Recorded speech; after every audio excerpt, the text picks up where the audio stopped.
happening, baby?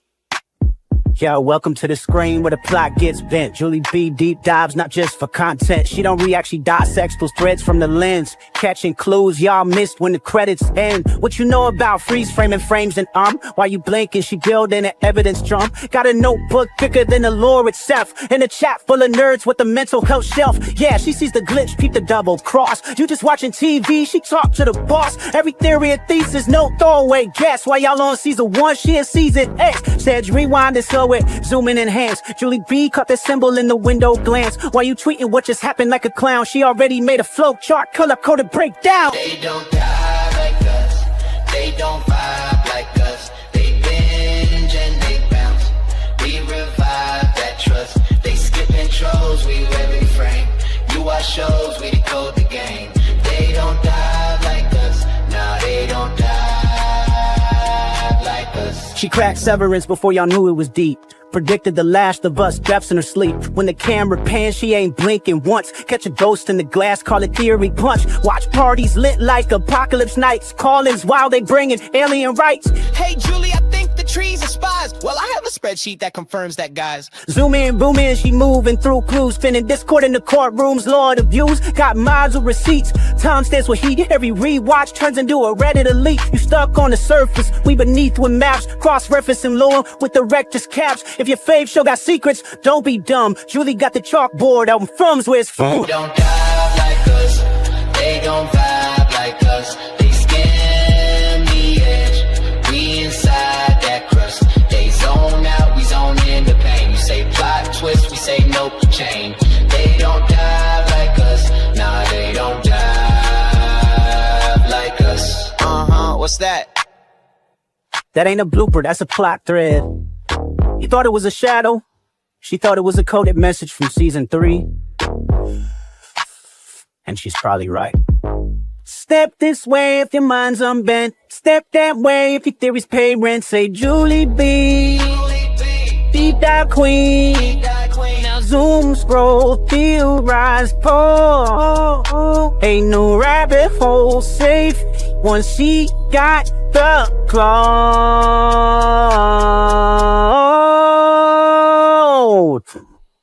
They don't die like us.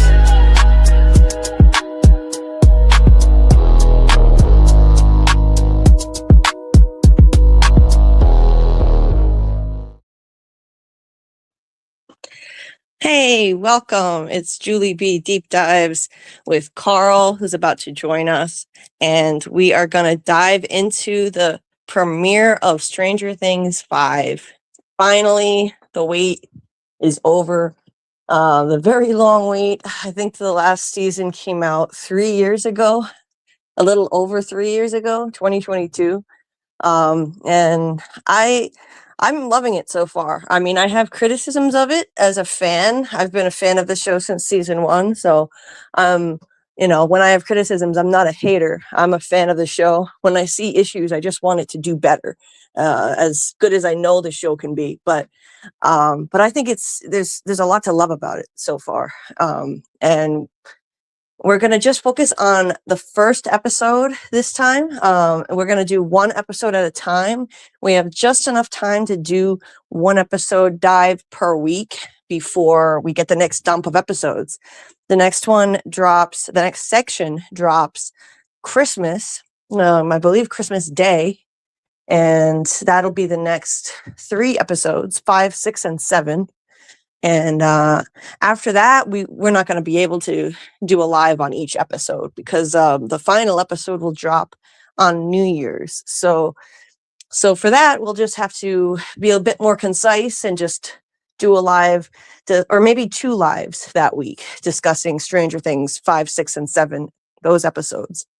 But I like that they split this up so we can take a closer look at the first few episodes and, not the typical Netflix binge model of dropping the entire thing, which would have been a mistake because these are very long, detailed, complex episodes. And I know a lot of people would probably rather just have them all at once and not have to wait, but you'd already have binged it by now. And then, guess what? Your experience with the show is over forever. It's done. You only get to do rewatches at that point. So enjoy it. Enjoy waiting. Enjoy wondering what's going to happen next. That's what I like to do. You know, enjoy like the speculation, you know, coming up with theories about future episodes, because now we get to do that. Since Netflix broke it up, we have time to actually breathe, look at episodes 1 through 4 in depth, and you know, pay it the attention it deserves. Each episode is practically a movie. So I'm loving the way that they're dropping this. I only wish they did it even slower than this. Just one episode at a time per week would have been amazing for me personally. But I'm happy with it the way it is. And let's see. Let's say hi to the folks who are here. We've got Dieter here in the chat. Hey, Dieter. Dieter streamed Stranger Things for us in the Discord last weekend. Thank you so much for doing that. Really appreciate it for the folks who don't have other ways to watch or just want to watch with friends, because it's fun that way.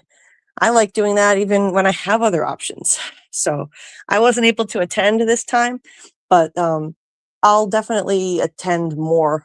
If we do more, we definitely will do more watch parties for this show and obviously other shows.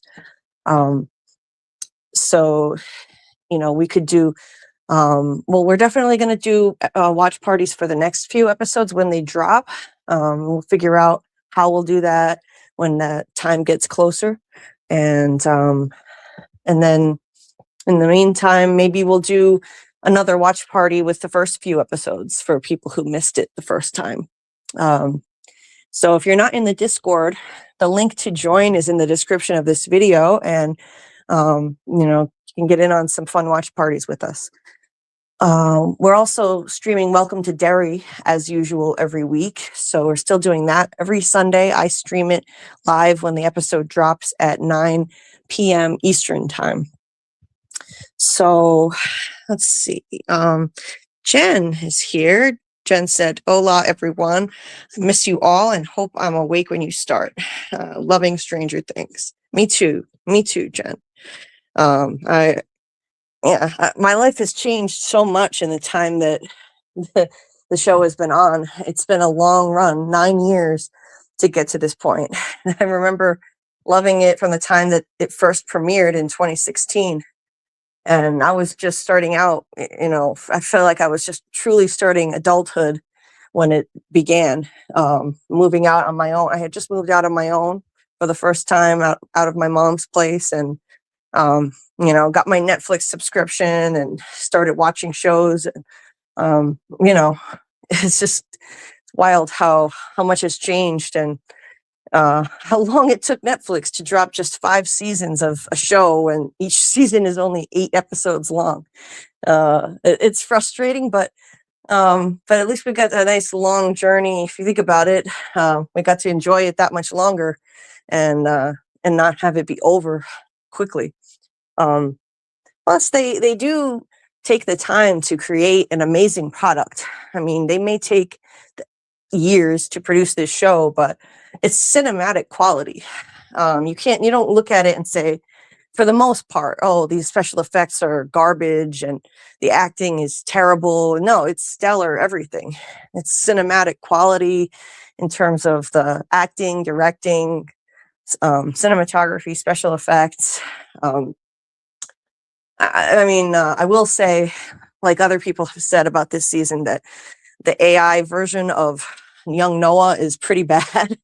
But if, you know, on my currently small TV, soon to be a much bigger TV, finally, I honestly didn't notice him looking that bad until someone else mentioned, yeah, the AI de-aged Noah. Not Noah. Did I say Noah? I think his name is Noah in real life. His name is Will. You said no.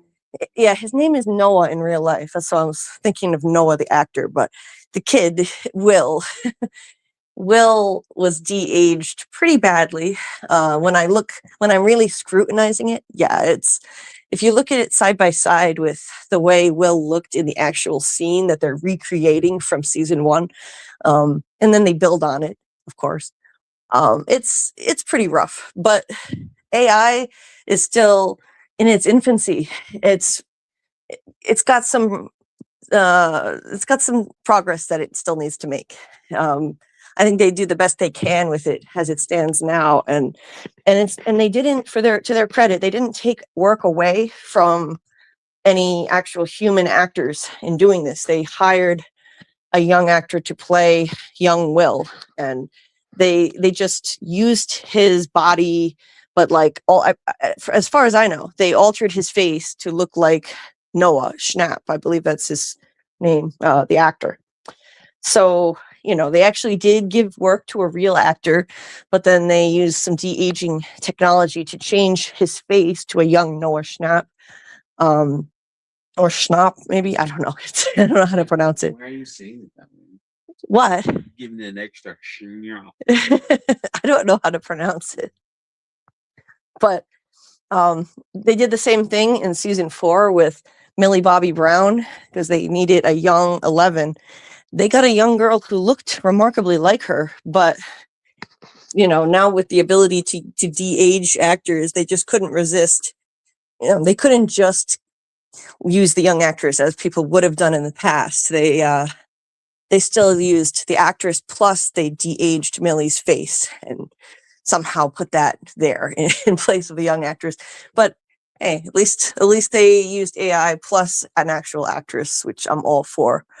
But anyway, with those flaws aside, I mean, I think it shows the work that they put into this show, and the time it takes. It really shows in the end product. This is not your garden variety network TV show of old, where they produced the shows much faster, and they churned out more episodes in a short period of time. And this is a complaint that a lot of people have today. Like,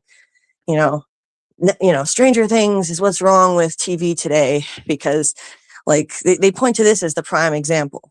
So it's taken 9 years to make 5 seasons of 8 episodes apiece. I think 9 was the max in one season. And yes, that's frustrating. But then again, look at the quality. I'd say look at the quality that we get now. It is like a movie you're watching. Even when the episodes used to be shorter, it's like a movie. And compare that to, say, like a CW show or a CBS show on network TV back in the 2000s. Are you getting the same quality? I don't think so. And you're not getting any filler either. Mm-hmm. Yeah, you're not getting any filler either. That's for sure. Yeah, or UPN, like you're not going to get this kind of. You weren't going to get this kind of quality. Network. Yeah, you're not going to get this quality on network TV or cable TV right now that still does the old model. Okay, back to the chat. Hey, Trace, nice to see you. Hope everyone is doing well tonight. Hey, Amy. Amy was live earlier too with her new channel. That was awesome to see. Congrats. I don't know if that was your first stream or not, but I know you're new to it, at the very least, very new to it. So congrats on doing that. It's awesome to see you striking out and doing your own thing, making your own channel content. That's so cool, Amy. So keep at it. And awesome avatar too. That's really cool. I think it put Amy's face on, like, used AI to put Amy's face on like an old time photo. Mm-hmm. Or like, make her look like an old timey person. That's really cool. But yeah, check out Amy's channel if you haven't already. If I don't know if Dieter, if you're listening, if you're able to drop her channel link in the chat, unless you've already done it, knowing you. But yeah, check out Amy's channel and help support our friend as she gets her channel going. I think I saw she has 31 subs, just a great start. Let's see. Hey, Shadow Skulk. Hope you're doing well tonight. Let's see. If I sound a little out of breath, I'm walking and streaming at the same time, doing pain management walking here. So let's see. I'm not actually like, there's nothing wrong with me. Some people have asked me before, like, are you okay? Like when they hear me walking and streaming, maybe I'm huffing and puffing a little too loud or something, but I'm just walking. So, let's see. Dieter says, what I don't like about the new season is that they fixed the cracks with metal band-aids. I don't like when in TV shows the rest of the world doesn't know what's going on. Yeah, they fixed all the fissures, the cracks, the fissures in the earth that happened at the end of season 4, when the Upside Down kind of burst into their our dimension. They covered it up with metal band-aids. And that's kind of annoying. It would have been nice if the secret of Hawkins is finally out. Like, it seemed like this is what was going to happen. There's no avoiding it now. It couldn't be shrouded in secrecy anymore.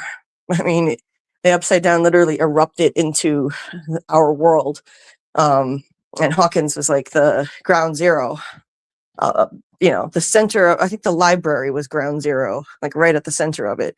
And Hawkins was, Hawkins is at the very least, it's not a secret to the people of Hawkins anymore. I mean, they know something's going on. Obviously, they know something's going on because they're now under martial law. The military has taken over and no one is allowed to leave. They're quarantined. But they talk about it like it is still too much secrecy because the government has told people the bare minimum. They don't yet have Demogorgons just running around in the streets all the time. So they're still able to tell people there's no such thing as monsters. And this was just some kind of natural disaster that happened that's still undetermined. They don't know what the white stuff in the air was at one time or anything like that. So they do still have people mostly in the dark about the truth of what's going on here. So yeah, it's frustrating, but I think it also simplifies things because, like, logistically, if you think about it, how would it affect the writing of the show if everyone knew what was going on? If you wanted to be realistic, the writers would have to accommodate that by like including their whole town in meetings. Like they'd have big town meetings, like what's going on here? There'd be panic in the streets. And if the rest of the world knew about it, then you'd almost feel compelled to show the rest of the world's reaction too. And then that would widen the focus of the show too much.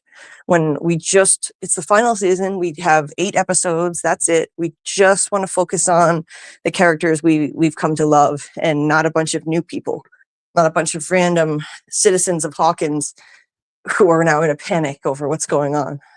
So maybe they're trying to simplify things and keep the focus on the characters we love, which is really what the fans want most of all. Yeah, I mean, and this comment, I understand this too. Theater said, I was so ready for seeing the monsters coming out and bring chaos. The last scene from last season with smoke coming out of the cracks was so nice. Sounds dirty also. Yeah, it looked like all hell was about to break loose immediately at the end of season 4. It looked like the monsters were about to just start springing out of the Upside Down and attacking, and just utter and complete chaos. Just chaos in the streets. And instead it's happening more slowly. I think eventually, like by the end, we will see the monsters rampaging through Hawkins more openly, and chaos in the streets like we expected to see. But again, I think that they're trying to build to that. If they started with that immediately, it would be a very different kind of show.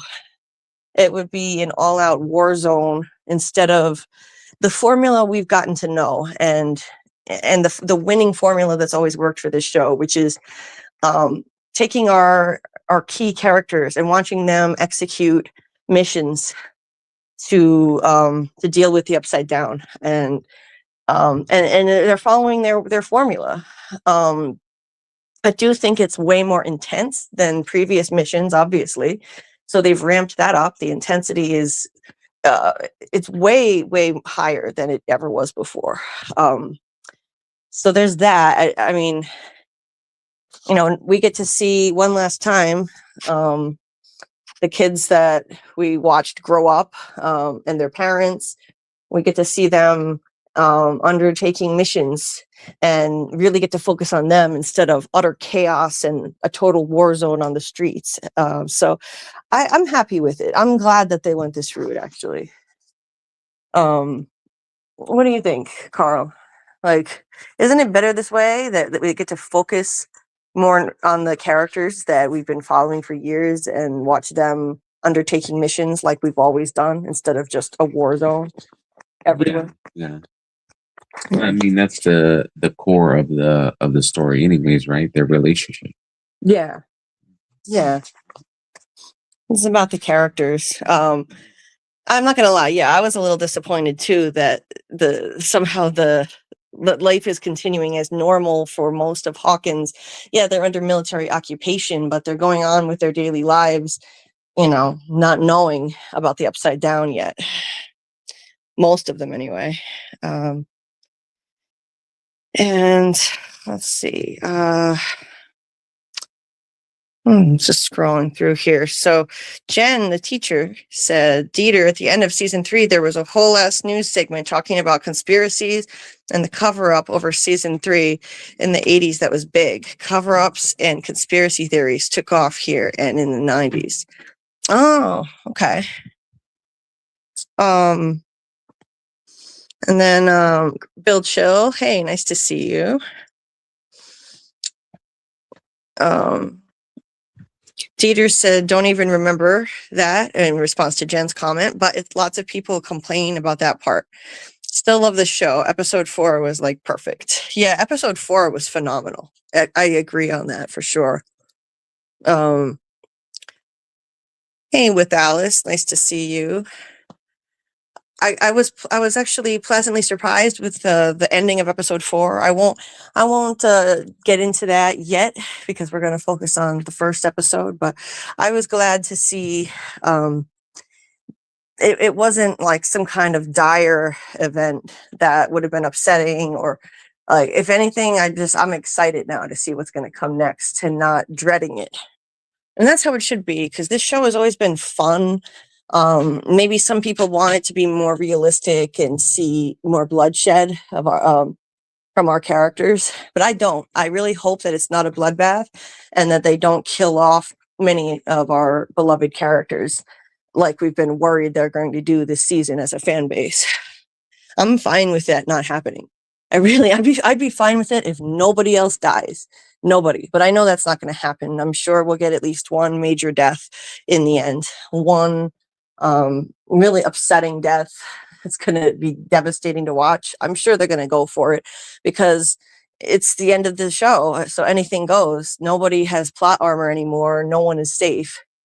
But I just hope that they stay true to the show that this has always been. It's not a bloodbath kind of show. It's heartwarming. It's fun. It's got lightheartedness to it, even along with the drama and the horror. It's got humor, So I don't want to see too many people get killed off. A lot of people have been predicting Steve from the beginning. Every season, Steve's going to die. Steve's going to die. I think at this point, if they kill Steve off, it'll be too predictable because he's the number one pick everyone has been expecting from the beginning. But let me know in the chat who you guys think they're going to kill off this season. Who would be your top picks for most likely to die this season? I would say they're going to throw a curveball, and instead of Steve, maybe they kill off Jonathan, Nancy's other love interest, and end that love triangle once and for all. Personally, I'd rather see that happen because I've never liked that character, Jonathan. I don't really care. I mean, it's not that I want to see him get killed off, but if I had to pick, then he'd be my number one. And who knows, they might go a surprising route and take us in that direction.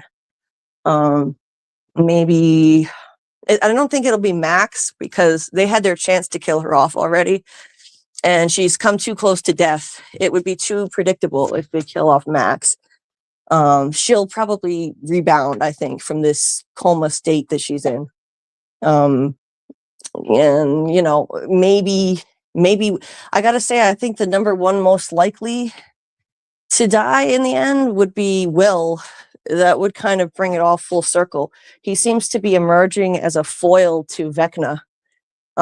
He's like the mirror image of Vecna, except the good version, and he's so deeply connected to the Upside Down. Literally, he's still connected. He has physiological reactions when Vecna is near, and he still has physical reactions sometimes when creatures get killed off in the Upside Down and stuff like that. He feels the fire, and I don't know. I think if you eradicate the Upside Down and Vecna, Will might have to die too.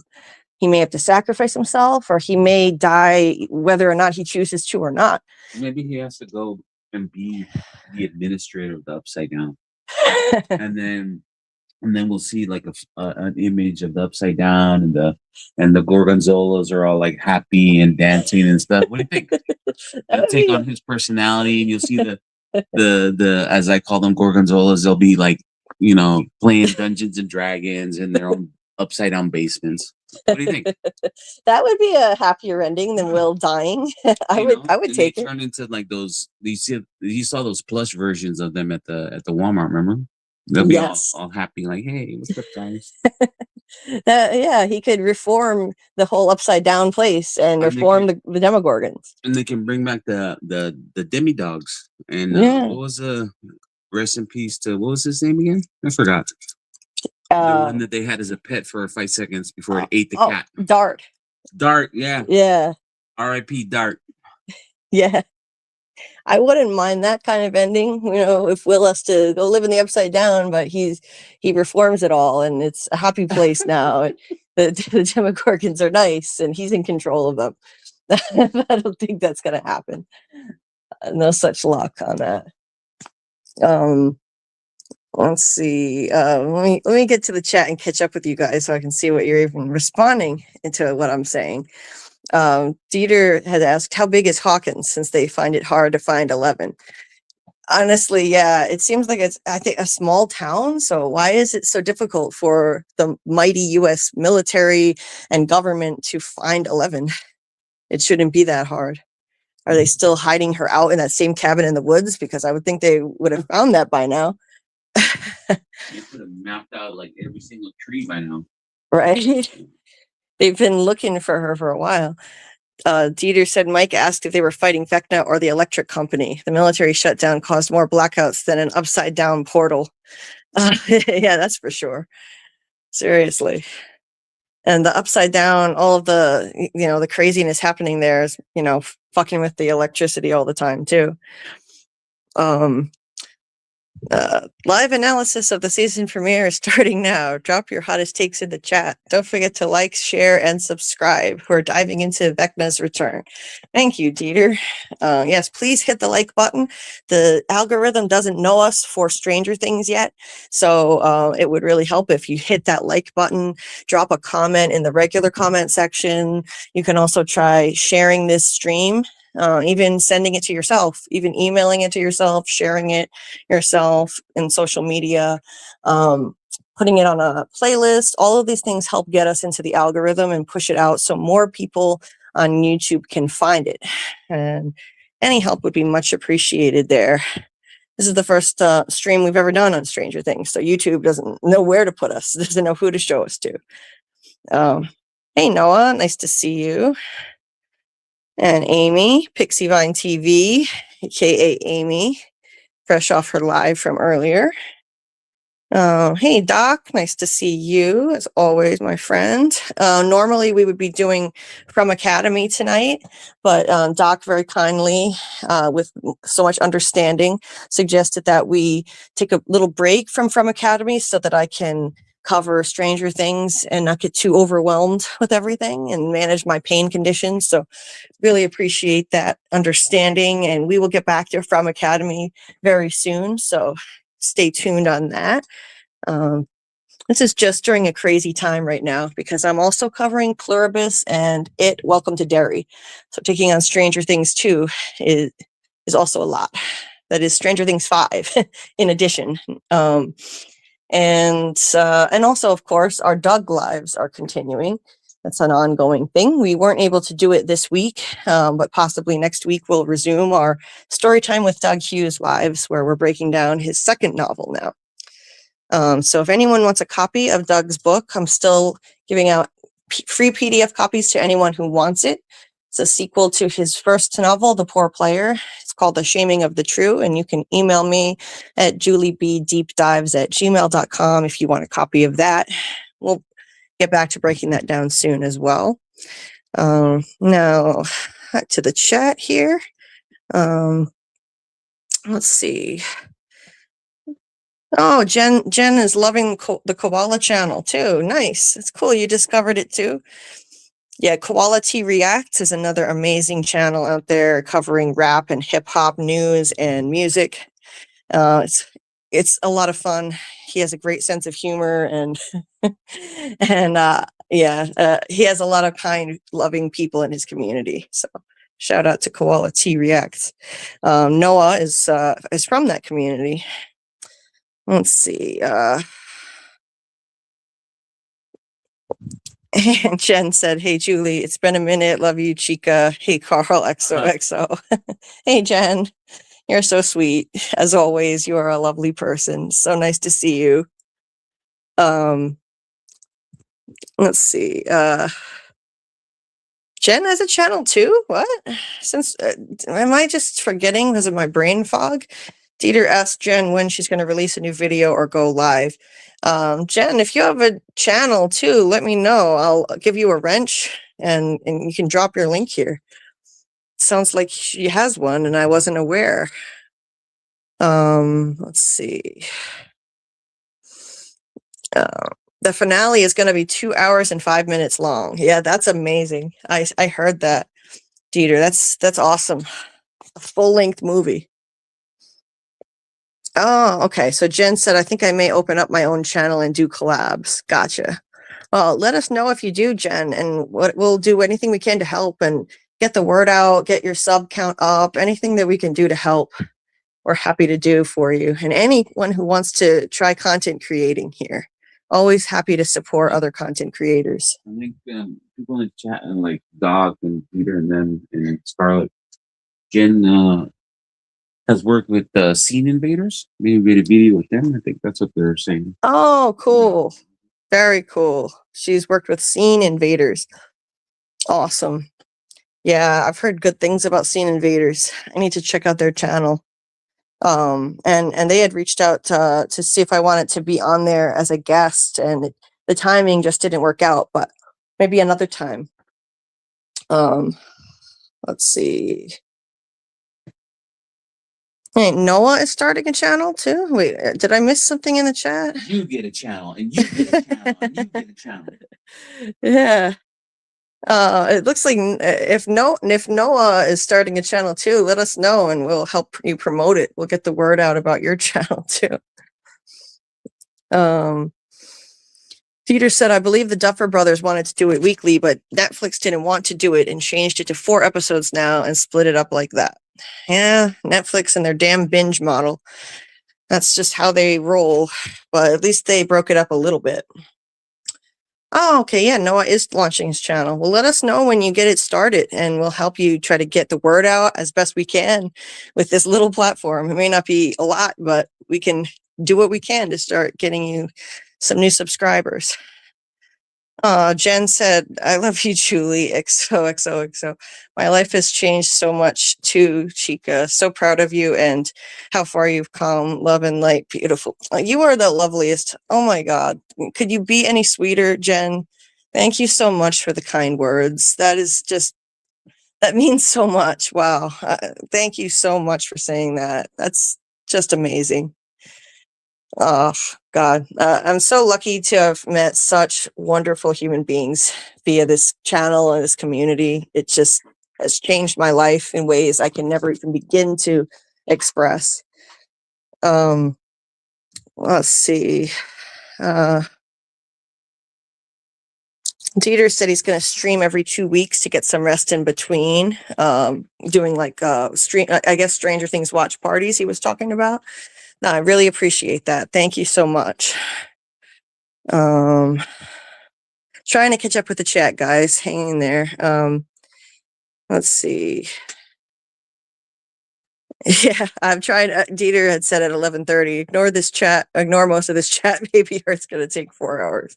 I'm trying. Okay, Noah dropped the link to his channel a while back. Awesome. So check out Noah's channel. And I'm guessing it's going to be rap content. So if you're into rap and hip hop, which I'm assuming that's going to be what your channel is about, let me know. Correct me if I'm wrong. Check out Noah's channel, and I'll definitely be subscribing to Amy's channel. She did a gaming live earlier tonight. Check that out. Hey, David Agil, nice to see you. Oh, I didn't realize they started the season. Yeah, they dropped it the Wednesday before Thanksgiving. He said, my disappointment with Stranger Things is the fact that we had 8 to 10. We could have had 8 to 10 seasons by now instead of 5.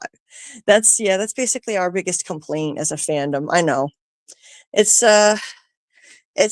it's the price we pay for having this cinematic quality that we get from the show, really.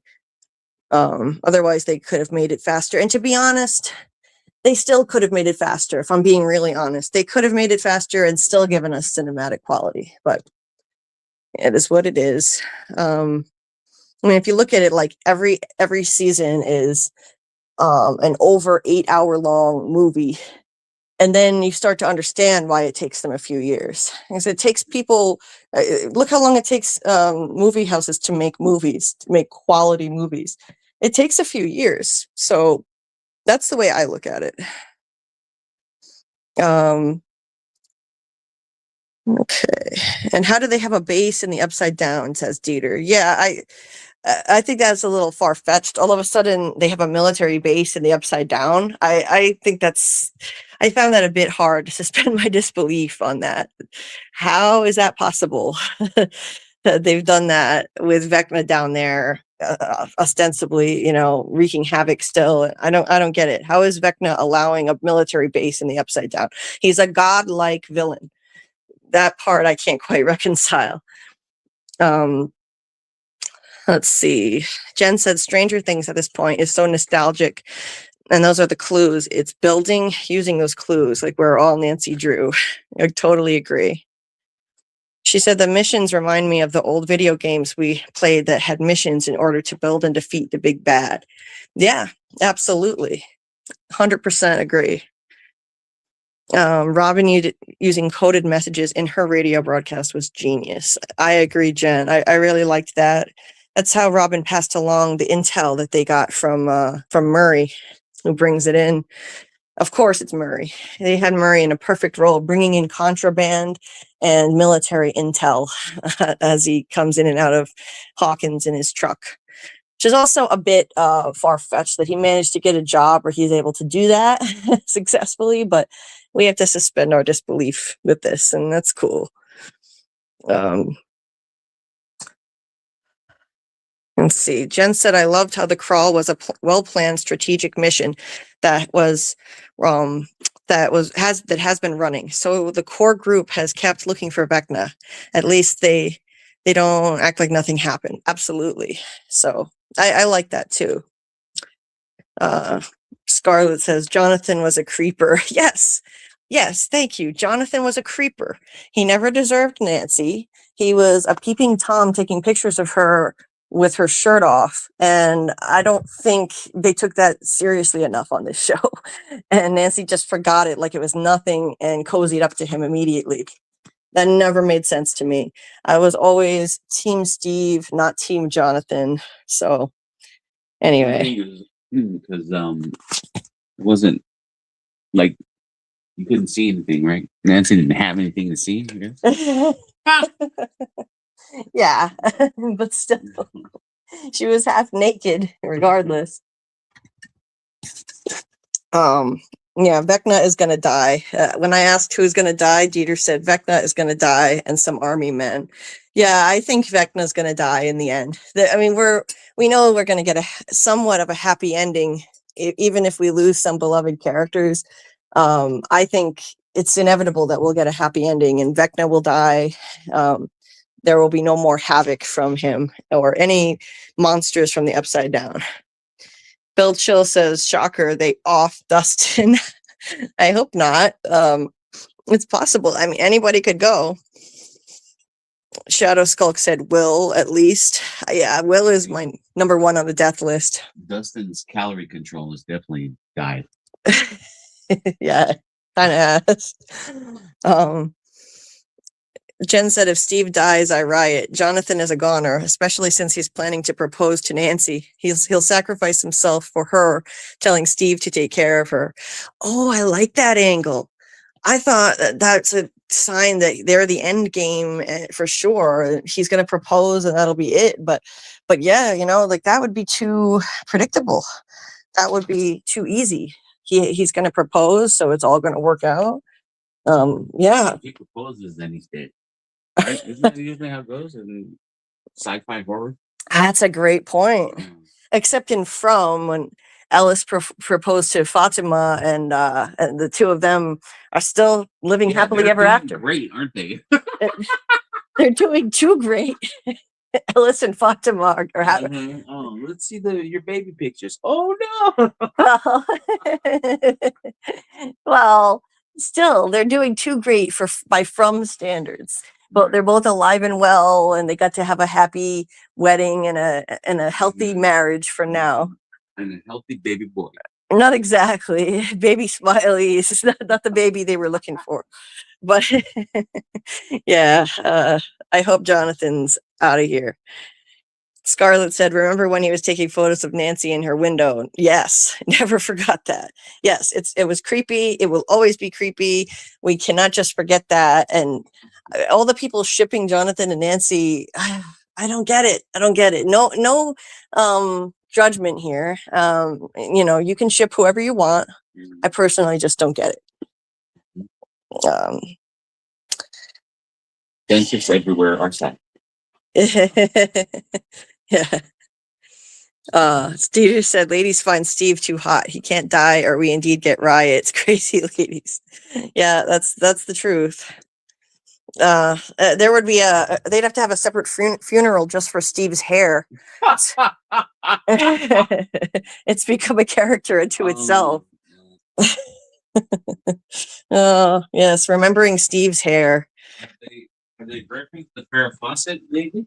No, they haven't referenced the Farrah Fawcett. Season 3 or something, right? Yeah, his hair, with the secret being the Farrah Fawcett spray he shared with Dustin.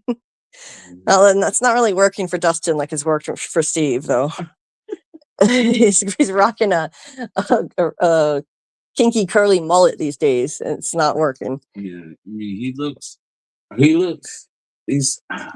I remember ever going to school with somebody who looked homeless, because he looks homeless to me. He totally does look homeless. Oh, Dustin, but he's so lovable. Can't help but love Dustin. Bill said Dustin must go. He's this show's Kenny. Yeah, I could see that. I could totally see that. He's the sad sack of the show. Scarlett said maybe Joyce dies. Oh, that would be a gut punch. I love Joyce. She's one of my favorites on the show. Well, what about Hopper? Nobody wants to say it. What isn't Hopper gonna? Hopper? I mean, I think Hopper's safe because he already had his near-death moment, and they chose not to kill him off. That when he looked like he was going to get vaporized, and miraculously he was somehow in a Russian prison instead, and just wishing he was dead for a while. Well, but so they had to go do that movie with Scarlett Johansson, right? Played, you remember that he played the Russian Captain America, right? No. Yeah. Did he? Is that what he was doing when he was in prison? No. Maybe. I guess that is. Yeah, I think they had their chance. Anyone who's had a near-death experience will be safe. So I think Hopper's not going to die because they already had their chance to kill him off. I don't think 11's going to die. She had her almost, seemingly near-death moment in the end of season 1. But that was a long time ago. So, maybe she could go. Who knows? But I don't think so. Scarlett said that would be epic to kill off Winona. Ooh, that would be awful. Let's see. Just scrolling through what you guys have been saying. Okay, yeah, I mean, anybody could go at this point. I cannot pronounce this person's name, but welcome. Sorry, I can't pronounce your name, but thank you for being here. They say 11 was the best character. Also, I wonder where they are in the world, because that looks like Arabic. Is that Arabic? Interesting. Very cool. Welcome. 11 is an awesome character for sure. Trace said, Pandecolima, what's up, bro? Did you guys get any snow? Oh yeah, we got how much snow did we get? Like over that weekend, that past weekend, it was like 10.5 inches or something. Yeah, we got like 10.5 inches of snow, and most of it is still here because it's been frigid cold, like Arctic level cold up until today. It was brutal. Anyway. Yeah, a lot of people seem to be getting a lot of snow these days. I'm hearing about storms around the country. Oh, Fallout is starting soon? Oh, wow. Damn. Too many. Weekly this time? Oh, I'd like to cover that. Damn. I hope it doesn't start too soon. There are too many good shows out right now that I'm trying to cover all at once. Damn. Okay, I'll have to look into that because I really like Fallout Season 1. Well, weekly, that's smart. That is smart. Build up interest. Yeah, it's on Amazon Prime, and they dropped it all at once last time, so a lot of people didn't cover it. Let's see. Jen said, I'm going to see Stranger Things finale in theaters at the Danbury CT AMC. So excited. I didn't know it was playing in some movie theaters. Oh, I'm jealous, Jen. That's amazing. I doubt it's going to be playing anywhere around here, but I'll have to look into it. They should have a cinematic release everywhere. This is a huge thing. People would definitely go. Jen said, we will definitely collaborate. Oh, I would love to. Yes, please. I would love to collaborate and be a guest with you guys. That would be so cool. Scene Invaders is an awesome channel. Let's see. And they seem like such really kind people. Everyone, all of them. Let's see.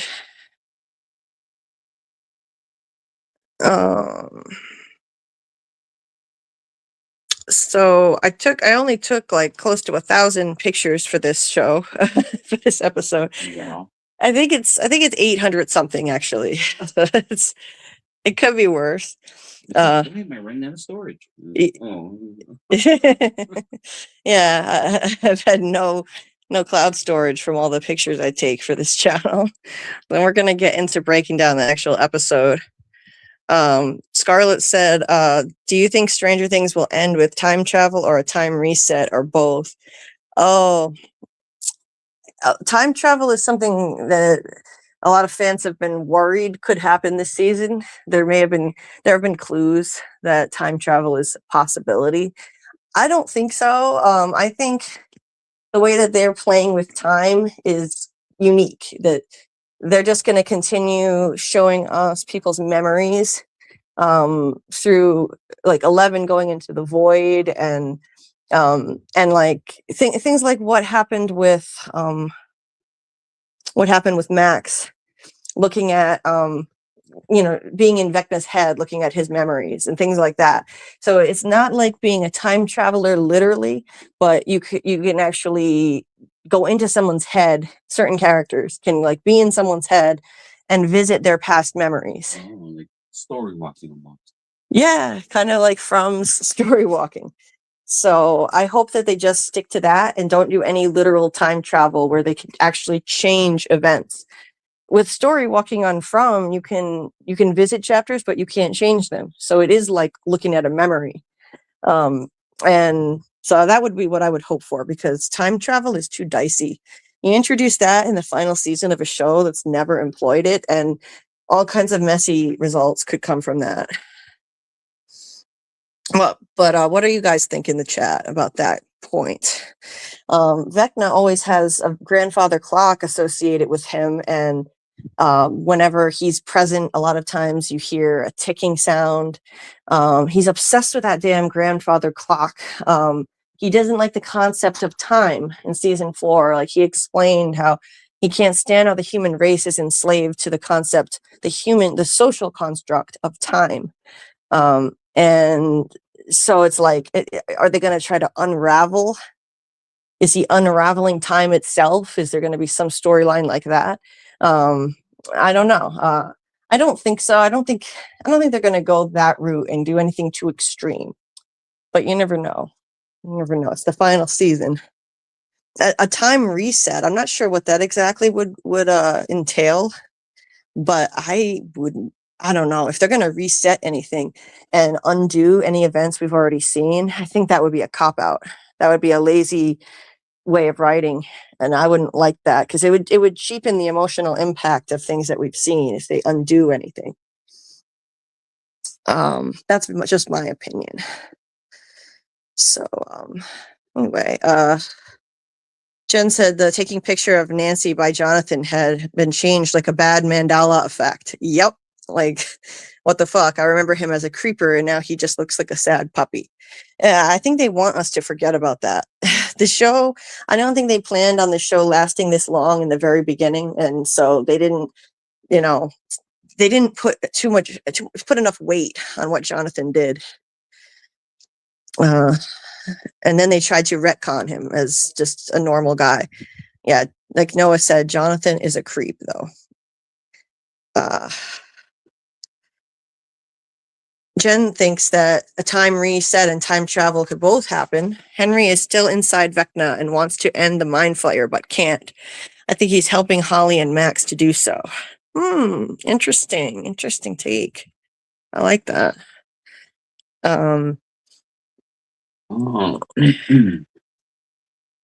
Like a redemption arc, huh? Yeah, like maybe. Return of the Jedi. He's the Darth Vader, and he's gonna turn at the end. Yeah. Spoilers. Yeah, maybe Henry will do a surprise revolt against his reinvented identity as Vecna and the Mind Flayer. You never know. Jen says, I think they will travel back to Henry's cave time in 1955, and that will reset time. Oh, okay. It's possible. And then, yeah, the Wrinkle in Time book, like Scarlett pointed out, that could be a clue that they're going to do some kind of time manipulation, because they did feature Holly reading A Wrinkle in Time in this very first episode, actually, and they referenced it later. Doc said, didn't they retroactively delete a lot of the scenes of Jonathan being creepy from season 1? I thought there was some controversy about it. Did they really? I mean, I just did a rewatch, and he was still being creepy, taking a picture of Nancy in her bra in the window. But I don't know. I haven't looked at it in a while on Netflix itself. I looked at it somewhere else, to be honest. So I don't know if they deleted it on Netflix. That would be the ultimate retcon cheating. Hopper keeps almost dying. Right, Scarlett. So I think that, he's safe. It would just be way too obvious. Yeah, if they kill him again, that would be lame, like Dieter said. Dieter said they won't delete everything that happened, but they could use time travel for something else. Yeah, they could. They could do that. I wouldn't want to see them delete anything. Unless it's just one really strategic little thing that's not going to mess up the whole, the whole sequence of events. But if you change one little thing, the butterfly effect theory, you even go back in time and kill an insect, you don't know what the repercussions could be. It could wind up raining donuts like on The Simpsons. Yeah, the Simpsons taught us not to step on anything. Yeah. Even though you could have a positive effect, like raining donuts. Let's see. Is that a negative if it's raining donuts? I guess, how high are the donuts falling? What kind of velocity are they building up as they fall to the sky when they hit you on the head? Oh, okay, that could be a problem. That could be an issue. Mm-hmm. And then if they freeze as they're falling, right? That's kind of a dense, what hail is, right? It's like rain that gets blown back and blown back. Imagine a big donut, a frozen donut hitting your windshield. Yeah, that would be problematic. A lot of insurance claims. I'm sorry, I digress. True. Jen says, combine both A Wrinkle in Time and Rainbow Bright. Holly will finagle her way back to the real world. Maybe that's finagle her way back to the real world, or find her way back to the real world with Max, and heal Henry's pain so he can die, and give Will full control to team up with Elle and Callie. 11 plus 8 plus 1 equals 20. Oh, interesting. 11. Oh, okay, I see. Because 11, Callie's number is 8 and Henry's number is 1 equals 20. That's really cool. Oh, nice. Really clever thinking there, Jen. I like it. Yeah, I'm not familiar with Rainbow Bright. And I haven't read, I read A Wrinkle in Time when I was in 6th grade. So to be honest, I don't remember the plot points. I need to refresh my memory on that so I can kind of assess what impact it could have on the plot potentially. And then day 20, they defeat Vecna. Oh, interesting theory. I like it, Jen. Let's see. Oh, they've got showings of the finale scheduled across the U.S. and Canada. I will check that, Jen. Thank you. Jen said, yes, Panda, Rainbow Bright rode Starlight, a white horse with a rainbow tail. She saved 7 color kids from a shadow monster. Nice. Yeah, I remember her being on a horse. Okay. Jen said, maybe Holly defeats the Mind Flayer and Will, Callie, and Elle defeat Vecna. Yeah, I can totally see that. I like that they brought back Callie. I don't know what we think about that exactly. What the fan base has been saying about it, because Callie was a hated character in season 2. People hated the new characters that they introduced, who 11 was hanging out with when she ran away from home. Callie, aka number 8. I thought she was really interesting. I really liked her ability to make people see things that aren't really there and scare the shit out of them. That was a cool power. That was a cool superpower. And I think it's smart that they brought her back around, because if they had just left her out there in the world, I think it would have been a plot hole, because she's walking around with major powers created by the Hawkins lab, and we're just going to forget about her forever. So I like that they brought her back, and I'm curious to see what they're going to do with her. Back when they introduced her, fans were thinking that maybe Stranger Things was planning on revealing. Well, yes, they were planning on, they were thinking about doing a spinoff at the time, but that never happened. And fans also thought that maybe they were planning on revealing more patients with different superpowers, and all of them would have to unite with 11 to defeat the monsters of the Upside Down in the end. But now it's looking like it's just going to be number 8. And Avengers Assemble or something? Yeah, kind of like that. I'm glad they didn't go that route of introducing a bunch of them, because then it would deviate too much from the characters we love, who we've followed from the beginning, the main group of kids. And so we don't want to take too much screen time away from them. That's where the criticism came from in season 2. There was an entire episode of 11 and Callie with her group, and none of the rest of the characters in the entire episode. When you only have 8 episodes per season, that's taking up a lot of screen time out of Hawkins, away from all the rest of the characters. So, but yeah, let's see. Vecna with the clock, 12 hours, 12 kids taken, and 12 arches Will drew in red in the barn. Oh, yeah, a lot of use of the number 12. Interesting, Jen. Are the arches the Mind Flayer? Could be, Dieter. Dieter said, I hope Vecna isn't like a good guy in the end. Yeah, I don't think they're going to go that route. Scarlett said one of the episode names features Camazotz from A Wrinkle in Time that has an evil called the Black Thing. Oh, okay. Camazotz. That's such a funny name. They mentioned that in the show at one point too. Jen said the rest could be going back to the season 1, episode 1 D&D campaign Mike ran, where Will rolled a die that fell on the floor and he got a 7 and taken by the Demogorgon. He told Mike, so the reset could be him. Yeah, I thought of that. This whole thing kind of was paralleled by their game of D&D. Was this all magically caused by it somehow? The events that happened. It's interesting to think about if they could somehow reset things via that game and the way that it played out. Jen says listening to Dustin and roll projection spelled instead of listening to Lucas and rolling for a fireball attack. Yeah, interesting. And we do have little references to D&D in the show, major references this season, with them all huddling over maps as they're planning their mission for the crawl with their little D&D characters, their little D&D players. Figurines, yeah. See you later, Dieter. Said kids are waking up.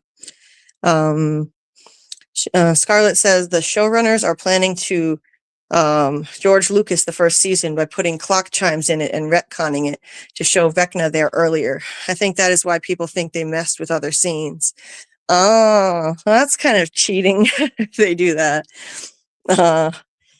I think there already are clock chimes in it, so maybe they already retconned that, because when Will gets taken, I watched a YouTube video that was actually pretty old. I think it's a few years old. And it showed that scene, and it was like, oh my God, Vecna was always there. And he played the scene where Will gets taken, and there were clock chimes. So maybe after season 4, they already did that. And I don't know. The problem is none of us have some kind of download of it to compare. So can anybody remember in the original version if it had clock chimes or not? Because I sure can't. So they're kind of cheating with little touches like that. But Jen says, I think Max and Holly can mess with Vecna's mind since they are in there. Kind of like Will realized he can control what he's connected to, the upside down or hive mind. So Holly, as a cleric, can heal. Right. Yes. I think so too. Absolutely. Raining donuts may be a problem on Pluribus. Yes, with Alice. Yeah. Another great show. Scarlett said, I loved Callie in that whole other sister episode. Yeah, I didn't mind it. I was just frustrated that we didn't get to see any other characters that we wanted to see, like our familiar ones. But I liked the episode. It was still, great entertainment. Jen said, Wrinkle in Time ties into Mr. Clark's science lesson on the Einstein-Rosen bridge, wormhole time travel. So, what is this? Something characters. Wrinkle in Time characters travel to Camazotz to find a father and save him from the it. Like not Derry's it. Yeah, there's a different it creature in A Wrinkle in Time. Okay, yeah, I took note of that Einstein-Rosen bridge lesson. I definitely thought that's got to be significant too. Scarlett said, I've only watched to episode 2 of this season. I'm not sure when that lesson was, what episode it was. Episode 8 is titled Return from Camazotz. And episode 7, Jen said, is titled The Bridge, which has to have the upside down, the bridge between the real world and Dimension X. Yeah, definitely. Hey, Rose Jones, nice to see you. Hope you're doing well tonight. Let's see. Duffer Brothers did retcon before season 4. They did, huh? Cheating. Jen said they had a whole interview about what they did, which is total cheating. Yes, I agree that it's total cheating. Scarlett said, I read where the showrunners themselves said they added the clock chimes. Ugh, wow. Yeah, they wanted to look real smart, I guess. Like they planned all of this from the start. She said, only murders in the building retconned a clue too, huh? Anyway, let me see if I think I can get into the picture breakdown now. Now that I think I'm done walking around the house, so I can open up my pictures so we can start breaking down episode 1, The Crawl. Now for this, I'm gonna get off of my phone and get back on via my laptop. So just a sec here.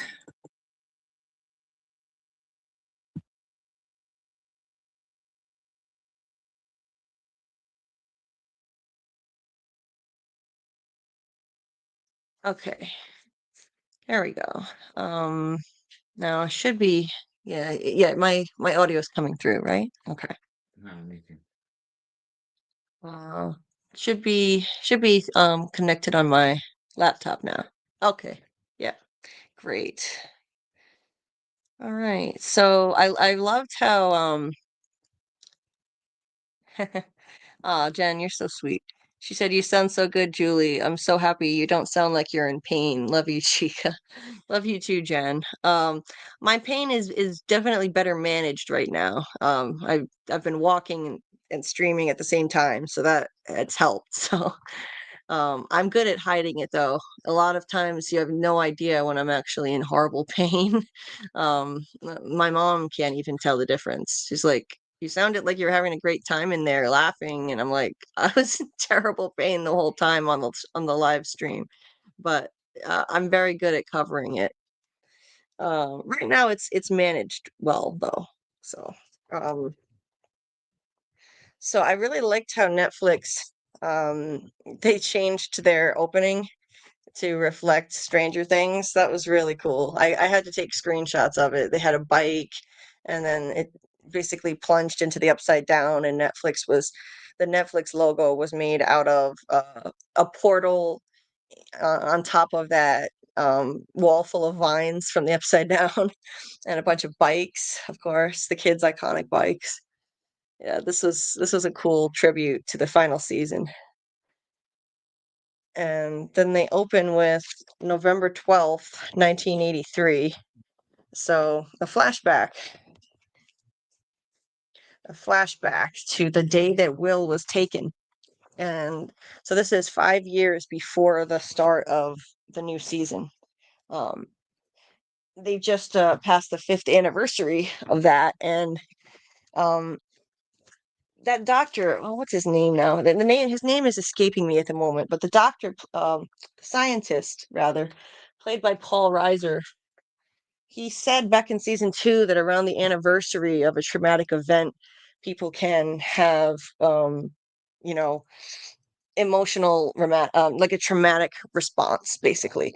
And he was referring to Will a year after he was taken, and he was still struggling a lot. Well, now it's been 5 years after, and Will is definitely going through it again. He's experiencing some really unusual changes happening right now. And and we open with this flashback to the night he was taken, in Fort Castle Byers, that is, um, which had awesome special effects, really great CGI. But the AI version of him was not the best, to be honest. It's fine, honestly. I don't need it to be perfect. I only really notice the issues when I pause it and I'm scrutinizing it closely. Um, but I just got a much bigger TV, so we'll see how I feel once I look at it on a big screen for the first time ever. Uh, it does look pretty fake when I take screenshots and look at it like I'm doing here. Uh, you see, you see young Will sleeping in the fort, uh and he wakes up. He was played by another young actor, but then they AI'd Noah's face and de-aged him um, onto this younger actor. And then of course the Demogorgon busted into his fort. Um, Gorgonzola. yeah, and he takes off running, and then he climbs this. We saw this in the trailer, and then of course Netflix released the first 5 minutes early. This is an awesome way to open the season. I liked the shot of him climbing up these scorched, barren trees, really tall trees, and the Demogorgon stalking him. Really awesome imagery, despite the iffy AI face. And then the way he leaps from one tree to the other like a freaking squirrel. I thought that was cool. Really cool. The Demogorgon can climb trees too. They're good at climbing, crawling, running ridiculously fast. So of course he was going to climb the thing. Um, and I loved this shot. I love the aesthetics of the Upside Down with the red lightning and the particles in the air. And what a beautiful shot. Just as he leaps from one tree to the other, there's a flash of red lightning while he's right in the center of the shot. The Demogorgon's reaching for him. Just a beautiful shot. Beautifully done. And he falls all the way to the ground, and it's truly disturbing. You see the library, which wound up later being ground zero for the Upside Down incursion on Hawkins. That's where the portal opened up, the main portal.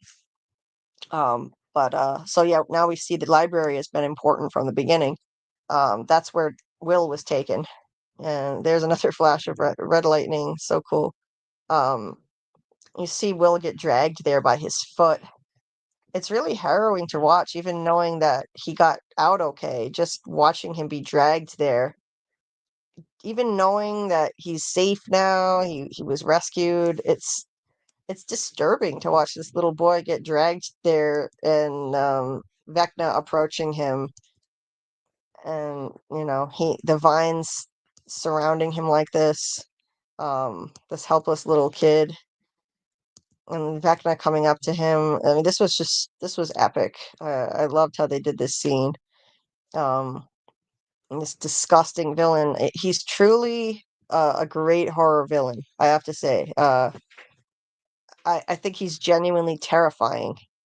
Um, and the way he looks this season, he's like upgraded, turbo loaded Vecna. He's got like his shoulders aren't smooth like this anymore. We'll see in future episodes he's got like spikes on his shoulders and stuff. Um, it's like every time you sort of kill him, he just comes back stronger and scarier, grosser looking. Uh, and he comes up to Will, and the two of them have a connection it's still getting unraveled. Like what exactly connects them so much? The showrunner said that season 5 would reveal once and for all why Will was taken. That there was a specific reason for it, and this would explain why he was taken and what the Upside Down actually is too. Clearly they have a strong connection, and there are parallels between Henry, who Vecna used to be, Henry as a child, and Will. Um, Henry had special powers, and he was kind of an outcast, um, misunderstood, and he drew a lot of pictures. He had special powers, and you know, I won't get into too much about future episodes in case anyone's watching who actually hasn't watched all 4 of them yet. I won't say any major spoilers for episodes 2 through 4 of Stranger Things. You can feel free to write them in the chat, write about whatever you want. Netflix has released them over a week ago, and most people binge them. I just won't say them out loud, any major spoilers, just in case there's anyone who just wants to consume one at a time and wants to watch these replays before watching the next episode. But let's just say there are some strong parallels between Vecna and Will Vecna as Henry when he used to be Henry, and Will, that are still getting revealed in epic ways. And then, this moment was just so disturbing, the way we actually got to see how Will ended up the way that Hopper found him later in the season when he was rescued. They found him with this thing attached to his mouth, and we see Vecna summoning it. He raises his eyes up, they kind of glaze over, and he summons this thing to attach to Will's mouth. And then there's this weird, like, pulsating, disgusting, like, I don't even know what this is. This pulsating, bulbous thing.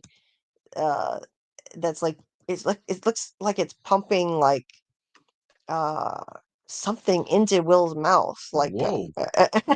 I don't know how to say this without sound. I was trying to think of a way to say it without sounding pervy, but it's like it's literally pumping something. Bulbous, pumping, and mouth, you said. Yeah, it's it's pumping like look at this. Look at this bulbous thing. What is this? Whoa. I don't know what this is. And then this long, like, tendril, and you can see it, like, pulsating as something is traveling through it and into Will's mouth. I'm sorry, like, there's no way to say it without sounding pervy. But it, and then later, when Will's rescued, after he's rescued, he's coughing up these little slug-looking things that are moving, like, alive. So, what is this? Is he a vessel? Is he being used here? It appears to me that he and some other victims who were strung up there later were being used as vessels to birth more of these demogorgons. Is that what's going on here? I'm not as deep into the lore as some people, so maybe I'm sounding ignorant here and questioning it, but yeah, I was never 100% clear on this. Why exactly this is happening to him, and they never explicitly explained it, and it probably connects to why he was taken, which they said they'll reveal this season. So, um, and the way Vecna stroked his head was so creepy. It's almost affectionate. If you look at it, he's affectionately stroking Will's head, and he says, "You and I, we are going to do such beautiful things together, William. Such beautiful things." It's like he he he feels a kinship, I think, with Will. He knows Will is just like he was as a child, and he feels a kinship with him, and he genuinely wants to. He has like a long game in mind, a plan for them to do amazing things together. I guess so. He wasn't planning on killing him. I don't know what would have happened if they hadn't rescued him. Maybe, after eventually he would have taken him down from this, and he wouldn't have killed him. I mean, he had a long game. He had a plan in mind for him, other than just, I think, for him to be a vessel for more demogorgons or something, or whatever it is that was in his mouth. Those tiny little slugs. So yeah, it's fascinating. Looking at the two of them and what is going on here. What is the long game for Vecna when it comes to Will? Um, with the others, they were just dead. When they found Barb, she was there with Will, and she had this thing attached to her mouth, but she was already dead. He wasn't interested in keeping anyone else alive, but he didn't kill Will. So just something to think about.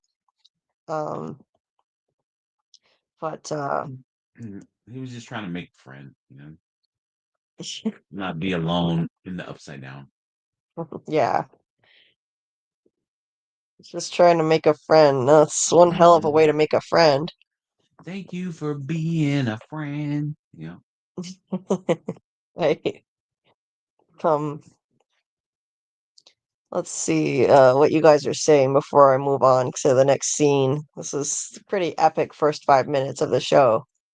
Jen said there's an internet theory that Elle slid the lock open so the Demogorgon would go after Will instead of her. She was trying to survive and didn't realize she'd hurt someone else. That's why she knew Will. Oh, that's an interesting theory. Um, yeah, any theories that you guys have or have heard about on the internet, feel free to jump in and share them anytime because I'm out of the loop when it comes to internet theories about this show. I'm just here like expressing my ideas about it. I haven't done some like intense theory crafting like some folks have. So yeah, I'm always really interested to hear what theories people have out there in the fandom. I'm not like I'm not in any Stranger Things groups like I am in From groups.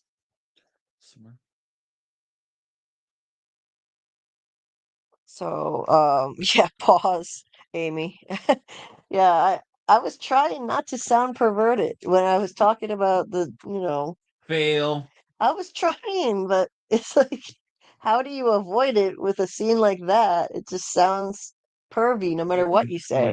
With your already pervy nature. Uh, so what else? Let me scroll up here.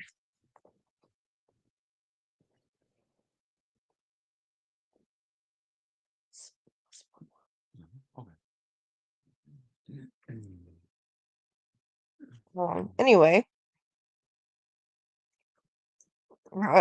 Rose said Julie has broken out the laptop. Time for the deep dive. You know it, Rose. Jen said you're a professor, girl. Thank you. Um, let's see. Let's go deep. Hell yes. Um, Pause there too. Um, Doc said the deleting of Jonathan being creepy scenes turns out was an internet myth. Okay, good to know. Glad glad they didn't go that far. That would really be a cheap trick, if you ask me.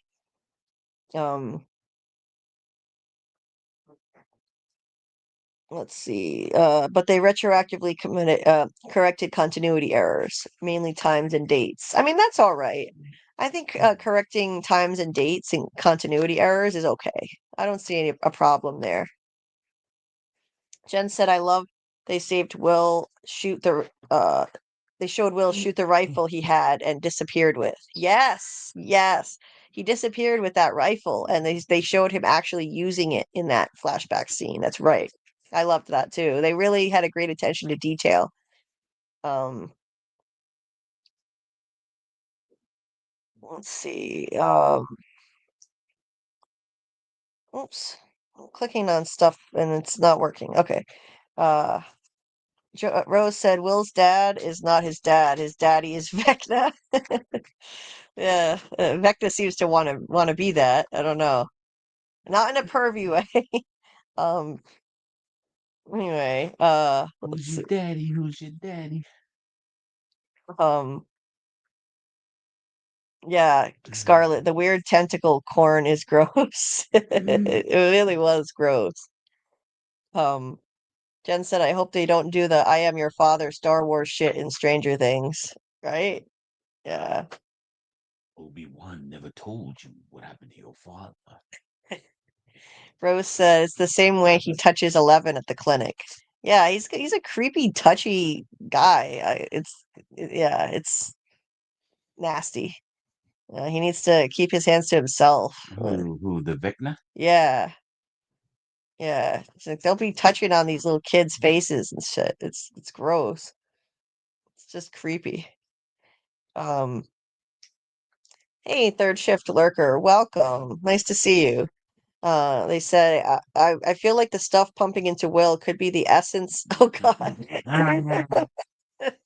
Pause. Major mega pause. Could be the essence of the others like 11 and 8. This way, kids like him could be like 11 and he can have super soldiers that are only loyal to him. What I'm going to do is I'm going to pop my essence into you. God. Oh, man. Yeah, that, anyway, the image that conjures is not good. Um, yeah, but that third shift lurker, that's an interesting idea. Yeah. Like yeah, maybe wanting to create a super soldier that's just loyal to him. Um, you never know. I like that. Great theory. Jen said Vecna not killing Will and giving Holly a radio in the mailbox makes me think the Henry wait, the Henry inside Vecna is trying to stop the mind flayer. Yeah, the Henry that's like still inside Vecna is trying to stop the mind flayer. Yeah, could be. Could be. Maybe there's some part of him that's still Henry and he's trying to fight against like the dark side, as it were. Oh, that is kind of Darth Vadery. 'Cause there still was some good in Darth Vader at the end. Right, Mhm. exactly. Um, let's see. Mm. And Doc said it looked totally pervy. It was gross. Yes, it did. It really did. Like Uh, that screenshot that you have right there, that looks, it looks creepy as fuck, right? yeah, Yeah. looks like Vecna has, a long reach, and but also it looks like that, right? Oh my God. Yeah. Oh my God. I can't He's unsee like, that I'm going now. to do something beautiful. I I can't unsee that now. God, it's disturbing. Scarlett says, so is there a 12? Is Will the 12th then? Or will be? Pun here, I guess. Hmm, maybe. Maybe. Or did it stop with 11? Yeah, I don't know. I mean, 11 was like the ultimate with her powers. So, um, anyway, so let's get back to the next scene. I'm gonna try not to make this excessively long tonight to take better care of myself. So Pause. yeah, so let's move it along. So we cut to Bill Chill's like getting his Vecna on. getting his Vecna on. Uh-huh. Oh, creepy Bill.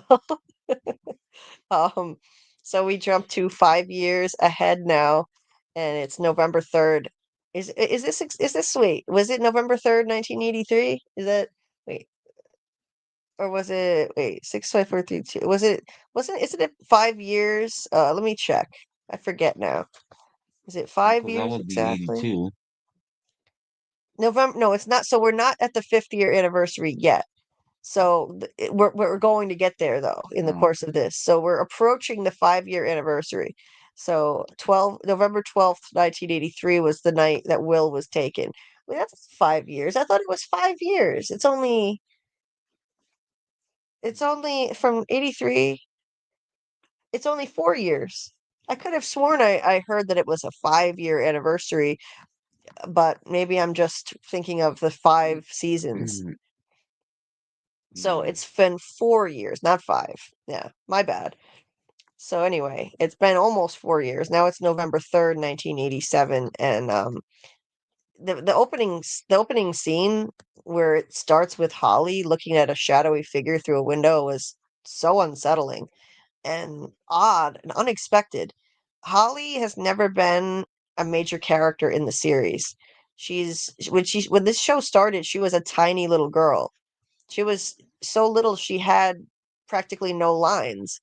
The only thing I can remember her doing was wandering into the room where what was it? It was like she wandered into that room where I think like I think there was like there was a portal to the upside down that had been in that wall or something, and oh yeah, it had been in that room, like in the wall, and Joyce had seen it before, I think, and like heard Will on the other side, and then she found Holly in there and freaked out, like, get out of there, get out of there. Like she didn't think it was safe, like that portal could actually open up. She didn't know what the hell it was at the time, that it was a portal to anything, but she just knew that it wasn't safe. She could obviously sense that.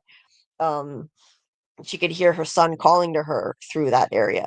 Correct me if I'm wrong in the chat, if I'm remembering that wrong, but I believe that that's basically what we saw of Holly in season one.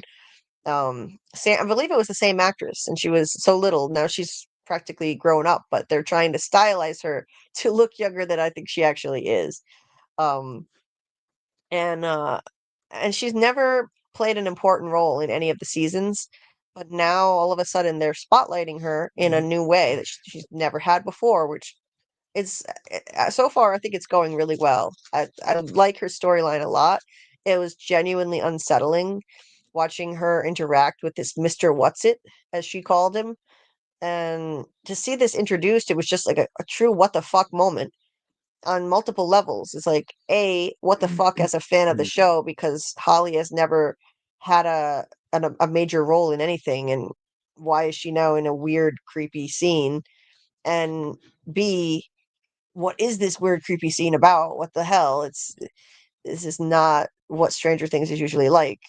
Shadowy boogeyman figures appearing to children, or imaginary boogeymen. That's what they called it, as an imaginary friend, but as we found out, he's not imaginary at all. Um, I really liked that. It was unsettling and just left us guessing for a little while, as to what was going on here. And the shot was done beautifully too. This is what I'm talking about when I say it's cinematic quality. I really loved the shot, the way you could see the shadowy reflection of someone in the glass, and her face looking out at him and then waving. Um, Creepy as hell. And the voice that just says Holly, says her name. He knows her name. All you see is black. I got a Twilight Zone-y vibe. Are You Afraid of the Dark? For fans of that show, it felt like that too. Um, she's interrupted by her mother calling her to breakfast, though. And then the figure just kind of disappears, and that's the end of that for now. But you see, it's a very crowded breakfast, because Joyce's family is crashing with Karen and what's his face's family. I don't even remember the dad's name. Um, but Yeah, what was his name? I don't even. Does anyone know what the dad's name is? Mike and Nancy's dad, the Wheelers, patriarch. So, I don't know, but the buyers are at any rate, the buyers are staying at the Wheelers. Uh, in the previous season, Joyce and her family had been living in California, and I just wonder why they haven't gotten their own place yet, and why she isn't just staying at Hopper's. She's dating Hopper now. It would be a hell of a lot less crowded if she just stays at Hopper's place with her kids. Uh, but instead, they're crashing there. It's a very chaotic morning. Holly is reading A Wrinkle in Time here. So that's definitely an Easter egg we need to pay attention to, and a sign that there's going to be some time manipulation going on in this story. Hopefully they do it right and it's not bona fide time travel that could mess up the story too much, as far as I'm concerned, because that's a dicey thing. It was very polarizing when they introduced time travel in Lost, for example. Um, and the dad is grumpy as ever. Of course, asks Karen, how much longer they have to put up with these people staying there, and she doesn't know. And I think Joyce Joyce was a little rude. She just kind of rushes off and says, sorry she's late for work or something, and leaves Karen with the mess to clean up with. And you just get the sense that this is a typical thing. And Karen is just left cleaning up after this whole brood now, her own big family and Joyce's. Um, especially what with Joyce being involved in all of these missions now with Hopper and the kids. You just know that she's not doing any domestic work over here to help out the Wheelers, being kind of You don't rude think house she guest. stays home and washes clothes and stuff? I doubt it. I doubt it. They're probably the house guests from hell. No. None of them have time to help. They all go off to school and everything. Nancy ever the feminist, she's the one driving Jonathan to school. But I'm sure she's the one who has money, so she's got a car, and Jonathan is broke, so she's got to drive him to school. Um, and, she's always the one. She wears the pants around here. I mean, she's the one packing the shotgun all the time. Not Jonathan. I doubt he can shoot to save his life, literally. Um, and she's the one doing the driving. Uh, Holly rides her bike to school with Mike and Will, and over at the radio station we get a giant exposition dump. Um, and we find Robin and Steve are now working. They're still coworkers, no longer at the ice cream shop, but now at the local radio station, which is convenient. There's a lot of convenient writing this season, I've got to say. They just so happen to have gotten gigs at a radio station where they can pass along secret messages with military intel that they very conveniently get from their friend Murray, who conveniently got a job as a smuggler, delivery man, able to smuggle in both supplies and information and food into town. Um, but we can suspend our disbelief. It's an awesome show, and obviously things happen a little too easily for these people and a little too conveniently. Ted Wheeler. That's what Jen put in the chat. Is that the dad's name? Ted Wheeler. Ted Wheeler. I knew Jen would know the name. Jen sounds like a Stranger Things expert over here. So Jen, I'm gonna be calling on you. Uh, Instead of the teacher, you'll be the one getting called on in these lives when I don't remember something. Um, Jen is of course a teacher, and that's her gig. But yeah, of course she's also the star pupil here. Um, Scarlett said the girl playing Holly is 14. And Holly is supposed to be 7. Oh my God. It's a good thing she still looks really young. She has a baby face. You can tell she's not 7 though, right? Yeah, no way. No way. But yeah, I mean, but she's already entered puberty for God's sake. And they have her dressed like a tiny little girl, you know? Yeah. It really shows in some shots. She is really older than 7, and she has a husky voice for a 7-year-old. Yeah. Yeah, that's true. And she's dressed like you know, um like her Crayola crayon box exploded on her. Like she's like a rainbow it's it you know what it is? She looks like uh she stepped out of a Lisa Frank coloring book. She's so Lisa Frank. Like if anyone grew up in the 90s, a young girl, then you would remember Lisa Frank, the very colorful rainbow colored school supplies, and that's what Holly reminds me of with the rainbow colored outfits.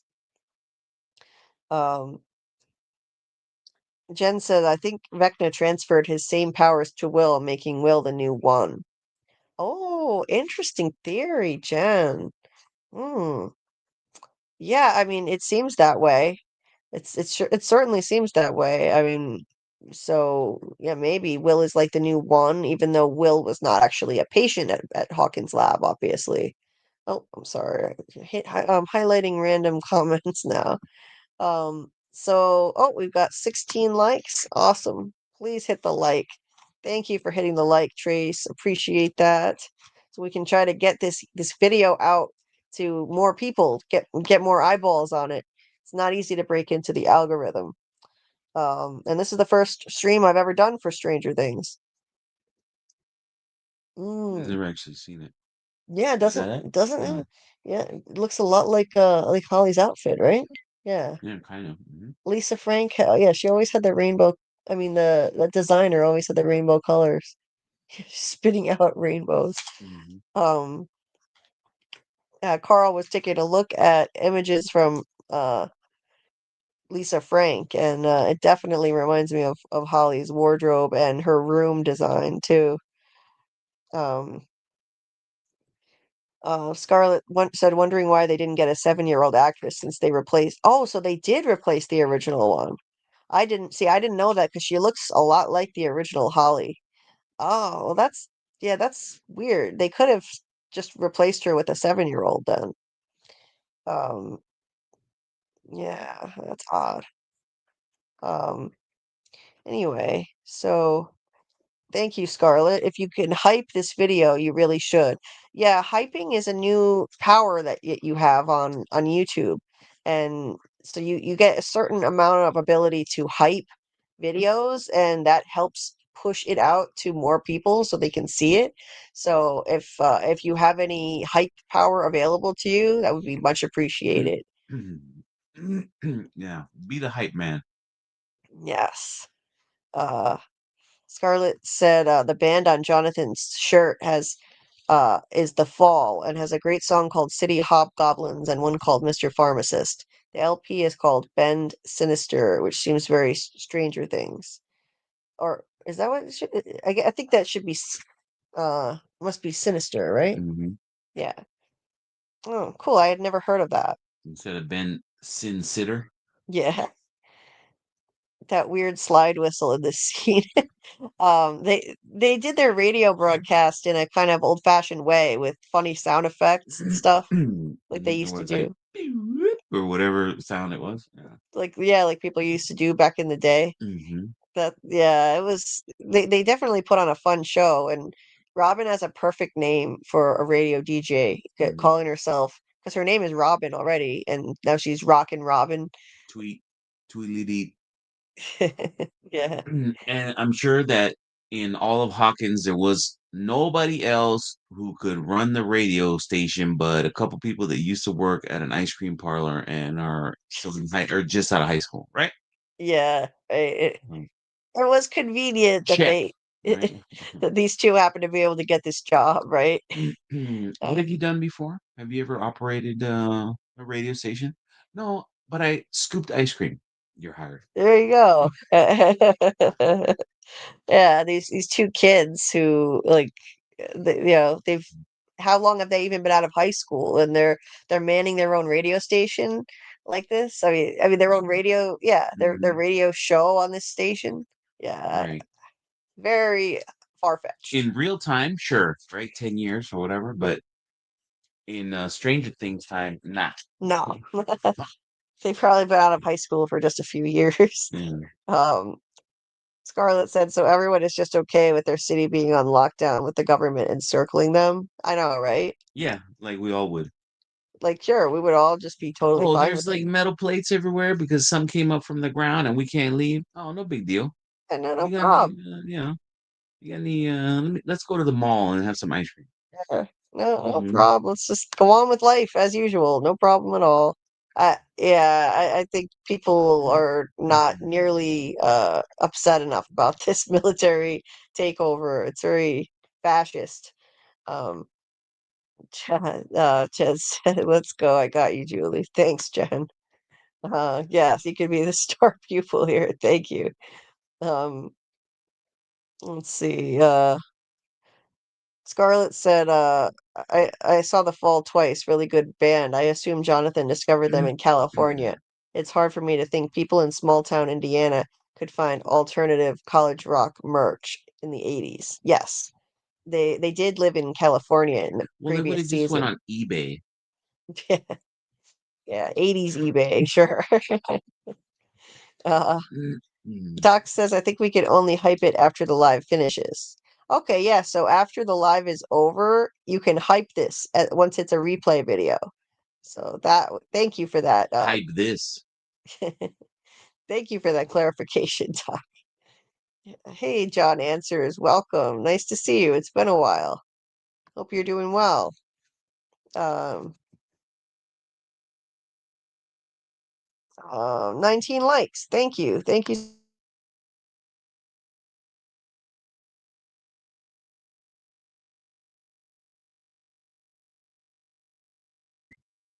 Um, 19 likes. Thank you so much.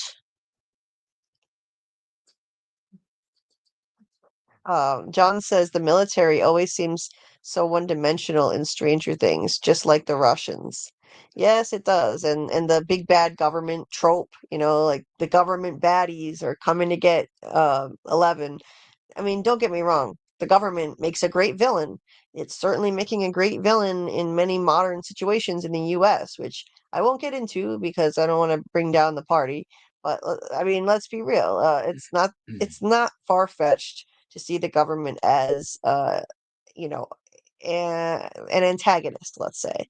But it is a trope. It's a trope the way they're portraying the shadowy government organizations and military that are coming after 11 and everyone. Um, and the military, yeah, they're very one-dimensional, and the Russians and 100% John. Um, oh, cool, Scarlet. A parade of Krampuses might be there tomorrow. That sounds like fun.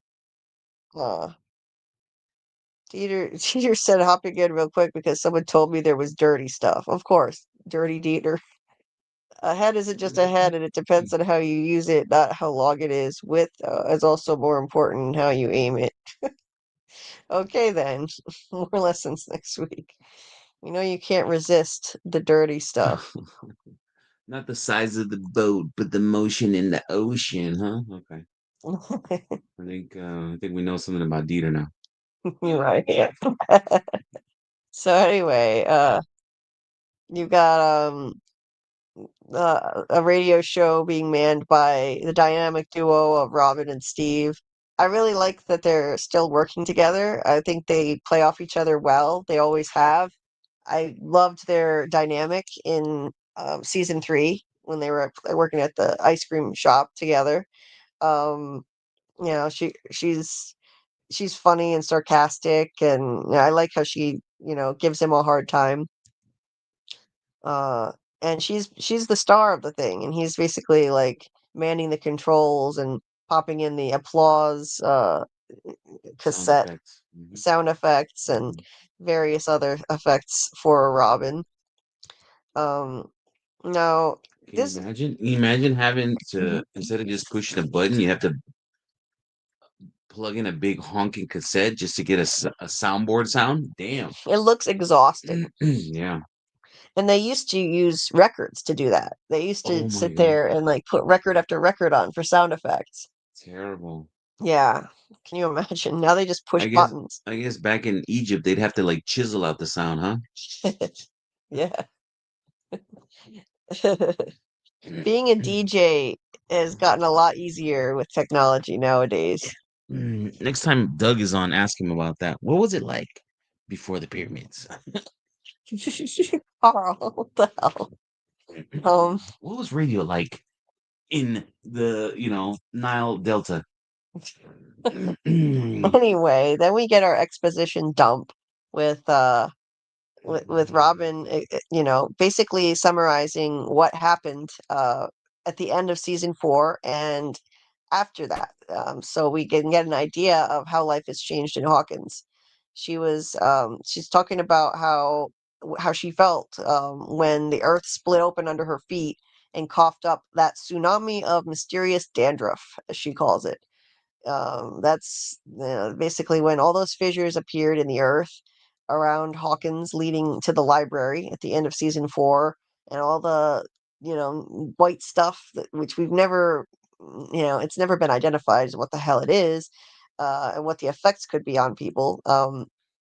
That came, you know, spouting through uh, these fissures, and she's uh she's kind of showing us, as we listen to her, explaining what life has been like. We see little glimpses of what life is how life has changed. We've got a military occupation here. They're all quarantined. They're treating it like a natural disaster in a way, and potential public health crisis. They don't know the effects that that this could have on people's health. Though the weird white particles that came up out of the ground and So they call it an actual quarantine, and they have actual barbed wire all around the town, guarded by armed military. It's actual martial law in Hawkins. Um, and she's putting a sunny spin on it, saying, "Why, when you really think about it, why would you want to live anywhere else? I mean, what town on earth can match our very impressive military to civilian ratio?" Uh, she's loading up the sarcasm here, and you see the military vehicles rolling through town, and those free mandatory medical checkups. So yeah, they're all being forced to get checked out on a regular basis after their exposure to God knows what from the upside down. She said, because after we inhaled those springtime snowflakes, who knows what's wrong with us? And that is still up in the air as far as like what effect this could have on people's health. When people go into the upside down, they generally wear masks of some sort. Originally, the scientists wore hazmat suits because they don't know what they're dealing with. But of course, now when people go into the upside down in this season, a lot of times it's not consistent. They'll have bandana face coverings and they'll just take it off and have a casual conversation like everything's fine. So I think it's like what pollen season or something. Like right now the upside down is it's been cleared out, you know? yeah, it's all good. Yeah. Yeah, maybe. Um, so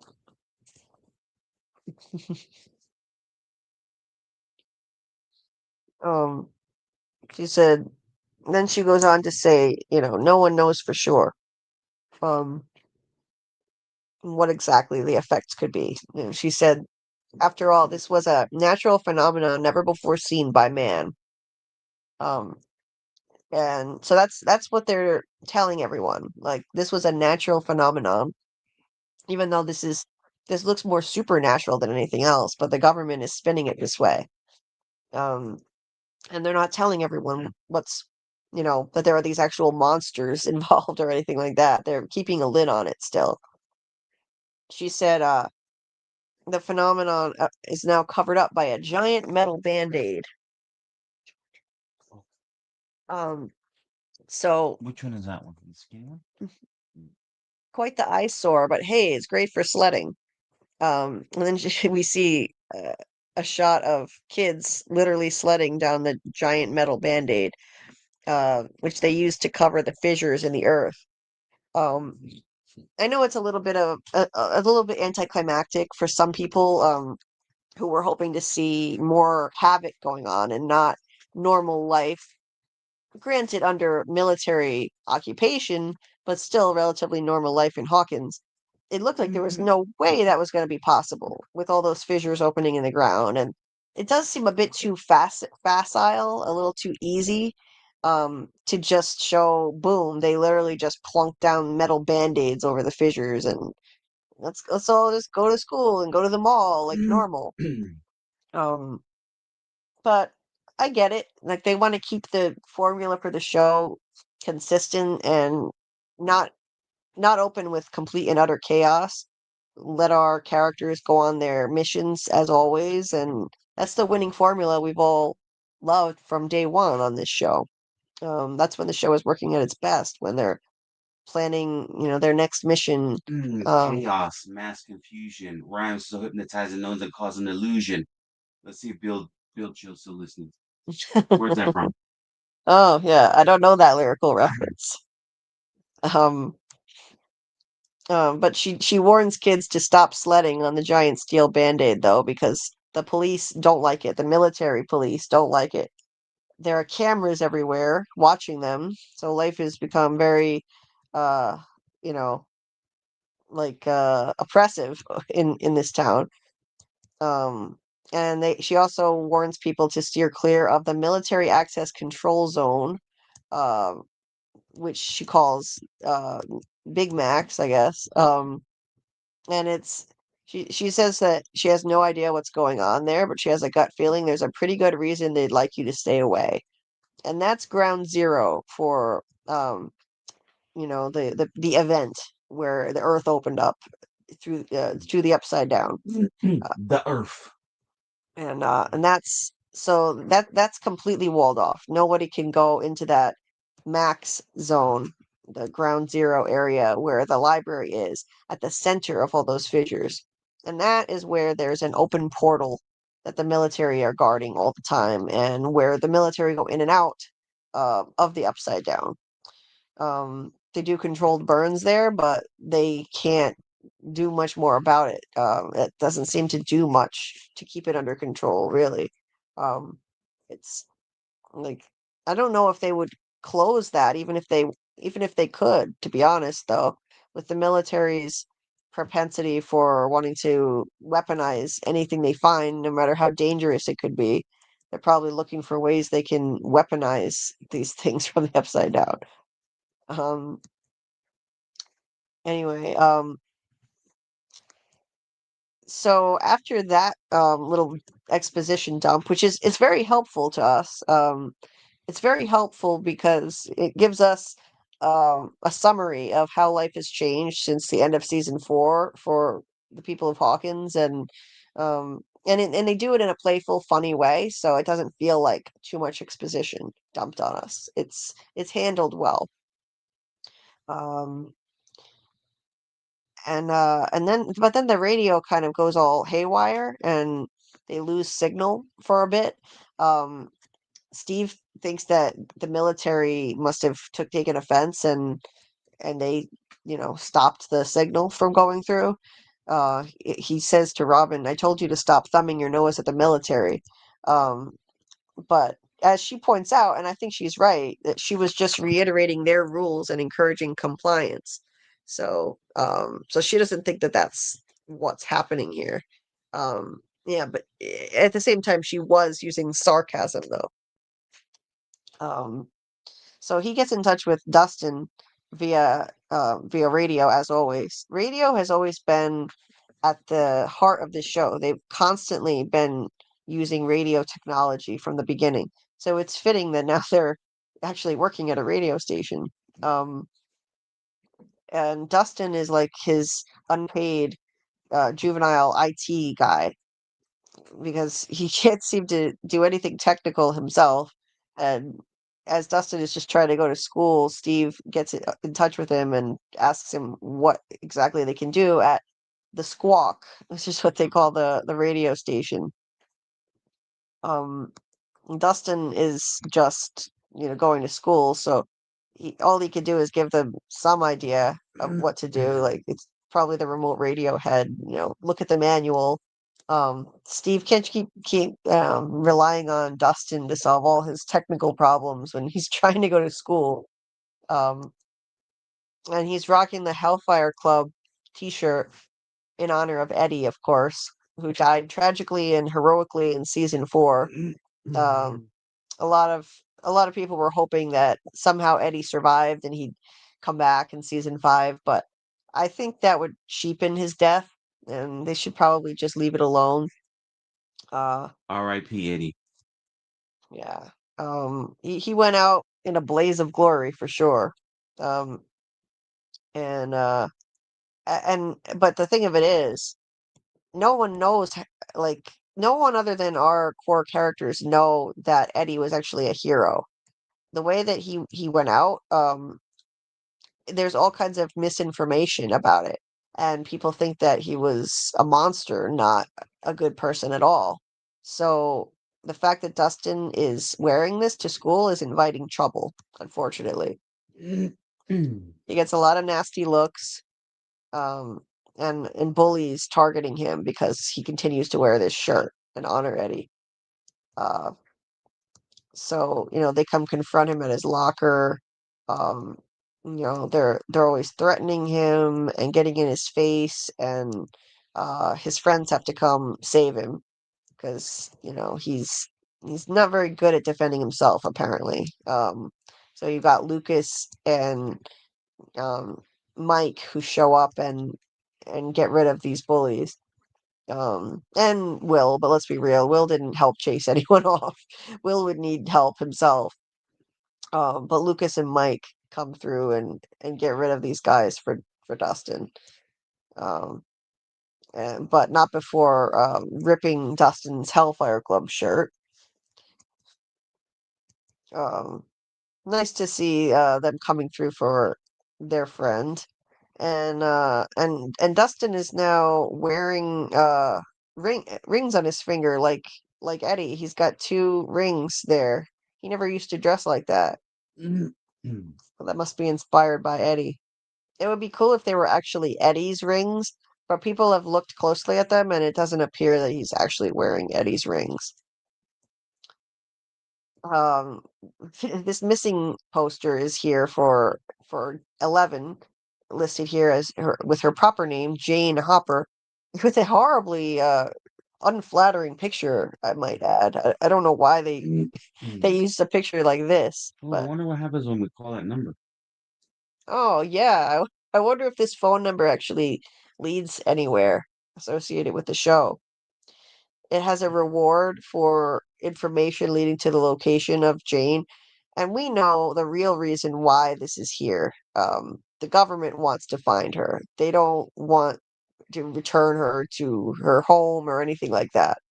So she's in hiding. This lets us know that 11 is in hiding, and that's no surprise because after the events of season 4, she's, wanted by the government.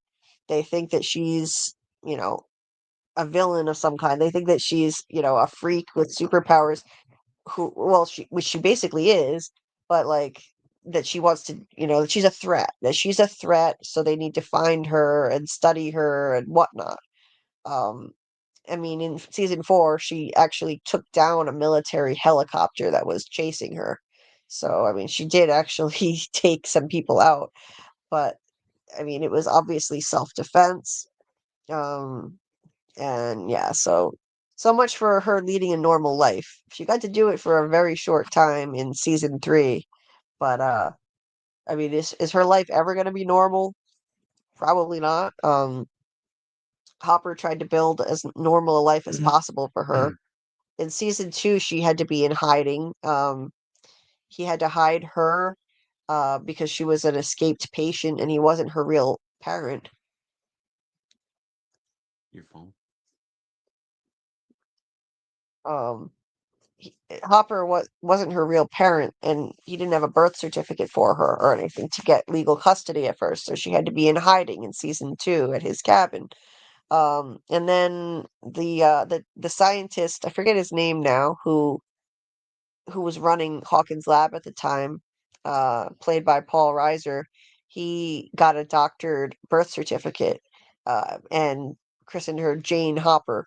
And that enabled her to live a more normal life in season 3, but still trying to go under the radar as much as possible. But of course, that's now all been shot to hell since season 4. So she is now in hiding once again and all grown up too, as she's now training to fight Vecna if and when they find him. Uh, Looking pretty fierce, I might add. She's come a long way from the little girl she started out as, who loved Eggo waffles, to little bald escaped patient. Did it lead anywhere when you called it? Yeah. What happened? So we're trying to call that phone number that was posted, that was on her missing poster.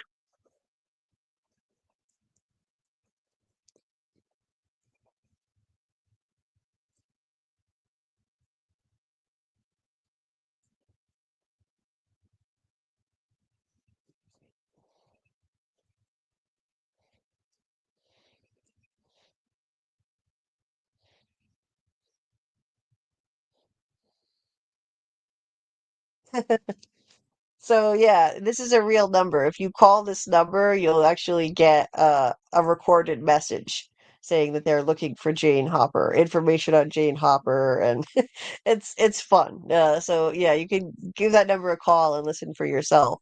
I just held it up to the laptop speaker. I don't know how well you could hear it because my phone doesn't get very loud, but yeah, give it a call. That's a cute little thing that they did. Um, so anyway, we see the kind of life 11 is living now. She's in training to try to fight Vecna, and the police are chasing her down. The military is chasing her down, trying to capture her with helicopters and a bunch of armed soldiers running through the woods. They wind up shooting somebody with a what do you call it? A a tranquilizer dart, but it's somebody else. It's actually not her. Um, and instead, it's she's safely off somewhere, running through an obstacle course in training. And then, most impressively, she leaps over a bus here. So, I remember people used to speculate on whether 11 superpowers would eventually enable her to fly. And while she can't fly, which would be, I'm glad, that would be kind of corny. She can use her telekinesis to propel herself into the air and jump large distances, which I think is pretty awesome, actually. It's very cool. She's looking more and more like a superhero. And they time her, um, because they're planning on eventually bringing her into the Upside Down with them on a mission, but they want to get her to a certain speed before they risk her life like that, and she's dead set on getting there. She's like laser focused on it. I'm sure she's really sick of living her life like this, under a microscope, being pursued by the military, um and she's become like a soldier. She's very different than I recently have been rewatching the show, and she's very different than like season 3 11, where she was really indulging in typical teenage activities, and um she wasn't this fierce and laser focused on just fighting the forces of the Upside Down. She was letting herself enjoy living a normal life for a while and being a giggly tween girl, or maybe young teen, I guess, by that point. Uh, and going to the mall, dating Mike, and all of that is gone now. We can see that she doesn't want to do anything to even just enjoy herself, have some downtime. No more, ego waffle diversions or anything. It's just all training all the time. That's all she wants to do. Um, and Hopper tries to get her to just like chill for a bit. Like, okay, you made progress today. Let's go watch a, a marathon on TV of TV together and make some waffles and just relax. And she's pretty nasty to him, actually. She just rebuffs that completely and just says, reset the timer. And he tries to tell her, like, you need to relax because you're gonna drain yourself too much. When her powers are used a lot, she exhausts herself. She drains herself like a battery and then needs to recharge. And he's right about that. But she's not hearing it, and she literally just interrupts him and snaps at him to reset the timer again. She's just a rude way to talk to her adoptive father, and unnecessary, but she's hell bent on doing this. um and then we see this military checkpoint. Everyone coming into Hawkins has to stop here, um and we see it's our good old friend Murray driving the truck. I was so glad to see Murray. One of my favorite characters. He's hilarious. I love this guy. I'm so glad that they never killed him off. And and this is a perfect role for him. He's always been like the outsider, going up against the big bad government, and he used to do that with his research into conspiracies. And now, who better than to fulfill this role? He got himself a job, bringing groceries into town, and meanwhile, he can also smuggle in contraband for uh, our our main characters, and like an intel, vital intel on the military operations that they're doing. So, because and they need this because they keep doing these expeditions where Hopper goes into the Upside Down to search for Vecna, and all the kids coordinate it with him and work on it with him. So they need to know like when the government is doing their scheduled burns, where they burn various parts of the Upside Down, trying to contain it and stuff. Um, and so they coordinate when Hopper does those missions with those burns. He hitches a ride on the military vehicles into the Upside Down. So yeah, Murray is fulfilling a vital role here, bringing that intel into town where they have no other way to get this information on what's going on with the military. And not to mention all the supplies he brings. Um, Now, in this moment here, we get a little glimpse of the love triangle action between Nancy, Steve, and Jonathan. Uh, Nancy and Jonathan have been dating for a while now, um, and they started to have problems in season 4. They were having problems because of their long distance relationship. Jonathan being in California, Nancy still in Hawkins, and planning on going to different colleges. That was an issue for them too. Spending so much time apart was a strain.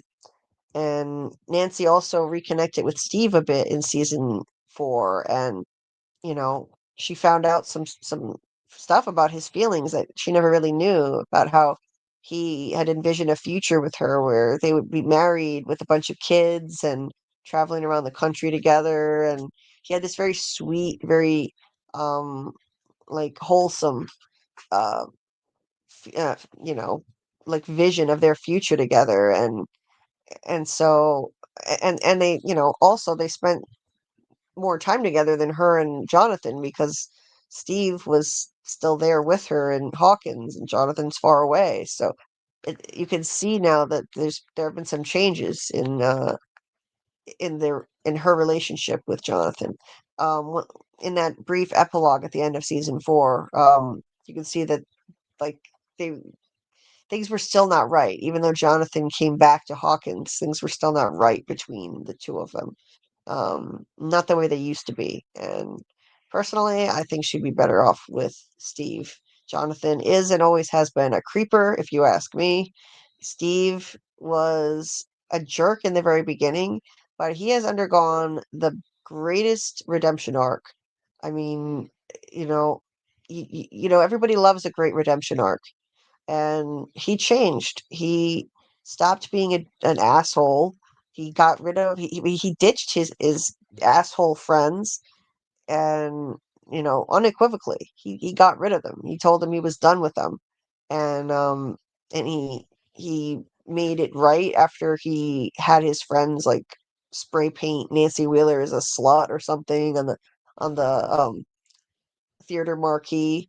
Um, he got Jonathan. He freaking got Jonathan a camera for Christmas to replace the one he smashed. Well, you know what? I'm team Steve on that too, because Jonathan was a creeper taking pictures of Nancy in her bra.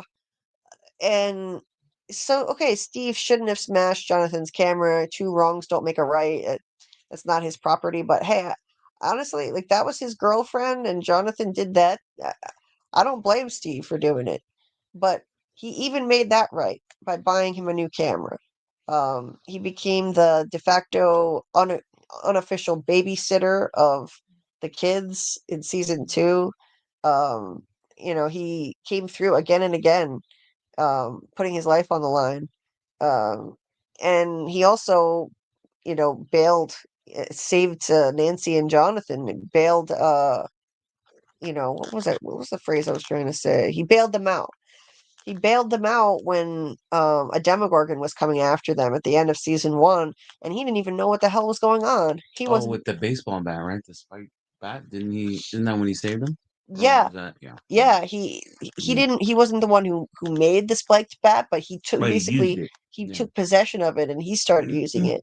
And he didn't even, at the time when he saved Nancy and Jonathan, or helped save them, he wasn't even looped in on what the hell was going on. He had no idea, but he still ran into danger, put his life on the line to help them when he Mhm. could have just taken off. put the hair on the line. He put the hair on the line, that glorious hair.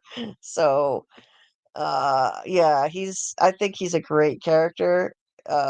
She'd be much better off if she just goes back to Steve. That's why Steve will die. Oh, God, I hope not. And she'll stay with Crooked Tooth Creeper. Crooked Tooth Creeper. Oh, I hope not. But see, you can see the sexual tension here. She's literally sandwiched in between Jonathan and Steve. Uh, the triangle is, visible right here. Steve is so close to her, she steals a glance over at him. And their hands are close together. Like you can see the chemistry is there. He looks at her, he's stealing looks at her, and Jonathan is watching this like, what the fuck? He's gonna steal his girl, and I hope he does. I really do. He's glaring, like he knows, he can see that they have chemistry still. I always did. I always thought, even when Steve was a jerk, back when he was a jerk, he was good to her. He was always good to Nancy. Um, was he perfect? No, but he treated her really well. Yeah, he was crazy about her. And he was really hurt when she ditched him for Jonathan. When she said she didn't love him in season 2, he was really hurt by that because his feelings for her were real. Um, anyway, so now the two of them are kind of in a pissing contest for her. He and Jonathan, they literally go head to head in this next scene where they're trying to impress her because they're trying to fix the radio signal for their radio station. And unfortunately, they have to, in order to fix it, somebody's got to climb to the top of this big ass tower. And naturally, they want to compete for her attention and impress her. So the two of them fight over who gets to do it. You couldn't pay me enough to go up that thing. That looks terrifying. I mean, if there were a way to take an elevator up and look from the top, hell yes. But climbing a ladder, hell no. That would not be happening. Uh, would you climb to the top of this tower, Carl? For a lot of money, sure. Yeah. Yeah. Well, how many stories is that? I don't know. It's pretty steep. You know, those guys that change those light bulbs get paid like 20 G's just to do that one job or something No way. ridiculous. It's a ridiculous amount when those really, really super tall ones. They Wow. gotta go up there and do maintenance on it. Yeah, they get a lot of money for that. Would you go this far to impress a woman? To impress a lady? To impress you, to win you over, there isn't a tower tall enough that I wouldn't climb. Oh. Cheese, cheese, cheese. I actually believe that's true too. Like you really would, I Well, think. yeah, I mean, if you were up there, maybe, yeah, yeah. Or if you were trying to Or like Mario, he jumps and he on the flagpole and he jumps over King Koopa, and uh-huh. then Julie's in the next castle. I was like, fuck, yeah, If you I'd do were that.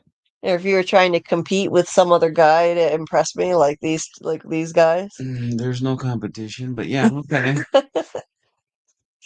Yeah. I mean, I don't know. I don't know how many people out there would do this in real life. So this is another far-fetched thing, if you ask me. The two Yeah, of them and doing they got this. up there pretty quick too. That's a trick. Yeah, that's Mhm. one hell of a trek. And they made it look a little too easy. Uh yeah, and you got the ladies just eye roll over it. These guys are like, again, they're in a pissing contest for Nancy. Yeah, Um I mean, she'd have to have to start off. She'd have to have a different hairdo because ugh. yeah, right?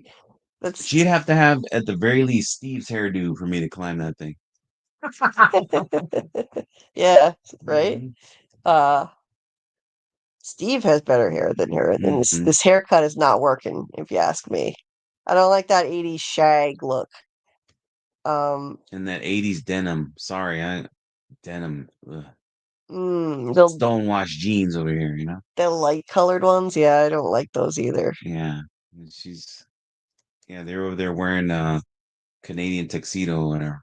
Yeah, these shots were these shots were amazing. Like, look Mhm. at this. Like, the two of them were neck and neck climbing this thing, and you got like these really cool aerial views of Steve Mhm. climbing it, Jonathan climbing it, uh, and then they keep going higher and higher until they're way above the horizon, and they still like be at They the get same there at the time. same time. Yeah. At the same time, Jonathan like looking like a troll here. Ugh, gross. You tell us how you really feel.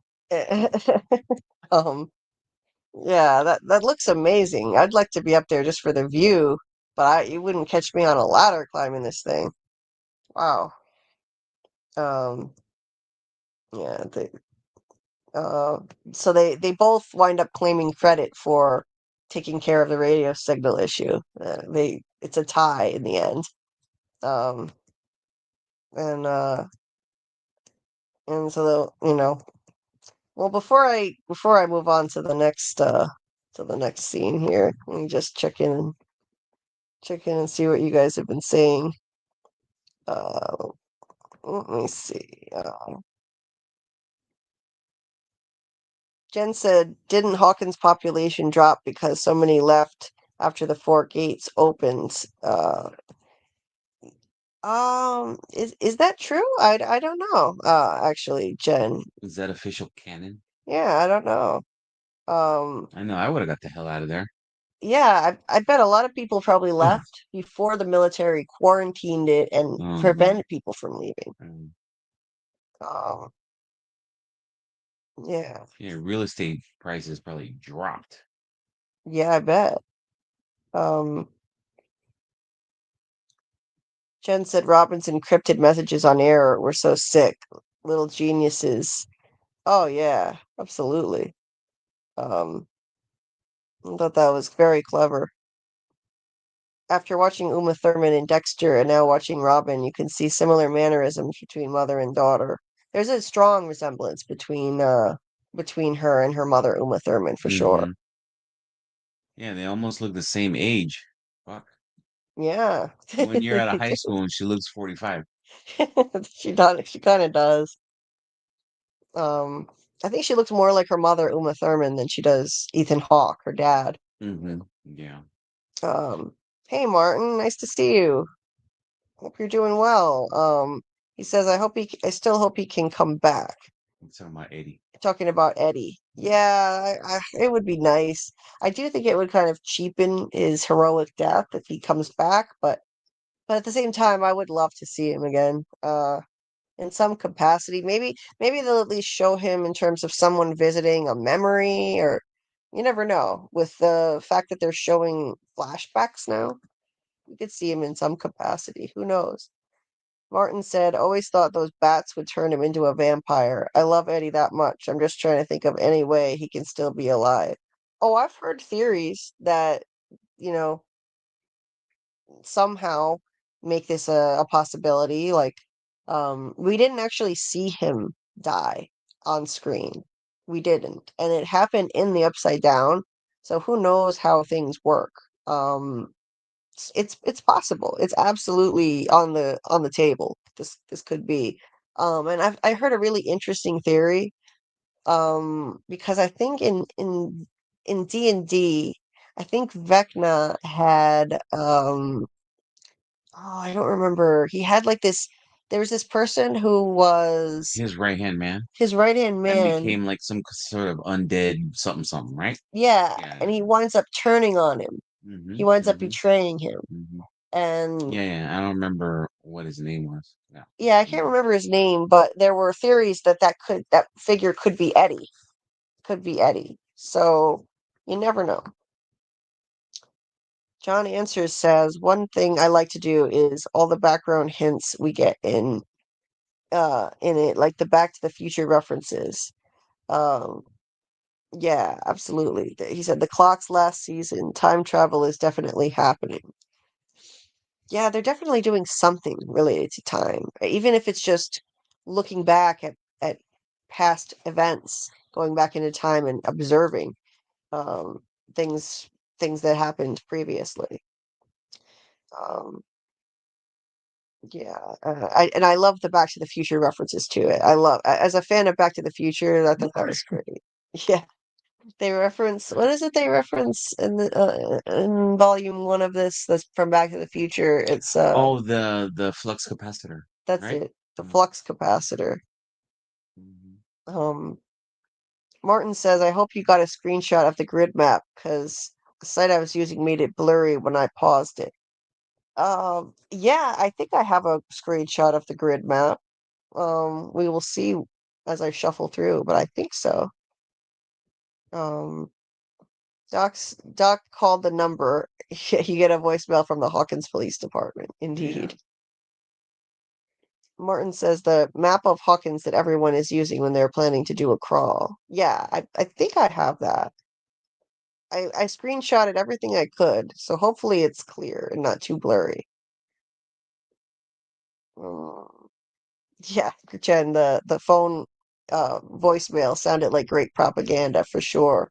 That's what the government is doing in the show right now. I like how it sounded like it was recorded like on a, like the old time cassette answering machine, you know? Yeah, I did that intentionally. That was Mhm. cool. Doc says, I really like that. It's fun. Adds a little more depth. Right. I love when shows do this content that bonus content that kind of immerses you more in the show. You know, Lost did that where they had a website where they were posting ads for jobs, and it was like Mm, animal trainer and this and that, because in that season they were going to go to the island to have the cages where the animals were and stuff like that. There was some cool, what do they call it, guerrilla marketing kind of thing. right. Hmm. Yeah, and there's a term too. I don't remember what it is for stuff like this. Isn't it guerrilla marketing? And there's another term too. Oh, okay. But I don't remember what it is. I think it was the Lost Experience that they called it, right? Oh, okay. Yeah, yeah, yeah. And they released stuff for From that had like they had a fake website for some company in the show, and Severance did the best thing I've ever seen, which is release a whole section of the book, Oh, yeah, the book. that Yeah. ridiculous book from the show. Oh, just like wasn't Scarlett saying that there's a Waikaro chapter out there as well for Pluribus? Yes, so there's Mhm. also there's a section of Carol's book that you can read from Pluribus too. So I like that a lot of shows are doing stuff like this. Um, uh, oh, so that was Jen. Jen said that doctor, the scientist I was mentioning, his name is Dr. Sam Owen. Um, Dr. Sam Owen. So that I think that's the one played by Paul Reiser, who I was talking about. Thank you. I'm bad at remembering names. Jen said 100,000% agree, Julie. Hashtag Team Steve. Hell yes. Full redemption for Steve. He's always been accountable and he's the babysitter. Absolutely, Jen. Uh, Amy said, I've seen a clip of someone doing it and they wind up blowing, and the wind was blowing them everywhere. Well, what was that about? That was 10 minutes ago. What was it? What did it say? Amy said, I've seen a clip of someone doing it and the wind was blowing Oh, them everywhere. changing the light bulbs on those radio towers, so Oh, light towers. that would be Yeah. terrifying. Oh my Mhm. God. That would be so scary.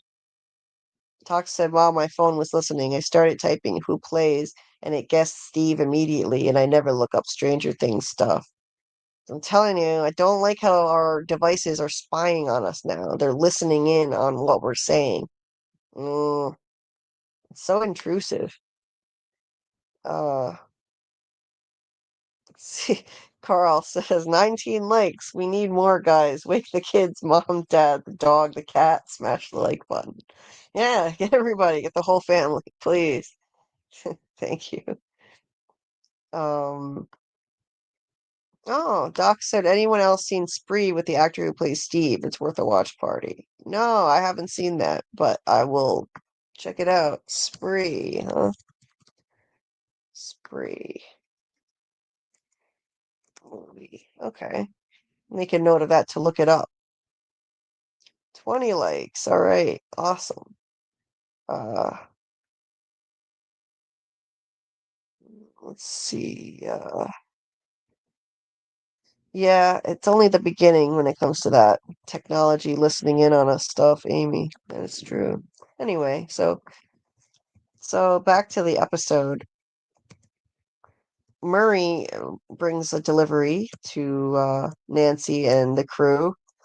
It's got a fresh telemetry tag, which they really need for their crawl mission with Hop. Bullets and shells, hand grenades, grenade salad, because he's hidden it under the lettuce. Plenty of Gatorade with a glass bottle. Nice for plastic invaded everything. Um, and then Whatever checkpoint he went through, those Mhm. people need to be fired. Right? They all need to be fired. How did it? How did he get this stuff through so easily? Like, anyway, he's got military intel too. That's the biggest get. So they know that the next burn is happening tonight.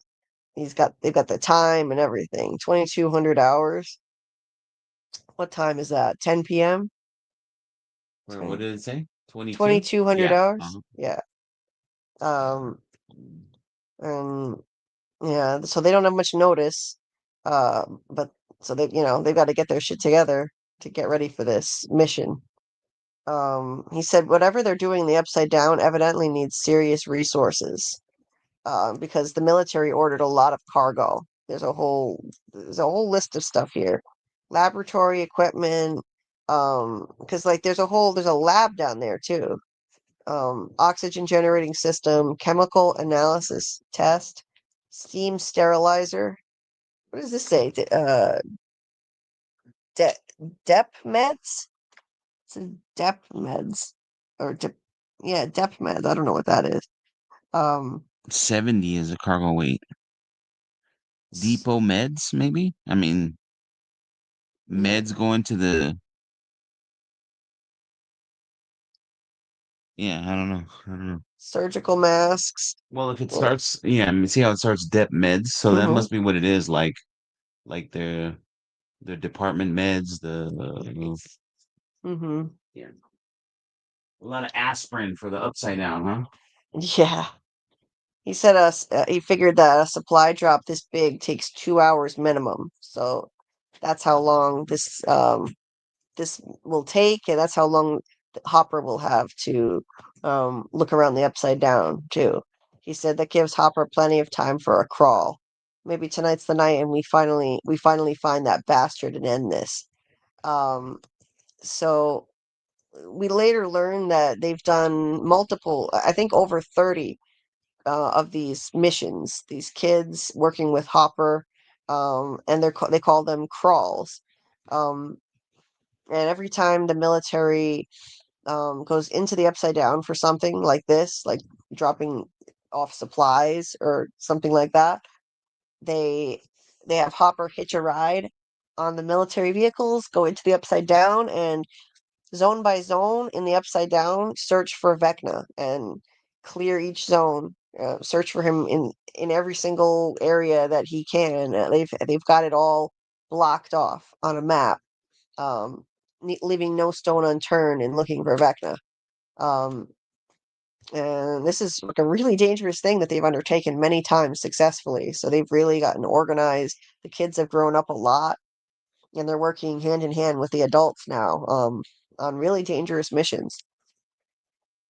Um, so yeah, that's the end of that particular scene. Oh, he also gifts this cassette, this John Coltrane cassette to Jonathan, saying, this I find this very engaging or something.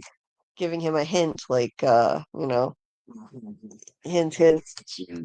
Yes, he's always been like shipping Jonathan and Nancy from the beginning. Hell, Oh, well, from the first night they spent at his house or whatever. yeah, he's always done that. He's always trying to push those two together. Um, I think in this cassette tape, he also smuggled Jonathan in a little ring to give Nancy. That's the engagement. Yeah, the engagement ring is in there. So yeah, he's really playing Cupid for Jonathan, and Jonathan needs all the help he can get. I mean, look at his competition, freaking King Steve. Um, so then over at the high school, um, so before Dustin sits down, Mike, Lucas, and Will. Sorry, sometimes my brain short circuits as I'm trying to remember all the names in this show, and I'm tired. But anyway, they were talking about Dustin before he sat down about how he's been, not himself lately. He's like losing his mind. Like he wants to restart the Hellfire Club, even though he's getting bullied so badly just for wearing the Hellfire Club shirt. Like he can't get over his grief over his friend Eddie, and so he's wanting to do more and more reckless things, and so they think it's a problem. It's like you're drowning his sorrow in Twinkies too. You think so? Putting on a little poundage. Oh, I think I think he's always kind of looked this way. He's always been a little, uh, you know, Maybe it's more obvious to me or something. I don't know. yeah, he's always had a little extra. But anyway, then the radio broadcast comes on from Robin. They've fixed the signal and just in time to deliver this new intel in code to everyone. So she puts on this upside down song. I forget, Diana Ross. by Diana Ross. That's it. I was trying to remember. Upside down. Boy, you turned me inside. Oh, sorry. It was a very apropos musical choice, I gotta say. Extremely fitting. Um, and Hopper and Joyce, the kids, they're all listening and writing down the clues and figuring out what they mean, like what the secret message is. Um, and the clues, so she's very clever how she does it. She drops hints um about using a story about Diana Ross and Barry Gordy. Um, so long story short, she tells this story and then they're able to write down a bunch of clues and figure out exactly when and where the military operation is going to be for the crawl and how long it's going to take. They figure out, okay, it's 10 p.m. It's going to be 2 hours long, roughly. It'll be section G1 and whatnot. Very clever. And then they even have a cool secret hideout too at the radio station. I thought this was neat. They have a secret basement covered up here where they go down and plan their operations. Um, and Hopper goes down into like these tunnels underneath the city from that are still there from a previous season. Um, the tunnels are really cool the way they're constructed too, but we'll get into that when I come up on those pictures. Oh, was that the grid that Martin was looking for, or he wanted the more detailed one? This might have been. I think I have a shot of it without his hand in the way. Let me see, maybe. Let me see what I've got here. Maybe I don't have one without his hand in the way, Or did but he want the one that's like on the overhead projector? might have been. He might have. Yeah. Um. So you hear the plan unfold as they cut back and forth between these two settings with Nancy leading one group and Mike leading the other group. So you got this old-timey projector on the wall showing the different grid zones, and Nancy leading that. I like how they included the little D&D figurines too in this, bringing it full circle. So, like, there was a time when these were just little kids playing D&D in the basement, just playing make believe missions, and now this is a real mission. This is a real mission with real stakes. And but we have that callback to when it was just make believe by including their little uh figurines in this plan. So I really liked that. It brought that full circle, and it just gives you a nostalgic feeling looking at these kids who are now all grown up, and went from watching them play a silly imaginative game in the basement, taking it so seriously, to now, in the real world, planning a real mission against real monsters too, and they're all grown up. They've come a long way. I do miss, some of the more whimsical aspects of it when they were kids and they could be more childish, and there was a bit more humor before, but uh I'm hoping we'll get a little bit more humor as the season goes on. I don't know. I think 4 episodes in, or it's probably about as funny as it's gonna get. It's not gonna get much funnier. Shit's getting real. Mhm. It's a lot more serious now. Um, and it says day of disaster here, so I think that must be referring to the day that the fissures all appeared in town. Um, oops, got stuck. Yeah, they're their little D&D figures, in a real life mission now. So, so they go over Murray's intel, and assuming his intel is correct, they say the supply convoy is set to reach Hawkins at 10 sharp. So they want Hopper in the tunnels and on the way to Mac Z, no later than 9 o'clock. So he goes down, he's going to be going into the tunnels below the town on his way to that military zone. It's a convenient way for them to get around, since the tunnels happen to be there now. Um, Lucas and Mike will be in an observation post, ready and watching. Barring unusual traffic, they think the Mac Z convoy will get there at 10:15, and then once the burn starts and there's enough cover, they'll signal Hopper, who will make his move. He'll sneak onto a military vehicle, enter the Upside Down, and the crawl begins from there. Hop will be in the Upside Down, uh, traveling not too slow. I mean, not too fast. So that will allow Dustin, Dustin and Steve to follow. Well, at least the plan was for Dustin and Steve to follow along in the right side up. I never heard them call it the right side up before. I can't remember them ever doing that. So They just call it that right there. yeah.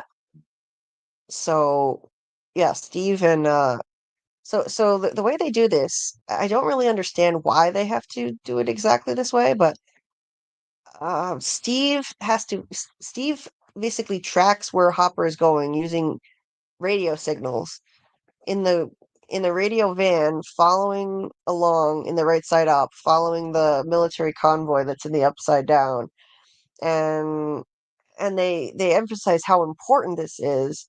I guess because if anything goes sideways, they need to be able to, like, be in the vicinity of where Hopper is to help him escape. I'm not really sure. Like, this is something I was unclear on, to be perfectly honest, why it is that they're needing to follow Hopper's convoy through the upside down in the radio van. I don't know. Maybe I'm just dense because I'm missing that. And No, I don't know why they have to do it either.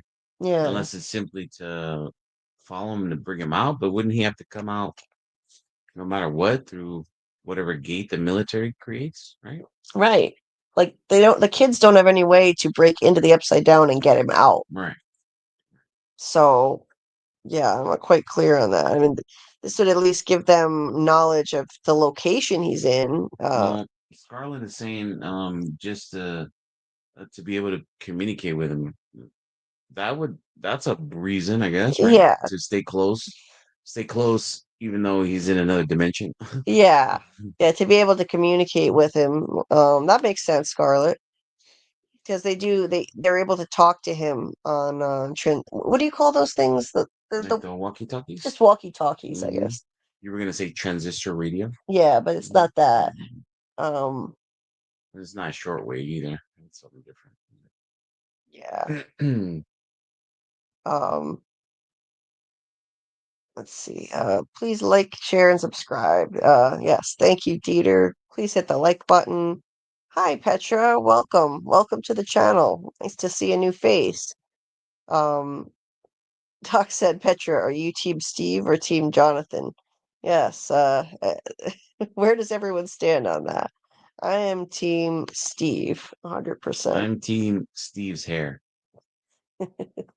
Steve's hair. Yeah. Steve's hair should be part of that poll. It's like, I mean, it might as well be its own I'm pretty character. sure it's got its own social security number, so Yeah, seriously. So and then anyway, so they also use a telemetry signal to communicate or to track Hopper, communicate with him.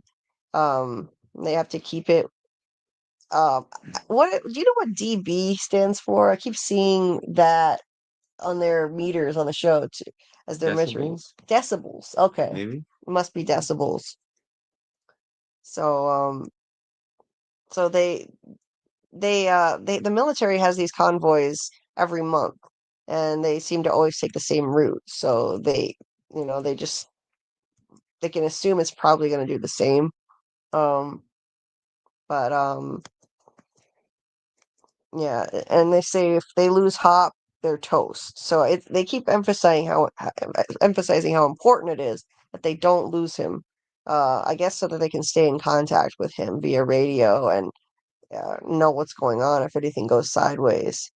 Um, and now this is a pretty clear view of the map. It's a little bit closer up. So I don't know if this is the map Martin was looking for, but yeah, there's that. And if you zoom in a little more, it gets a little blurrier, but you can see the different street names and landmarks in town, the library. This is the square on the left is sort of their ground zero. That's the MAC zone, which is completely walled off to the public, and the library is right at the center. That's where the portal is. And you've got and a few other landmarks. There's like a church, there's the water tower where they do like some surveillance over there and stuff like that. It says state declares Hawkins, Indiana disaster zone. Hundreds missing after devastation. So hundreds of people went missing. It says hundreds day of disaster. Hundreds left in something in I can't read that. Left in something after region suffers from huge earthquake. Hopkins. It says Hopkins. Oh, no, Hawkins. What am I saying? Mhm. Hawkins left in ruins. That's it. Hawkins left in ruins after a region suffers from huge earthquake. The government actually called what happened at the end of the season 4 finale an earthquake. Yeah, I think it's a bit more extensive than that. yeah, Even though there have been earthquakes in like Nebraska and Iowa and stuff like that, yeah, but it's like nah, yeah. more like a volcano erupting or something. Yeah, Mhm. I can't see how they could pass that off as an earthquake when people saw these crazy fissures that were like bright, like flaming red. And all that devil's dandruff. All the yeah, Huh. the dandruff explosion. Yeah, that's no earthquake anyone's ever seen. Uh, so I guess, yeah, they have to basically direct Hopper on what to do. That's why it's really important that they follow him in the radio van so that they can maintain communication with him, because they're gonna radio him on when to disembark the convoy that he's gonna be hitching a ride on. They'll radio him to disembark at the location that they need him to check Vecna. Um, and then he'll have 2 hours to search for Vecna, which they think is ample time. And they say that he's cleared zones much faster than that. So they've done this over 30 times before. Very dangerous, but always got him out successfully and haven't found Vecna. Um, now, Nancy is really optimistic about it, but and so is Mike, but they both got to kind of convince the people around them, you know, who are getting a little more cynical about it. Um, like, they're like Robin is pointing out, this particular zone that they're going to be searching is not that exciting or Vecna-y. Um, it's got a Circuit City, a couple of houses, and a Big Buy store, where like you sell groceries and stuff. So how likely is it that they're going to actually find Vecna there? They don't think it's too likely. But Mike and Nancy insist that they have to continue searching everywhere for him. They break into they keep following the same mission. They break into the Upside Down the only way they can, which is through the Maxi gate under the cover of a burn. Once inside, so this is what they've been doing. This kind of gives us a little exposition. Once inside, they search one zone at a time methodically until they figure out where Vecna's been hiding.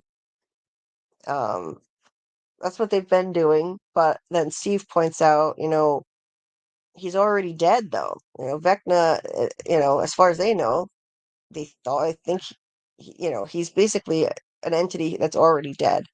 How can they? So Steve is like, how can we kill something that's already dead? Vecna, technically, he's some kind of undead creature. He's like when he was cast into the Upside Down by 11, it was like that essentially kind of killed him in a way, but he's living on as an undead creature in another form. So how do you kill this entity? That's a big question this season. How exactly do they kill Vecna, and how can they be sure whatever they try is going to work and eradicate him? Once if they do find it, how do they do it? And and Steve is like, this is like over the 30th crawl now. Like, are we in the 30s now? We've done all of these and not a single baddie in sight yet. Like, where is he at this point? 11 can't find him in her bath, and Will hasn't had any more of the chills on the back of his neck since the big earthquake. So again, this is a nice way to insert a little more exposition into the story that lets us know. So ever since the big earthquake, quote unquote, at the end of season 4, up to this point, Will hasn't had any more chills on the back of his neck, indicating that Vecna is nearby. Um, and the last they saw Vecna, he was roasting like a turkey and pumped full of lead, like Steve says. So they haven't seen him since, and Will hasn't sensed his presence. And he also fell 3 stories. So Steve rightly points out something, a good question.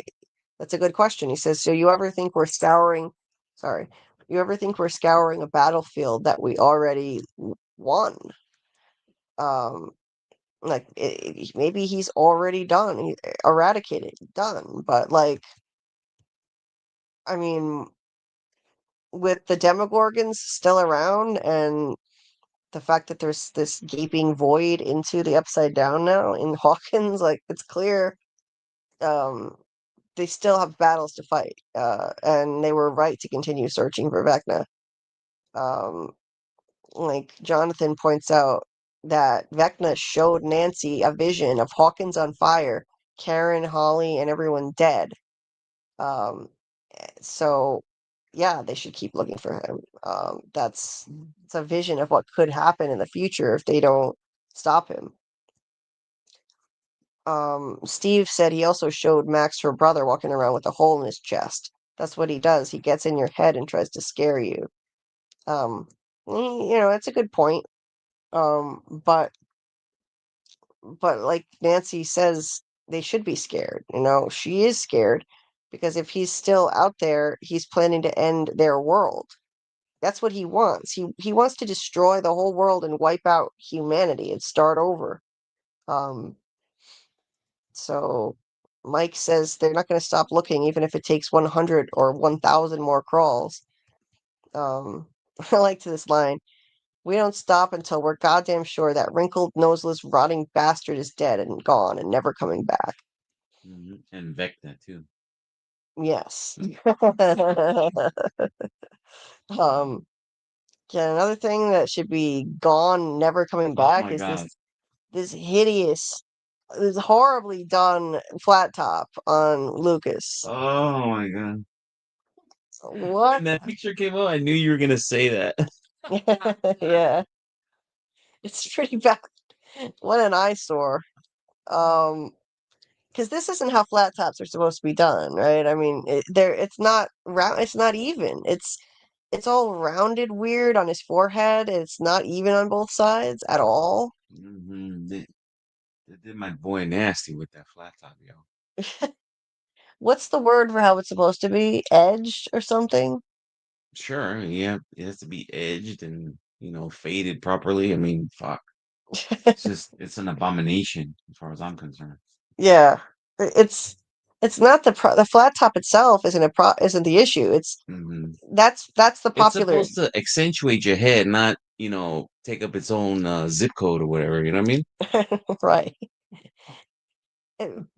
Flat tops were popular styles back then. The problem is that they didn't do it right. They didn't style it right. Otherwise, I'd love to see it. I think it's so fun and retro. I liked when Will Smith had it on The Fresh Prince of Bel-Air. Anyway, so this the boys here, they get together and get ready for another crawl mission. Putting their hands together just like in the old days, and they're all united once again. They still have, Dustin has his issues, feeling united with the group right now, but he wants Vecna dead too. He He's said got all kind of issues: fashion, hair, teeth, his caloric issues. his rings are cool though, don't you think? Yeah, yeah, I can respect the rings, Yeah. but and also the like. Why is every piece of clothing that he has on a different color and or pattern? I don't know. And none of it goes Yeah, together. none of it. It's like he's a walking tackiness. Yeah, like he got back from the thrift shop and nothing matched at all. Like just random shit. Um, he said that he's in for Eddie. He wants to kill Vecna to avenge Eddie's death. As they're celebrating the launch of the next mission, you get some creepy vibes, some creepy Twilight Zone feels from Will as he gets his first goosies, as Steve called it. His first goosies since the earthquake. Um, not real earthquake, but yeah, that's what they're calling it. Um, this hasn't happened since then, but he gets chills on the back of his neck and everything starts spinning. And I think this is different than usual. Usually he just gets chills, but this time it's more intense. Everything just starts spinning. Um, and poor Will just can't catch a break from the beginning of the series. Someone said that Dustin is this season's Kenny. I'd have to say, if anyone is this season's Kenny, I gotta say Will, because Kenny is the most persecuted character on From by the writing, and Will seems to be the most persecuted in this show. He just cannot win, no matter what. He went missing. When he got back, his friends mostly just blew him off, got girlfriends. You know, didn't want to play D&D with him anymore. He's got a crush on Mike that's unrequited and always will be. He's like an outsider even within his own friend group here. So yeah, and now, he's still stuck being connected to the Upside Down and those creatures in it and Vecna. Um, Even after, like, he got possessed by the shadow monster and they rid him of that, in season 2, he's still got this connection to it. He just can't break free. Um, he tells them that he had this crazy feeling and the sky was spinning. He's like, I don't know, maybe it's nothing, right? Yeah, sure. It's like, Lucas points out, yeah, but I get nervous too before it crawls, but the sky doesn't spin for me. Does it ever spin for you? Uh, so they wonder if maybe Vecna is close, which they should be wondering, absolutely. Um, and you know, it's that's probably what it means. But anyway, they just move on and hope this is a good sign. And then we have Holly in a similar scene. I thought this was interesting how they juxtaposed that scene and Will with the spinning dizziness with Holly on a merry-go-round spinning. And we later find out she's got her own connection to the Upside Down now. So this was cool how they did that, how they paralleled the two. Because, Holly's journey in this season, her story arc is going to mirror Will's in a way. Um, she's kind of the new Will, in some ways, and she's also targeted. She's going to be targeted by Vecna, of course. Um, and later uh, taken just like Will was taken, um, into the Upside Down. Um, so, well, she's on the playground with this little douchebag, Derek. We want to talk about ugly outfits. I mean, this is a humdinger. Uh, Did you just say humdinger? yes, Okay. I did. Oh my god. Um, well, I mean, look at this shit. He's got. Well, it's a real humdinger. Anglo alert. Quit making fun of me and my whiteness. Make fun of this instead. That's swell. Make fun of this instead. Look at this. Look at this douchebag, Derek, with the. Oh, that's a real humdinger. Look at this. He's got like it looks like sprinkles on his shirt. And he's probably eaten one too many ice cream cones too. He's also tackified too, because that kind of, you got a green hat with red pants and a blue vest. Yeah, it's pretty ugly. Um, and he comes and he spins the merry-go-round way too fast, Mhm. upsetting Holly, and then takes off because he's a little bully, which unfortunately does happen a lot with Mhm. kids who are sometimes kids who are really overweight.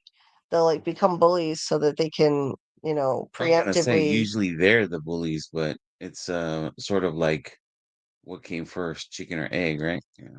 Yeah, it's like they're doing this to uh, avoid people picking on them. They become bullies themselves. I went to school with an overweight kid who was covered every square inch of his body from head to toe with the most freckles I have ever seen on anyone in my life. And he was a ginger too. They don't have souls, by the way. They don't have souls. Gingers don't have souls. No. Hope we don't have any gingers listening. Uh, Well, if there are, sorry about the afterlife. There's none for you. God. Sorry, no, there is gingers have souls. Um, but, Maybe not the one from the Twilight Zone though. The little boy who controlled the whole town. Bill Moomy. Yeah, It's good that you did that. It's real good.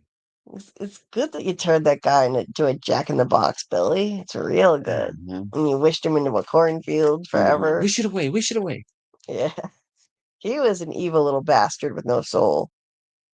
Um, but yeah, the kid I went to school with, yeah, he definitely started bullying people so that he wouldn't get made fun of. I'm sure of it. I mean, you're a ginger, an overweight ginger who got left back uh, at least one grade and covered with about 1 billion freckles. Um, anyway,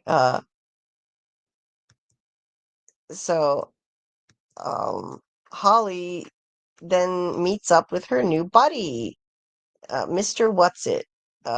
We don't see his face in this one, so all we see is this creepy hand, and we see that she's looking up.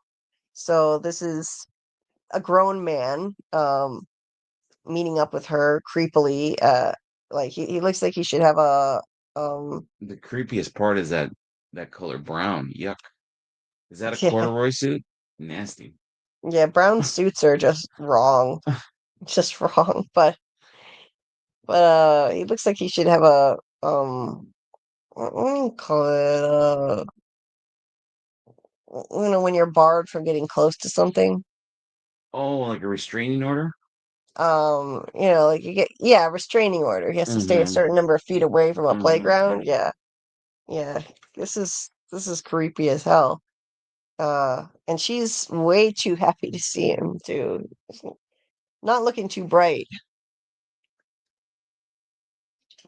Um, I love her cute little wardrobe though. It's adorable. But it's so obvious to me that she's way older than they're portraying her to be.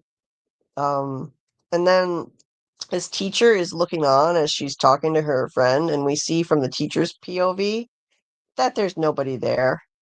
She's talking to nobody, at least so it seems. So she looks nuts because they think that she's too old to have an imaginary friend. I guess in the show she's supposed to be 7, though. I don't think 7 is too old to have an imaginary friend. I had an imaginary friend somewhere around that age, maybe 6 years old. Um, I mean, You did? yeah, Oh, wow. I had an active imagination. I wasn't I may have to reassess. I wasn't extreme about it, where I'd like talk to my imaginary friend all the time or anything. But once in a while, I would pretend I had a friend who wasn't real. Um, so yeah, I don't think there's anything that crazy about a 7-year-old with an imaginary friend. But this little girl is actually older than that in real life, like 14. So yeah, that's definitely a problem at 14 if that were her age in the show. Anyway, uh yeah, talk about chilling, and what an unexpected storyline to give Holly such a meaty plot. Uh, Never expected that. I saw that one coming, but I like it. I really like what they're doing with this. Um, and then we also have a new character here, um, Dr. K. And what's her name again? She was Sarah Connor in The Terminator. Linda Hamilton, Linda right? Hamilton. Yeah. Mm-hmm. She's the villain of the story, as it were, one of the villains, representing the government hunting down 11. She's cutting into this gigantic, disgusting specimen from the Upside Down. Uh, why exactly? I guess just to study this organic material, see what it's all about. She doesn't say, but they have other specimens that are alive, like this thing with tentacles. Really gross thing Mm-hmm. that's creeping out this dude. Oh, that's right. What is that? That's nasty. Yeah, I don't know what this is. The Upside Down doesn't just have Demogorgons. It does have other strange creatures that they haven't really named, as far as I know. Um, so Well, yeah, her hairdo also looks like some sort of creature. it's not that bad. Well, when you flip by right now, I was like, whoa. Oh, That one right there. See, go back one. Yeah, that. No, sorry, that one. that one there. Whoa, Yeah, it's not, live. it's not the most flattering hairdo. Uh, but I like that she allowed herself to age naturally, which is something a lot of women don't do in Hollywood, and they get so much work done on their face that's plastic and Maybe that face has fake. been worked on. Jeez. I don't think so. It looks pretty natural to me, but I could be wrong. So this is Sergeant Ramirez who's reporting to her. Ramirez. Ramirez. Um, he says that a Lieutenant Colonel Sullivan tracked down a lead that they spoke about, and she's like, "Oh, it was a tremendous success," sarcastically, and he says, "No, unfortunately, if it was good news, Sullivan would be here himself." Um, Now I'm not totally clear on what lead they're talking about. I mean, I know that their main mission is finding 11, so it's got to be related to that. Is it related to? I think it may be related to the woman they were chasing in the beginning of the episode. Um, they thought it was 11, and it turned out it was somebody else that they shot with a tranquilizer dart, and now should be sued for that. But yeah, I think that that's what he's referring to. And she's not pleased, of course. Um, she reassures him that this thing in the case doesn't bite, but it does on occasion strangle. Well, that's really comforting. Mm-hmm. No reason to worry about this at all. Um, she she said, "You have a new lead to offer more false hope, and please tell your commander that I'm running into a wall here. People are dying, innocent people. I need the girl." So, who is dying? People are dying, innocent people. So I would say that's the military in the upside down. Well, that's what you get, dumbasses, for installing a military base in the upside down. So since they have people down there all the time, I guess she has a lot of troops dying, of course. Um, and they have the wrong target in sight. They think that 11 is somehow the problem and public enemy number one, and they need to find her, and maybe then they'll stop exploring the upside down. I don't know. Knowing them, knowing the government and the military, they'd probably still continue regardless, and see what they could weaponize down there. Um, and then we see, as we leave that area, that they're actually in the upside down, which is pretty crazy. This is their military base in the freaking upside down, as a bolt of red lightning uh, crashes. Um, that's just crazy. Who would have thought? I don't see how they could get away with this, to be honest. I really don't. And it's very far-fetched, but here we are. The military actually has established a base in the Upside Down where they're not getting completely decimated. I mean, it's operational. A bunch of buildings that were hastily erected, and they've got all these lights on, and I mean, they even like actually have a power grid down there. It's pretty crazy. Who's in charge of the utilities in the upside down? Was it like I don't was it Southern Indiana Edison or know. Vecna or what? I have no idea. It got me. It's pretty bizarre. I did not expect that. Um, Now Hopper and Eleven are talking about this next crawl, and she wants to know what her time was on her last run in training.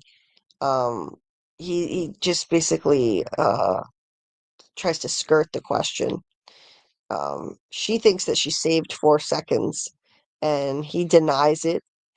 He just says it was very fast. You can try again tomorrow. She she's saying no, she wants to come with him tonight on the crawl.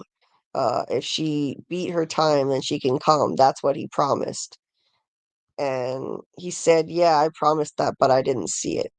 Well, he lies to her face because she did beat her time, but he is too scared to let her risk her life. she's his adoptive daughter. I can understand why he would lie. He's trying to protect her. He doesn't think her presence is necessary for this mission, which is just a recon mission. So he wants to wait and save her for when it's absolutely necessary. Plus, I think he's stalling as a dad, and I get it. His relationship with her is my favorite relationship between any characters on the show, hands down. I think they're the heart of the show, and the way she filled the void in his life after his grief over the loss of his daughter had never healed. So why would he want to risk losing another daughter? I totally get it. Um, and she's raging against him, but he just loves her and wants to protect her as long as possible. Um, so um, yeah, she knows he's probably lying.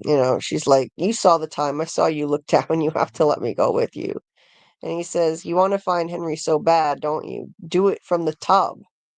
You know, just go into the void in her mind and find Henry by going into the deprivation tub.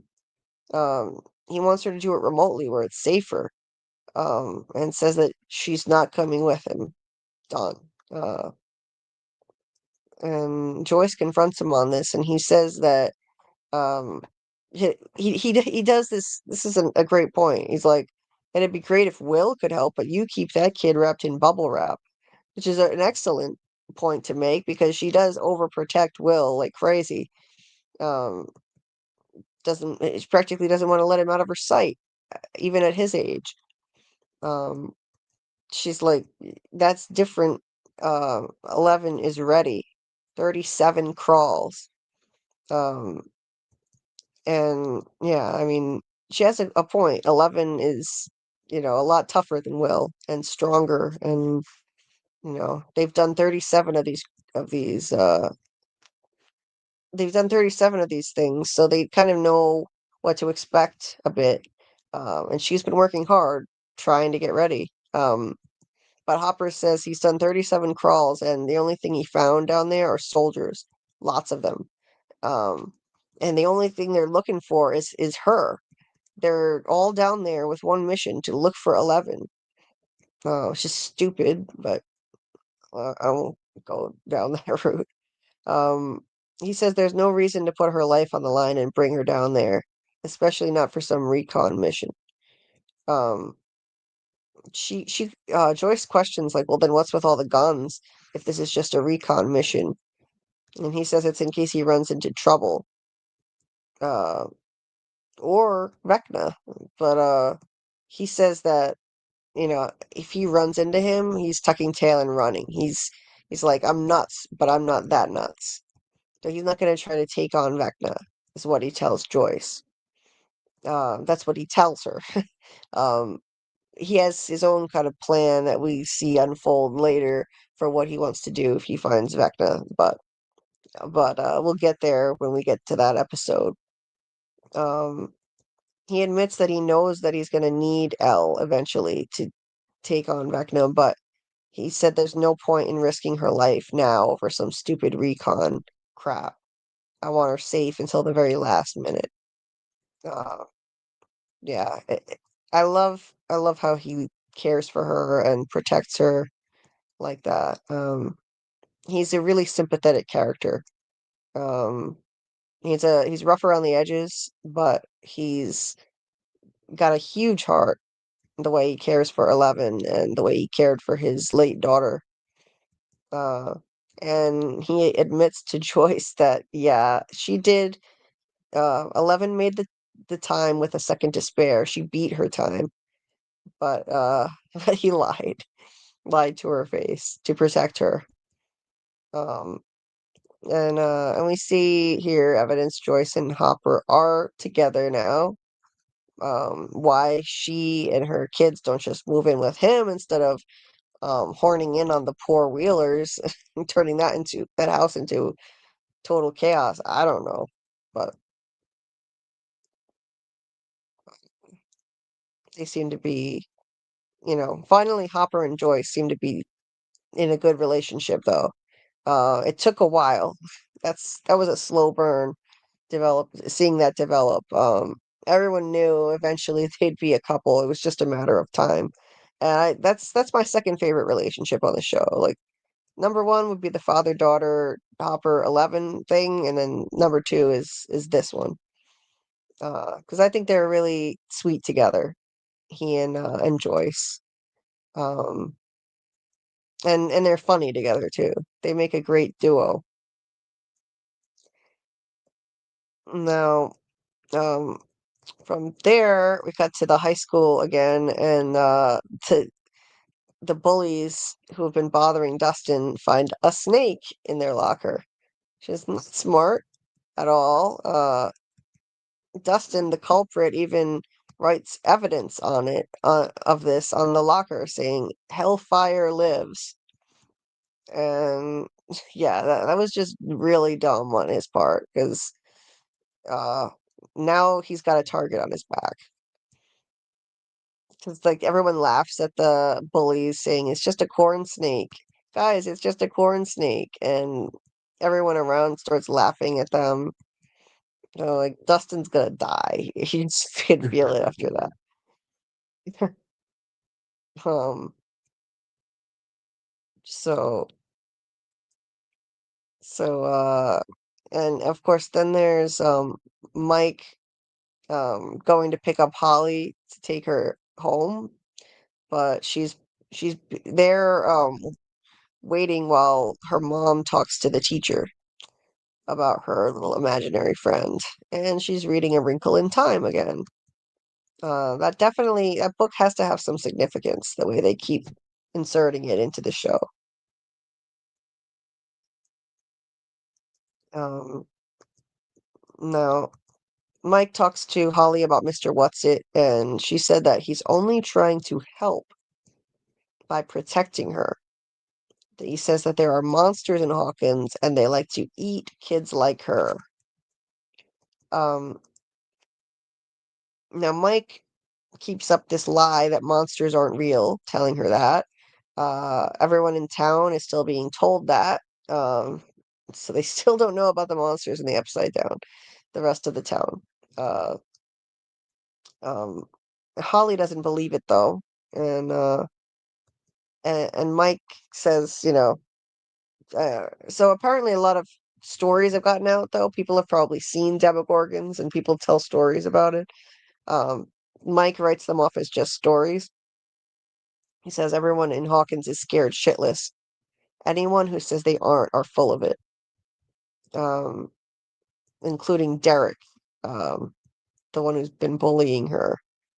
Now, Mike says that when he gets scared, he turns to his little D&D figurine, Mike the Brave. There he is, and he says he goes on adventures called dungeon crawls.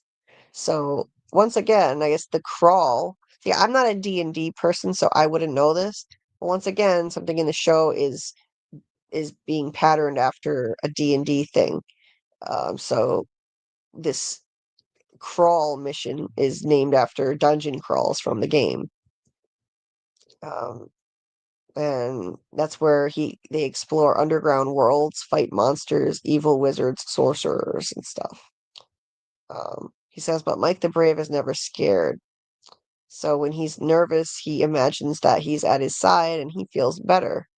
So he's trying to convince her that she doesn't need this Mr. Whatsit. Instead, maybe she needs Holly the Heroic. And he shows her this little figurine. So another D&D figure, which is it is really sweet, how he's trying to reassure her like this. Um, and he says that she's a cleric, meaning she has divine powers.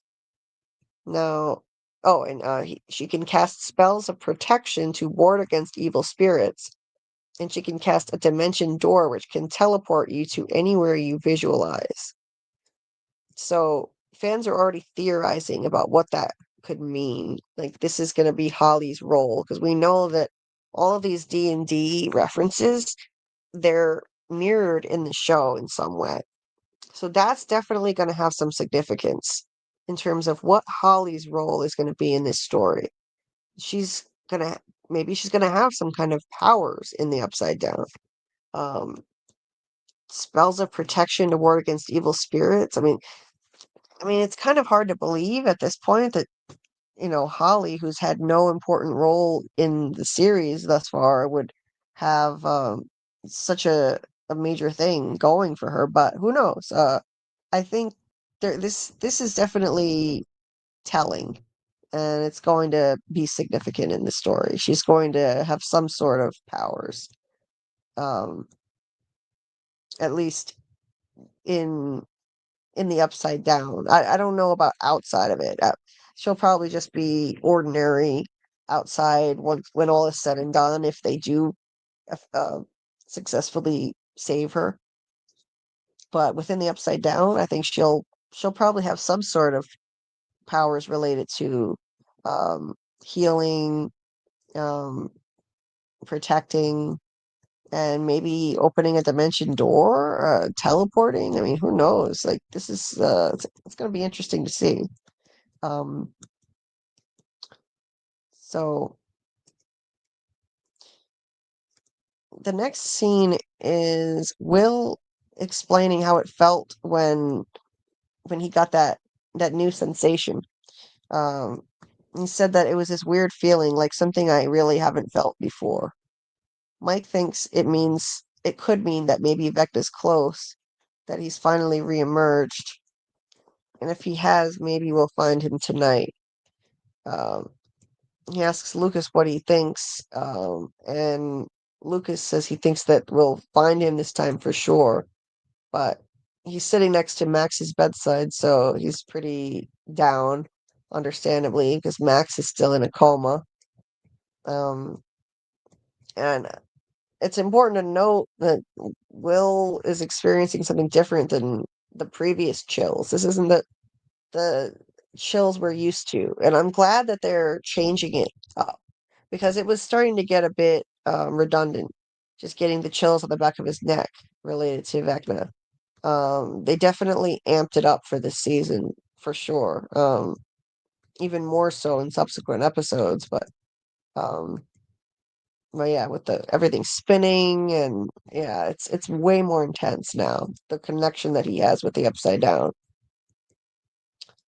And of course, Lucas is still playing running up that hill for Max while she's laying there. And that was her anthem for season 4.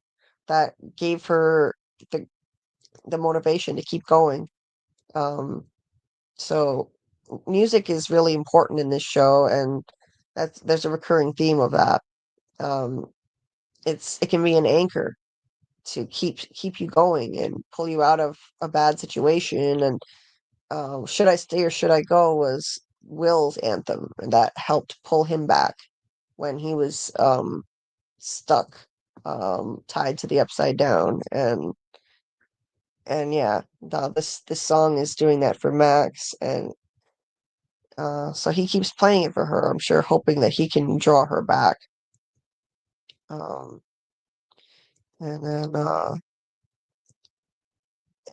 and Will at the hospital, he's trying to find Robin, but in doing so, he winds up accidentally spying on her and her new girlfriend, who's a candy striper in a really cute outfit. They used to wear when they'd volunteer at the hospital. Uh, Robin has to cancel their date because of the crawl. Um, but she made them a reservation for the next night at Enzo's, which is an expensive restaurant. And Robin says that Robin admits to stealing money off a dead guy they just wheeled out of the hospital, uh, so that she can pay for them. It's pretty ghoulish. I don't like that. I think that's extremely creepy. Stealing from a dead guy. That's fucked up, wouldn't you say? Honey, of course. Yeah. It's, she picked a real winner on that one, huh? Yeah. That it was fucked up.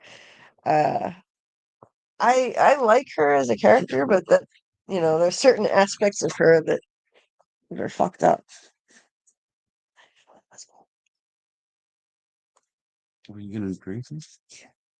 Oh, hold on, I just have to take a drink. Like getting dehydrated.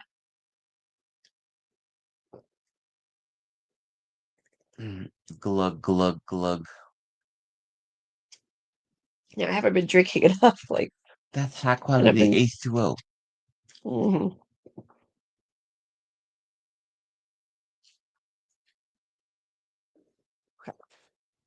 So Will spies on them kissing, and he's really envious of it. Like 'cause he's closeted and gay himself, and he doesn't know how to find someone, a partner of his own. And this is the 80s. It wasn't so easy to be out and gay. Not that it's easy now, but it was a lot harder in the past. So, and in the 80s, there was a special stigma attached to it too. Um, well, with the AIDS epidemic. And by this point, it was 1987. So that was underway. Oh, and there's Coca-Cola Classic. We've seen New Coke featured in the show, and now there's Coca-Cola Classic.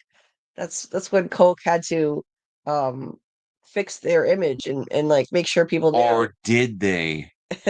Or did they? Or was it a secret marketing ploy to get people to drink more Coke? Because their Oh, sales went through the roof for original formula. oh, yeah, maybe the whole thing was a stunt. But anyway, Dustin goes to the cemetery, sees Eddie's grave has been defaced with red paint made to look like blood. Or wait, I think it is blood. It is blood. Maybe from that little animal that's right there. Yeah, which makes it even more disgusting. Um, and it says burn in hell on Eddie's grave. Uh, and yeah, then he finds the body of, I think, a cat there in front of the grave. It's just disgusting. The bullies show up and they say you should really keep a better eye on your pets, Henderson. It's dangerous out there. They shouldn't be left alone like that. So did they actually like kill his family's cat? What the fuck? Um, I guess the family cat doesn't have a name, huh? Because it doesn't get mentioned. yeah, horrible. Um, so anyway, yeah, he confronts them and you know, they all like beat him to a pulp. Like it's really difficult to watch. Um, it's not a fair fight at all. They knock him down and they're just kicking him. I can't show too much of the gory blood on his face, Mhm. but it's brutal. Yeah, and like that mullet is bad too. Jesus. Yeah, it Look is. away, kids. Um, and that makes him over an hour late to joining them for the crawl mission. Mm. So they're waiting at the radio station for him. And we see that Eleven and Mike are still dating. They have a little scene together on the roof of the radio station. Mike, where they talk about Dustin's situation and how weird he's been acting. Mike points out that he's been angry, scared, reckless, not himself. And she says Hopper is the same, not himself. Um, they think maybe it's just getting to them being stuck in Hawkins, not knowing where Vecna is. Like they're all just starting to lose it. Um, and then he mentions that Will had a feeling for the first time in a very long time, and that always means something. So maybe tonight will be their break. They think it could be their last crawl, and they could find Vecna once and for all. Then they talk about what might happen after. if if they defeat Vecna, what the future will look like for them. Um, do they all live happily ever after? Um, that's how Mike's D&D campaigns always end. And he says, like, usually the party doesn't return to their local village because too much has happened. They've seen too much. So they travel to a faraway land, a peaceful land, somewhere beautiful, and they all start again together. So instead of Hawkins, I'll go to Gary, Indiana. Yeah, maybe. Um, so I think that could foreshadow the way the series is going to end for these characters. Because if this is all kind of paralleled the way one of Mike's D&D campaigns would go, and so this will probably be the way it's going to end for them, in real life. For all these characters, like they'll all just leave Hawkins together and start over. Um, 11 wonders if this could be real for them too, and uh, yeah, and he thinks so. So anyway, then yeah, the mission begins. The crawl begins.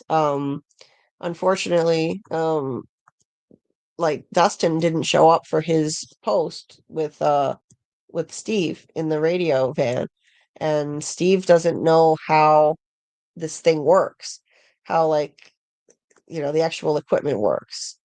He was never the brightest bulb. Um, he relies way too much on Dustin for technical support, and without him, he doesn't know what to do. So, yeah, they do what they can to help him by radio. Um, he looks cool, I gotta say, in this van with the headphones. Like, yeah, I liked how they gave him this role. This was heavily featured in the trailer, so everyone was wondering what is this van gonna have to do with anything. Um,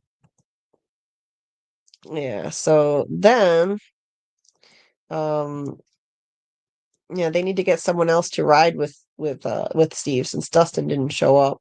Um, Joyce refuses to let Will go. She's the overprotective mom to the extreme ever since he got taken in season 1. Um, and so Jonathan volunteers to do it instead. Um, he and Steve don't make a good team though, so that wasn't really a good idea. Um, and and they really do rely on the radio van as part of this because like once again Hopper says, you lose me out there, I'm not coming home. So they really need to make sure they maintain contact. And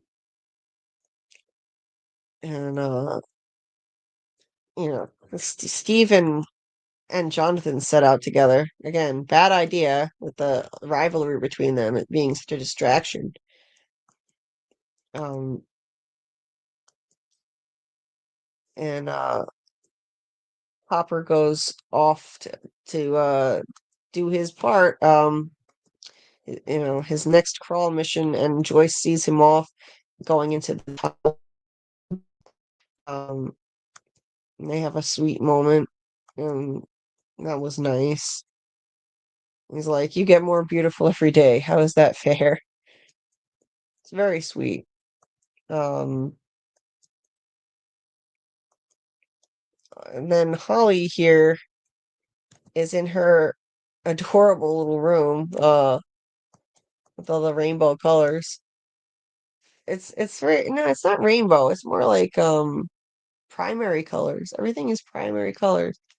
Red, blue, yellow, Saturated.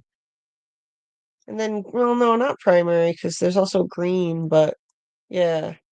Anyway, she makes herself a little necklace and puts it on, and I think the use of her standing in front of a huge mirror is symbolism because she's being deceived. Mirrors are symbols of deception.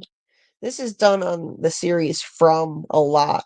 where they have characters looking in mirrors when they're under the influence of an evil entity that's deceiving them, um, or they're suffering at the hands of that evil entity that's deceiving them.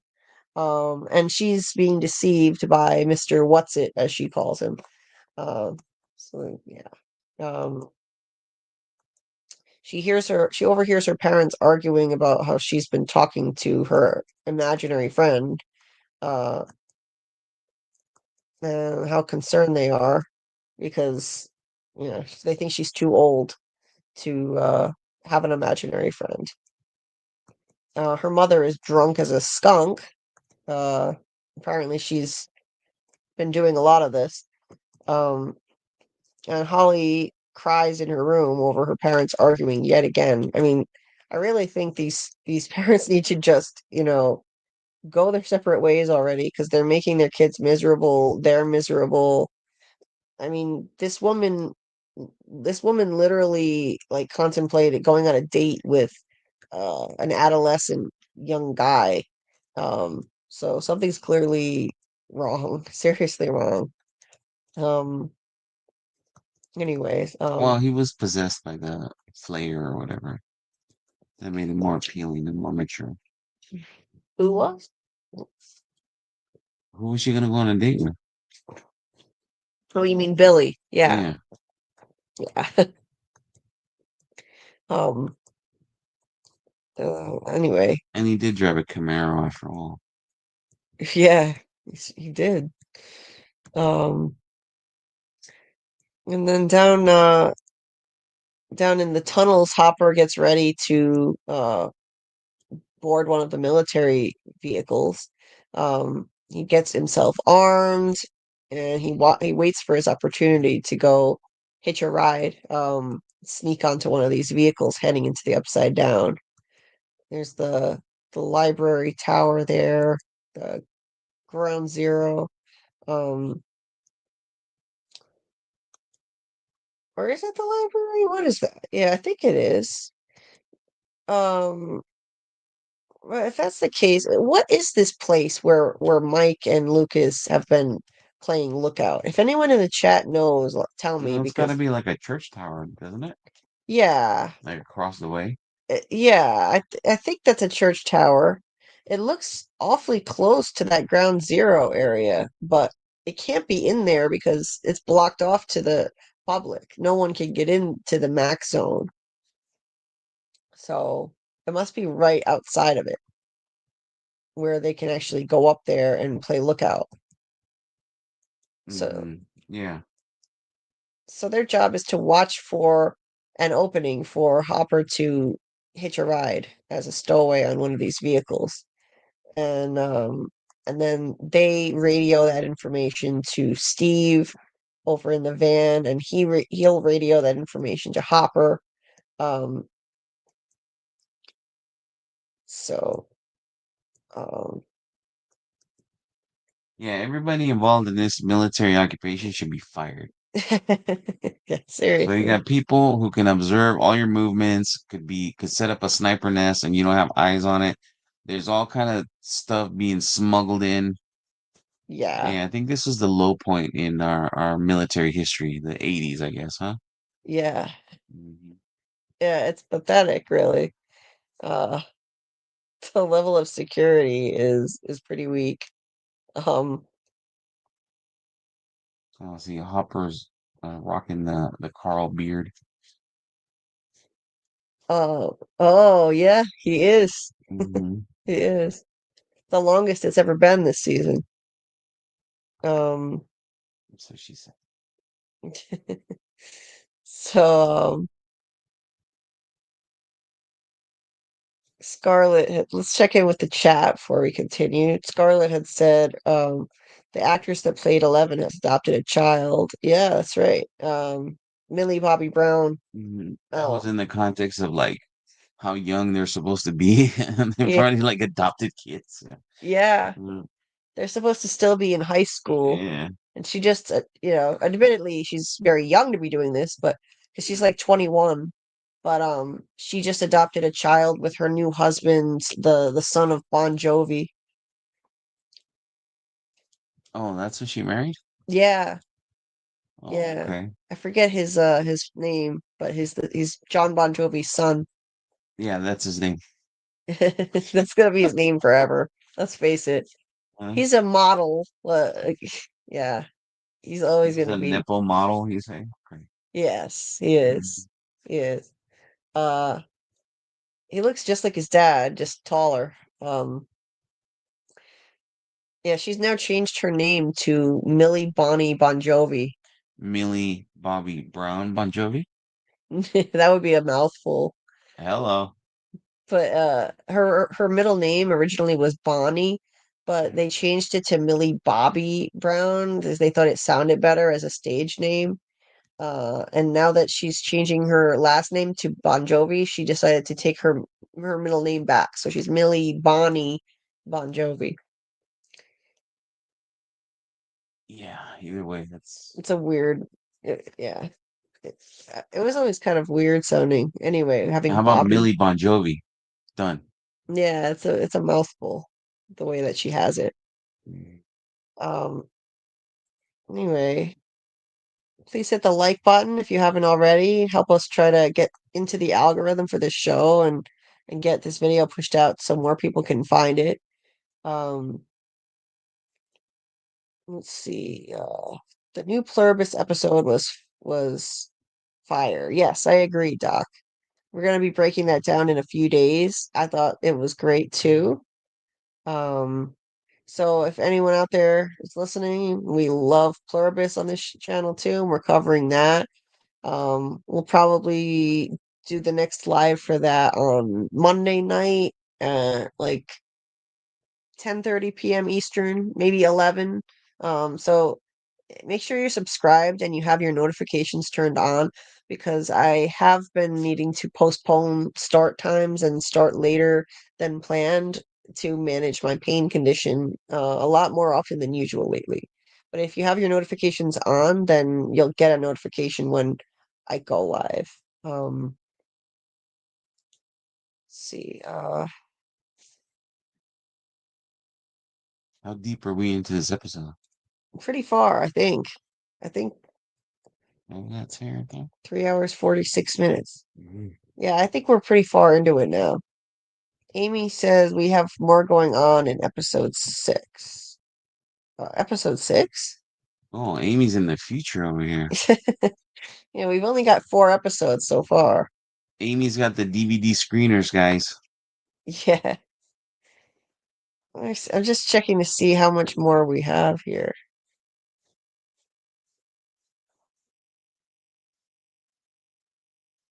Yeah, we're not far from the end. We're not far from the end.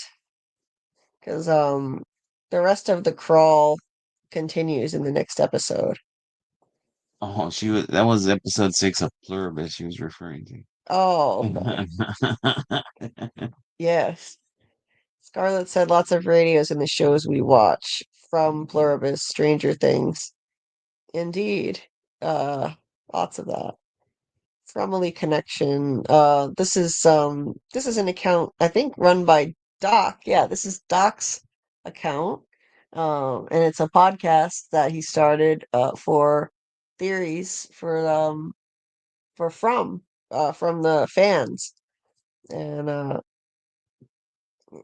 let's see. Oh, and he also logged in via his Kaiju and Critter Show account. So they touch, they break, and then his Doc Kaiju account they steal, which is a phrase from the series From, of course. Well played there, Doc. Check out Doc's Kaiju and Critter Show account for his side project with his friend Critter. I think they're still streaming on Doc's channel though.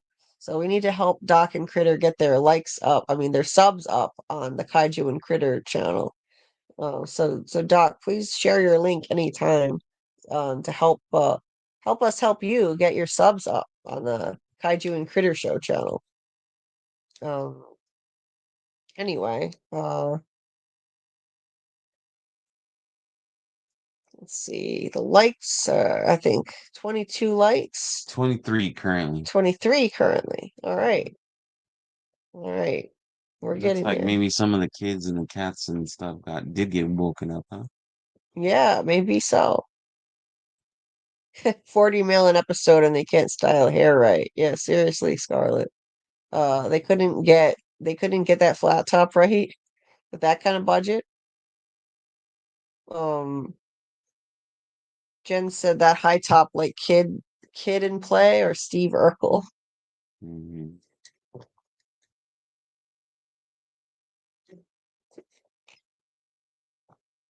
Um, Scarlett said the merry-go-round reminds me of From, but less rusty and clean. Yeah. Didn't Vecna have a sister? Yes. Yes. Henry had a sister and she died, I believe, when I think he killed her as a kid, right? In season 4, I'm pretty sure she died. Um, hey Michael, nice to see you. Watch out if the merry-go-round spins out of frame and suddenly the boy in white spins into frame on one go around. That's bad news. Um, Scarlet, yes, I know. I know. For a moment, I forgot that you're a ginger slash redhead because you don't use your avatar as your profile pic. So it's rare we ever have gotten glimpses of your red hair. No, we love gingers here. Gingers have We do? souls. I was here Oh, defending gingers. Uh, let's see. Yeah, I don't know what she was cutting into. It looked kind of graphic. I have no idea. Uh, Linda Hamilton played a similar character in Resident Alien. Oh, okay. I never saw that. that Scarlet. was like a comedy, right? Yeah, Mhm. comedy sci-fi. Scarlet said, "Will they use Eleven as a weapon to help, or will they try to harm her?" Oh, I think it's a given that they would try to use her as a weapon. It's the military, of course. You know, I don't think they would like try to unalive her or something. I think they'd try to weaponize her for themselves. What do you think if they were to catch 11, they would try to weaponize her? Yeah, that's exactly what they'd use her for. I think that would be the plan. Hmm. Like they'd probably I mean They try to weaponize Vecna or whatever they can get their hands on. Maybe try and weaponize some of these tentacle creatures. Fly a yes. few of them to Siberia where it's cold and let them Yeah. choke some Ruskies. Oh yeah, absolutely. The Cold War was still going on. Hmm. And I mean, if they were smart, they should recognize that they could at least try to use her as a weapon against all of these creatures from the upside down. Uh, Hmm. like Hmm. she Dr. K did say, our innocent people are dying. We need the girl. So maybe that's what they want to do. The plan is to find her and use her as a weapon against the upside down. But eh, idiots, she's already doing that. She's already training to try to take down the upside down and all those creatures. Hmm. So them going after her is just making the problem worse. It's just making it harder for her to try to defeat these entities and Hmm. Vecna. Um, They should work together. yeah, they should work together. Because it's my understanding that teamwork makes the dream work. Indeed. Uh, let's see. Michael said alligators are angry because of their medulla oblongata, Oh, we oblongata. something's wrong with his Abdullah oblongata. We went off on a water boy tangent. Sorry, So, when you were drinking that high quality H2O. oh yeah. Mhm. Yeah, Mhm. I see the tangent here. Yeah, And talking don't about want you playing Pluribus. no foosball. Oh, okay.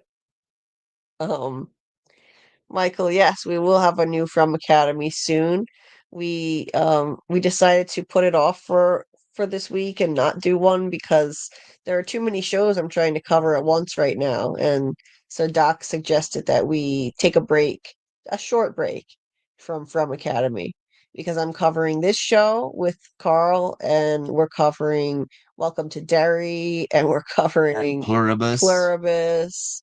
And so it's just a lot. And we're doing the Doug Hughes story time lives. So so that's a lot. So that's why we took a break from Academy, but it will be back soon, promise.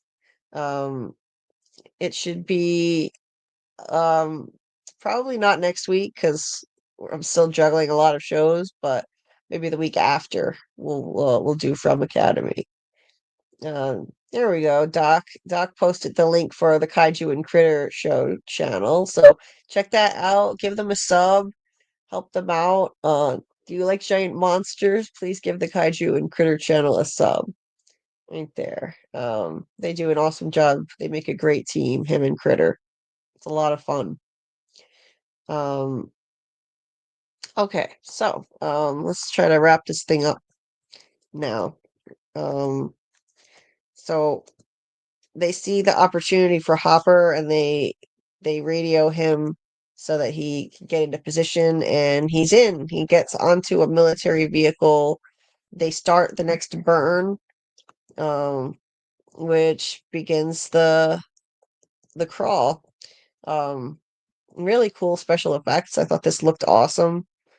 This is the portal down at the ground zero area, which they call the what do they call The it? Mac, Yeah. Yeah. the military Mac. something. Yep. Um, so they burn their way into it basically, and off they go. Um, and everyone's tense, you know. Well, Um, Joyce is Joyce has already lost a lot because of all this. Her son is all fucked up because of Upside Down. She lost her boyfriend Bob tragically. Um, she doesn't want to. She almost lost Hopper. Jonathan's hair and his teeth jacked. Yeah, Joyce is Joyce has got a lot. She's suffering. You know, a lot of challenges, and she almost lost Hopper. And yeah, she doesn't want to lose him for real. This was a cool Oh, shot. she already lost. Was it Henry? Was that his name? You mean No. Bob? It was Bob, right? Yeah. The Radio Shack superhero. Mm-hmm. Yeah. Yep. This was a cool shot. The cargo truck heading in with the cool red, all the fog and the murkiness and the red lightning and the particles in the air. That's like when we first moved here, remember? Yeah. Yeah, it wasn't quite that crazy, Mhm. but uh so um so yes, Jonathan is taking over Dustin's role, um, and just barely able to manage without him. Um, and they're able to get a signal and hear Hopper, which is essential, so that they're able to continue to maintain contact. So that's always tricky. They have to be able to figure out how to get a signal. It's not typical just being able to get a signal into the Upside Down, but they do it. Um, and Steve continues to follow the trajectory of the cargo truck. Um, and then all of a sudden there's a car accident. The truck gets into an accident. They lose signal with Hopper. I still don't quite understand how exactly how are they able to have a signal to Hopper in the other dimension in the Upside Down? Like to me it seems pretty out there, but they're able to do it through this interesting method by following him with the radio truck. And then they get him back. They are able to reestablish contact. he responds, and yeah, they're wondering like why they stopped and they wound up getting in an accident. 11 just assumes the worst and is like Debbie Downer. She's like, the soldiers know he's there. Um, they don't know that, but she's assuming the worst. Um, she also goes on and on like there are too many. He can't take them. So she's really in a dark headspace here. Um, and and then Will gets his goosies, the back of his neck. Um, and something really cool happens, which is a new kind of connection that Will has to the Upside Down. He actually, um, he sees from the POV of a Demogorgon, He's got Gorgonzola vision now. right? I think this is amazing. This is such a cool twist. He already had psychic visions before, which he called now memories, but he never had visions from the POV of one of these creatures before, from a Demogorgon. He never had that before. He always was able to see glimpses of the Upside Down ever since he was taken and brought back. He would see things like the Mind Flayer, but this is a whole new level of psychic power that he has now. And I recognized that immediately. I was like, wait a minute, this is new. He's never been able to see from the perspective of something down there before. Um, and yeah, this is a brand new development, as it turns out. Um, and when it happens, he just kind of collapses too. It's pretty crazy. And like the electricity goes all haywire. Um, yeah, it's really interesting twist. And then so Hopper's on the truck just kind of waiting, and all of a sudden like a Demogorgon comes barreling over, attacks the truck. Um, thankfully doesn't get him, but uh yeah, it takes out the driver of the truck. Um, lucky for Hopper, but not the driver. But he's at least now he's safe from the military guys who were around him, and he can, go off and hide, but he's in a really dangerous situation now. He's safe from the military, but not from, well, the creatures of the Upside Down. And Will passes out. His eyes roll back in his head, and he just collapses briefly and is unresponsive for the moment. And while this is happening, while he's having this attack, the electricity goes all haywire, and they're in the room with them. Um, and I think that just goes to show Will has powers that we didn't comprehend before, that are just now manifesting themselves. Um, like this is something that fans have speculated about and theorized about for a while. Like, what if Will has some sort of powers that we haven't quite seen yet?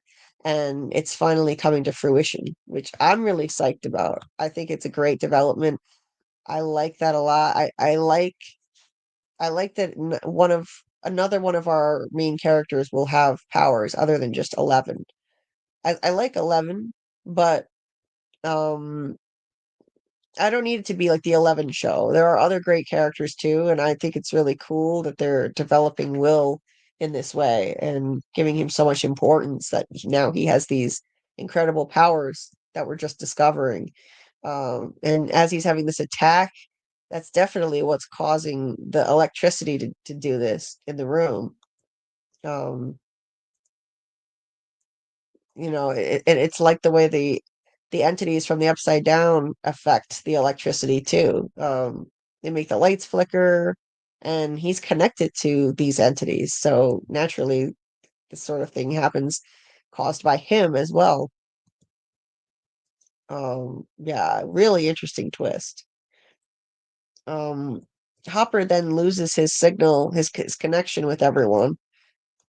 um and they're trying to get Will back into consciousness. and he continues to see from the perspective of this Demogorgon. I love this shot here. This is a Demogorgon leaping over a fence, and we cut back and forth between seeing it and then seeing from its perspective through Will's eyes with all this red lightning in the background. So cool. The thing is running towards the Wheeler house and ominously perched on a hill looking at it. That can't be good. And then Will sees through the perspective of the Demogorgon looking at the Wheeler house. And then when he comes back, they are able to bring him back to consciousness. He tells them, you know, he tells his mom and the rest of the group he saw the Demogorgon and it's coming for them. Meaning the Wheelers. So yeah, that was like the dun dun dun moment at the end of the episode. He looks at Nancy and yeah, as we're nearing the end. So now, he's so important to the show now. I mean, he's their spy, their window into the upside down.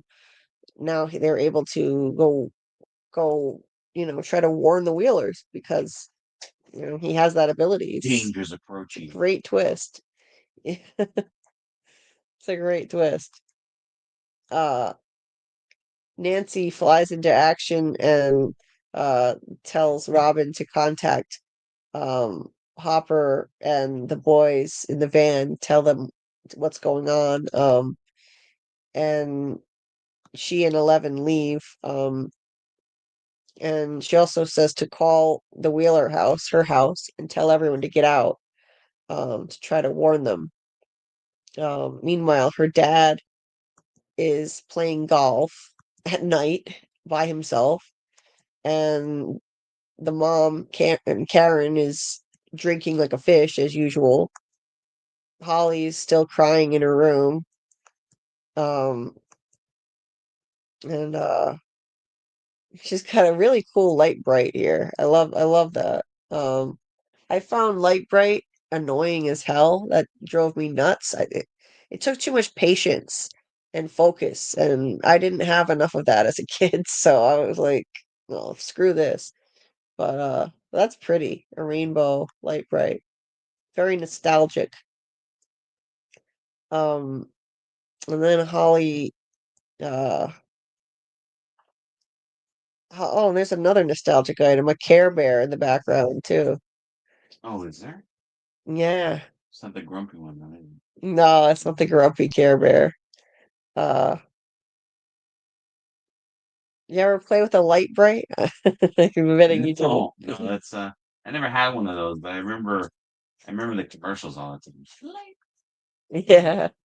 She had a really cool rainbow light bright. But anyway. She's also got a poster on the wall here for the movie An American Tale. Oh, 5 Goes West? Or no, the first one is American's Tale. The first one. And then the next one is He Goes West. Oh, really? Mm-hmm.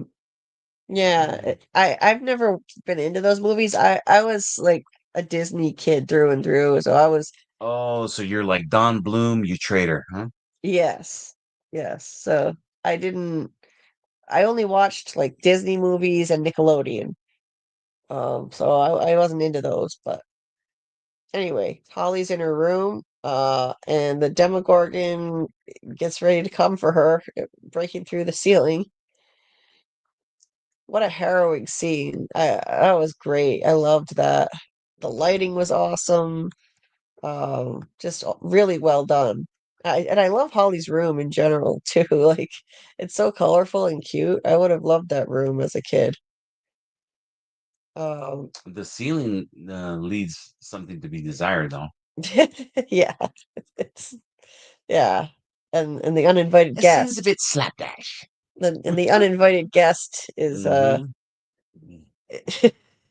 Yeah. it's not a welcome sight. Um, Some sort of infestation. hmm uh, yeah, this was a really cool special effect. I thought that was very, very well done. I love the look, the way they design these portals when they open with this red cotton candy looking glowing red and orange stuff. It's cool. It's so cool. And the way they can just open anywhere at any given point. You never know when one of these can open up and a Demogorgon can pop out. Uh, really cool. And this time it comes through the ceiling. I've never seen that before. And Holly does a great job with the acting too. She's really good. She's a great actress. Um, she's great at making you believe she's a little kid too, and she's actually 14. Um, Amazing shot of the Demogorgon with the myriad of teeth, Mhm. horrifying nightmare fuel to end the episode here. Maybe they're so ornery because they have so many teeth and no toothbrush. Yeah. Can you imagine brushing all those things? Oh my God. Uh, anyway, that wraps up that episode. So, phew, all right. Oh, that's where it ended at, right there. That's Oh where it wow! ended. Don't don't. Right, that was my Holly impression. Yeah. So, um, yeah, these are quite a project to break down. But we're gonna do one of these per week, so that makes it a little easier, rather than try to dive into 4 episodes at once. But when Christmas rolls around and we get the next 3 episodes, we're not going to be able to get in as much depth, um, because we'll only have 1 week to cover 3 episodes. So, so my plan is to just do 2 lives, breaking down 2 of the episodes, and then one live for maybe the penultimate episode. Um, anyway, let me check in with the chat here before we go. Where did I leave off? Hmm. Amy said you're covering like 4 shows, I think. Yeah, well, we're covering 3 at the moment. I think it's just 3. Pluribus, Welcome to Derry, Mm. Stranger Things. That's it. Yeah, that's it. Just that. But that's a lot. That's a full plate. I don't usually cover more than one episode. I mean, And what's coming up next more that you than one might do? Well, series. Fallout, right? You might do Fallout. Did you watch the first season or no? I still have to actually finish the first Oh season of my god! Fall. Oh my god! But Uh, but I do want to cover Fallout. I don't know how well that's gonna work though, because I guess it comes out December 17th, and that'll overlap with too much. It'll overlap with Welcome to Derry. It'll overlap with Pluribus and Stranger Things. We'll see. We'll see. I might Maybe just wade into it. Don't deep dive into it. shallow dive. Yeah, just kind of like kiddie pool it. Maybe. I don't know how to do that. We'll see. At the very least, once all these other shows end, which they'll all end around the same time. Welcome to Derry and Pluribus will both wrap up by the end of December. Stranger Things will wrap up by New Year's. So Fallout, we could sort of do what we can to cover it a little bit when it first comes out, and then really pay closer attention Mm. after all these other shows end. Well, That's what we'll Scarlett do. offered to do most of the talking, so maybe. Okay. Um. Mm. Okay. Let's see. They're talking. They were quoting We were doing Spaceballs. Spaceball. Sorry. Yeah. Hello, my baby. Hello, my darling. Hello, my ragtime girl. Oh, you haven't seen Spaceballs either, have you? No, but I know Michigan J Frog. Yeah. And it's somebody. It's a different little character doing that song. Oh, okay. Mhm. Deer put in like about I think he filled the entire character limit with thumbs up. Thanks, dear. Please hit the like button if you haven't done so and help people find the stream. Um, Martin said they heard a weird signal that didn't match Hopper's tag. I think it's in the next episode between B1 and G1, and I'd like to know what's there on the map. Oh, okay. Well, the map, I couldn't get a clear view of that. I'll have to go back and look. Let me just look real quick here. See if we can see on the map what's between B1 and G1. My screenshot. Because that was what Martin wanted to see. Let's see. Okay, this is the scene with the. Where's the scene with the maps? Toward the beginning. Alright, I've got like 900 screenshots. Okay, yeah, this was the scene right here. So. Somewhere in here. Okay, this is my clearest picture.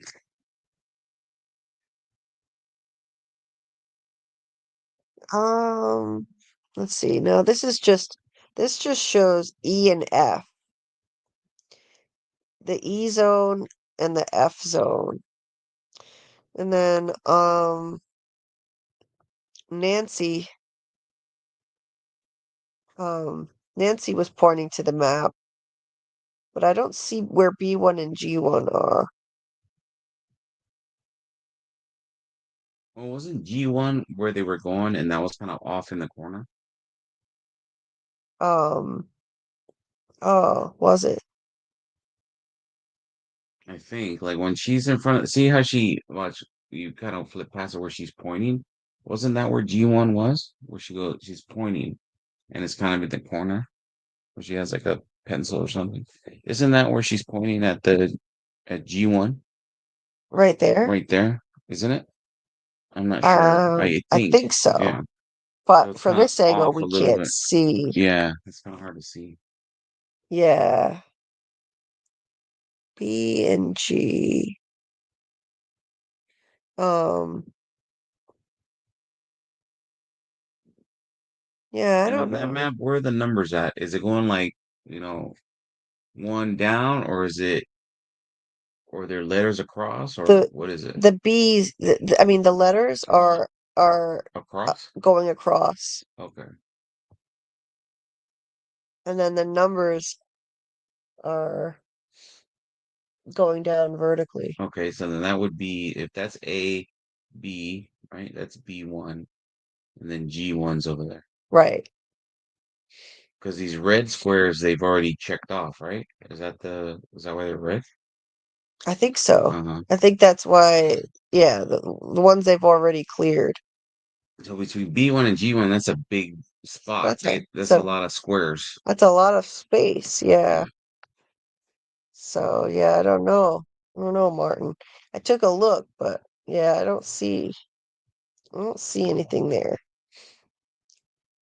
So let me go back here to the chat. Um, let's see. Martin said I was thinking maybe the cemetery could be there. Okay. Well, if that map represents the edge of town, that would make sense. Wouldn't they don't always have the cemetery in the middle of town, but who knows? Oh, okay. Like here Um, in Estherville, that one cemetery is not deep in town, but not all the way out of town. right.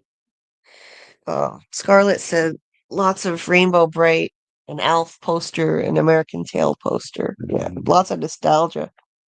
She said, I loved light brights. I have a small one now. I make designs for my students on. Oh, cool. You know why he's called Alf? No. Because he's the alien life form. Oh, there you go.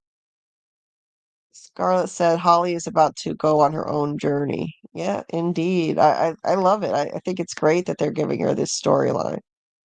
Um, and And it's not like they're taking away time from our existing characters too much and giving something to someone new. She's been there all along. She's just now coming of age enough to have a story. It does kind of look like a lava ceiling. Um, Audrey 2. What does that mean? Audrey 2. Mm-hmm. It does look very fibrous. Michael said, "Who wants to play the ceiling is lava?" A Mm-hmm. lot of kids play the floor is The lava. floor is lava. Yeah, that's not one I ever Oh, did. but because it's the upside down. Get it? No, I don't know.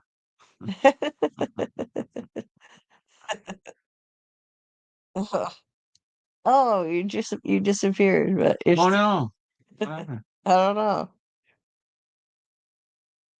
Um, Scarlett said it's like the back rooms, but even grosser.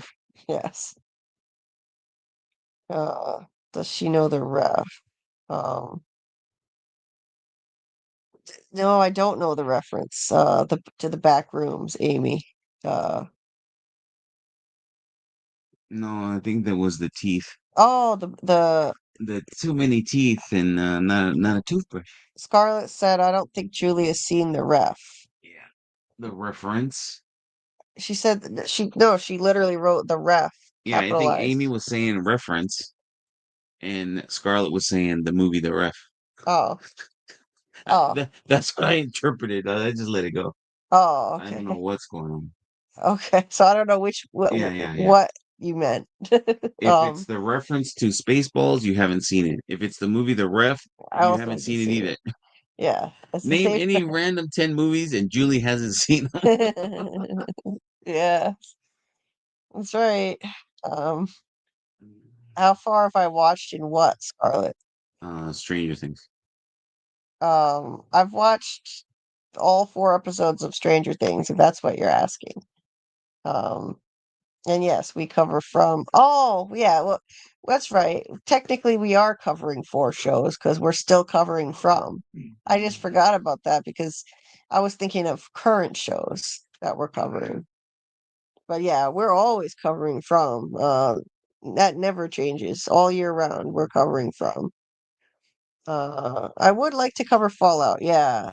Uh, but I don't know how well we'll fit it into the schedule in the month of December though. But we'll see. If we do it, it would have to be like very short live until all these other shows end at the end of December. Mm. Um, And to answer Scarlett's question, yes, Alf loves cats, but not in the same way that we do. yeah. Uh,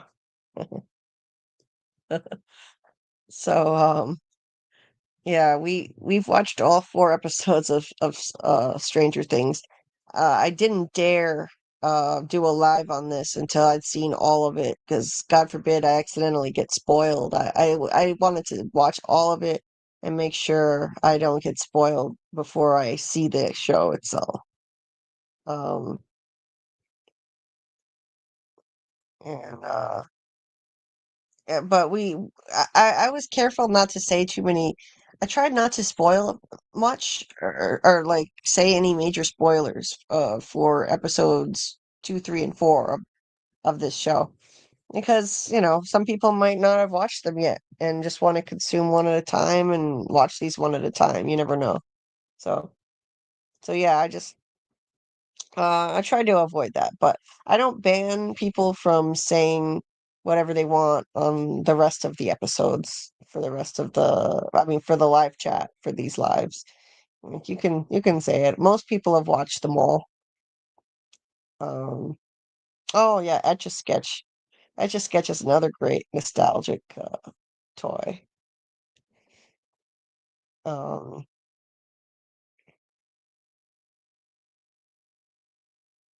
oh okay, there's a movie called The Ref, a Christmas movie. Scarlett said. All right. Um, From is current, but it's not currently on the air, is what I meant. Because I'm only covering 3 shows that are currently airing episodes. That's where my mind goes. But yeah, it's technically a current show. It's just not currently on the air. Um, Michael said, I figured they meant the reference to the back rooms. That's what I thought too. Yeah, we're all having our own conversations with ourselves in our heads, I guess. Huh? I guess I so. had no idea. I didn't. Yeah. I guess so. You know what back rooms are? The the the movie? No. The internet conspiracy? Oh no, I don't. No? Okay. Let it go. Okay. Don't dive into that. Don't deep dive into that right now. Okay. I won't then. Um yeah, I don't like to binge watch. I like to slowly enjoy shows. Exactly, Scarlett. I would have rather just watched one episode at a time of this and covered one episode at a time. But I'm covering it one episode at a time the way I want until episodes 5, 6, and 7 come out, and then And we that'll be can't. too hard to do, right? Yeah, we can't because then we'll only have 1 week before the finale drops. Uh, anyway, so I think we need to head out now. It's been 4 hours and 25 minutes. Whoa. And it's time for my next walk and belated dinner at 3:42 in the morning after that. So yeah, I really enjoyed this season premiere. I had some issues with it, but for the most part, I thought it was a great watch. Thoroughly enjoyed, and I thought it was maybe 8 out of 10 if I had to rate it. Uh, I liked it too. The hair was throwing me off. Everybody's hair was terrible. so there were some very bad, Other than Steve, other than Steve. you know, King Steve's hair is still blessed be supreme. the Steve hair. Yeah. Um, but yeah, there's some pretty horrific 80s hair going on in this show. Hmm. Ghastly. Thanks. I'll enjoy my vampire dinner, Scarlet. Uh, wow. She said my aunt made me a Cabbage Patch Kid. That's Oh, cool. wow. Michael said the back rooms is a weird series of YouTube videos set in a kind of eerie liminal space of endless rooms you can't escape, which may have horror entities that show up once in a while. Oh, spooky. Hmm. That sounds cool. Alright. Okay. Thanks for being here, guys, and participating in the conversation as always. Appreciate you all. Um, Tomorrow night, we're gonna do a super deep dive, 3 episodes of Welcome to Derry at once because I fell that far behind with the schedule. So we're gonna dive into episodes 4, 5, and 6 of Welcome to Derry. We'll have to be a little more concise than usual, but we'll get it done tomorrow night. And we should be starting, I'd say, around uh I'm going to shoot for 10 p.m. Eastern, but realistically, it may be 11 p.m. Eastern. So keep your notification bell on if you want to make sure you get notified when we actually go live. And we'll dive into that. And then Sunday night, we'll do our watch party for episode 7, the penultimate episode for the season of Welcome to Derry. If you want to watch with us, it's in the Discord Sunday night at 9 p.m. Eastern. The link to join the Discord is in the description of this video. We also do other watch parties in there, and we'll do them pretty regularly soon again. Um, Watch parties for various movies. Um, we'll dive into the next episode of Pluribus Monday night. I think we're going to do Monday night, but stay tuned on that. I'll announce the official schedule at the beginning of the week. And we'll probably start that one around 11 p.m. Eastern. Um, and stay tuned on when we're going to do the next story time with Doug live for the book club. That'll possibly be next week, but we'll let you know. And what's the other thing? Did I forget anything? No, I think that's it for the next few days. So anyway, have a good day or a good night, everybody. And thanks so much for being here as always. Appreciate you guys. And we'll see you next time. Good night, everybody.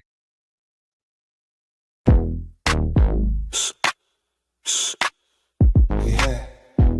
That's a theory creaking open, baby. Yo, welcome to the screen where the plot gets bent. Julie B deep dives, not just for content. She don't react, she dissects those threads from the lens. Catching clues y'all missed when the credits end. What you know about freeze framing frames and while you blinking, she building an evidence drum. Got a notebook thicker than the lore itself. In a chat full of nerds with a mental health shelf. Yeah, she sees the glitch, peep the double cross. You just watching TV, she talk to the boss. Every theory and thesis, no throwaway guess. While y'all on season 1, she in season 8. Said rewind and slow it, zoom in, enhance. Julie B caught the symbol in the window glance. While you tweeting what just happened like a clown, she already made a flow chart, color-coded breakdown. They don't die like us. They don't vibe like us. They binge and they bounce. We revive that trust. They skip intros, we every frame. You watch shows, we decode the game.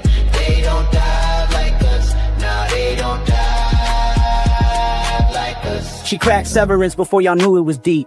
Predicted the Last of Us depths in her sleep. When the camera pans, she ain't blinking once. Catch a ghost in the glass, call it theory punch. Watch parties lit like apocalypse nights. Call-ins while they bringing alien rights. Hey, Julie, I think the trees are spies. Well, I have a spreadsheet that confirms that, guys. Zoom in, boom in, she moving through clues. Spinning Discord in the courtrooms, Lord of views. Got mods with receipts. Time stands with heat. Every rewatch turns into a Reddit elite. You stuck on the surface, we beneath with maps. Cross-referencing lore with the rector's caps. If your fave show got secrets, don't be dumb. Julie got the chalkboard out in From's where it's from. They don't dive like us. They don't vibe like us. They skim the edge. We inside that crust. They zone out, we zone in the pain. You say plot twist, we say nope, chain. They don't dive like us. Nah, they don't dive like us. What's that? That ain't a blooper, that's a plot thread. You thought it was a shadow? She thought it was a coded message from season 3. And she's probably right. Step this way if your mind's unbent. Step that way if your theories pay rent. Say Julie B, deep dive queen. Now zoom, scroll, theorize, pull. Ain't no rabbit hole safe once she got the cloud.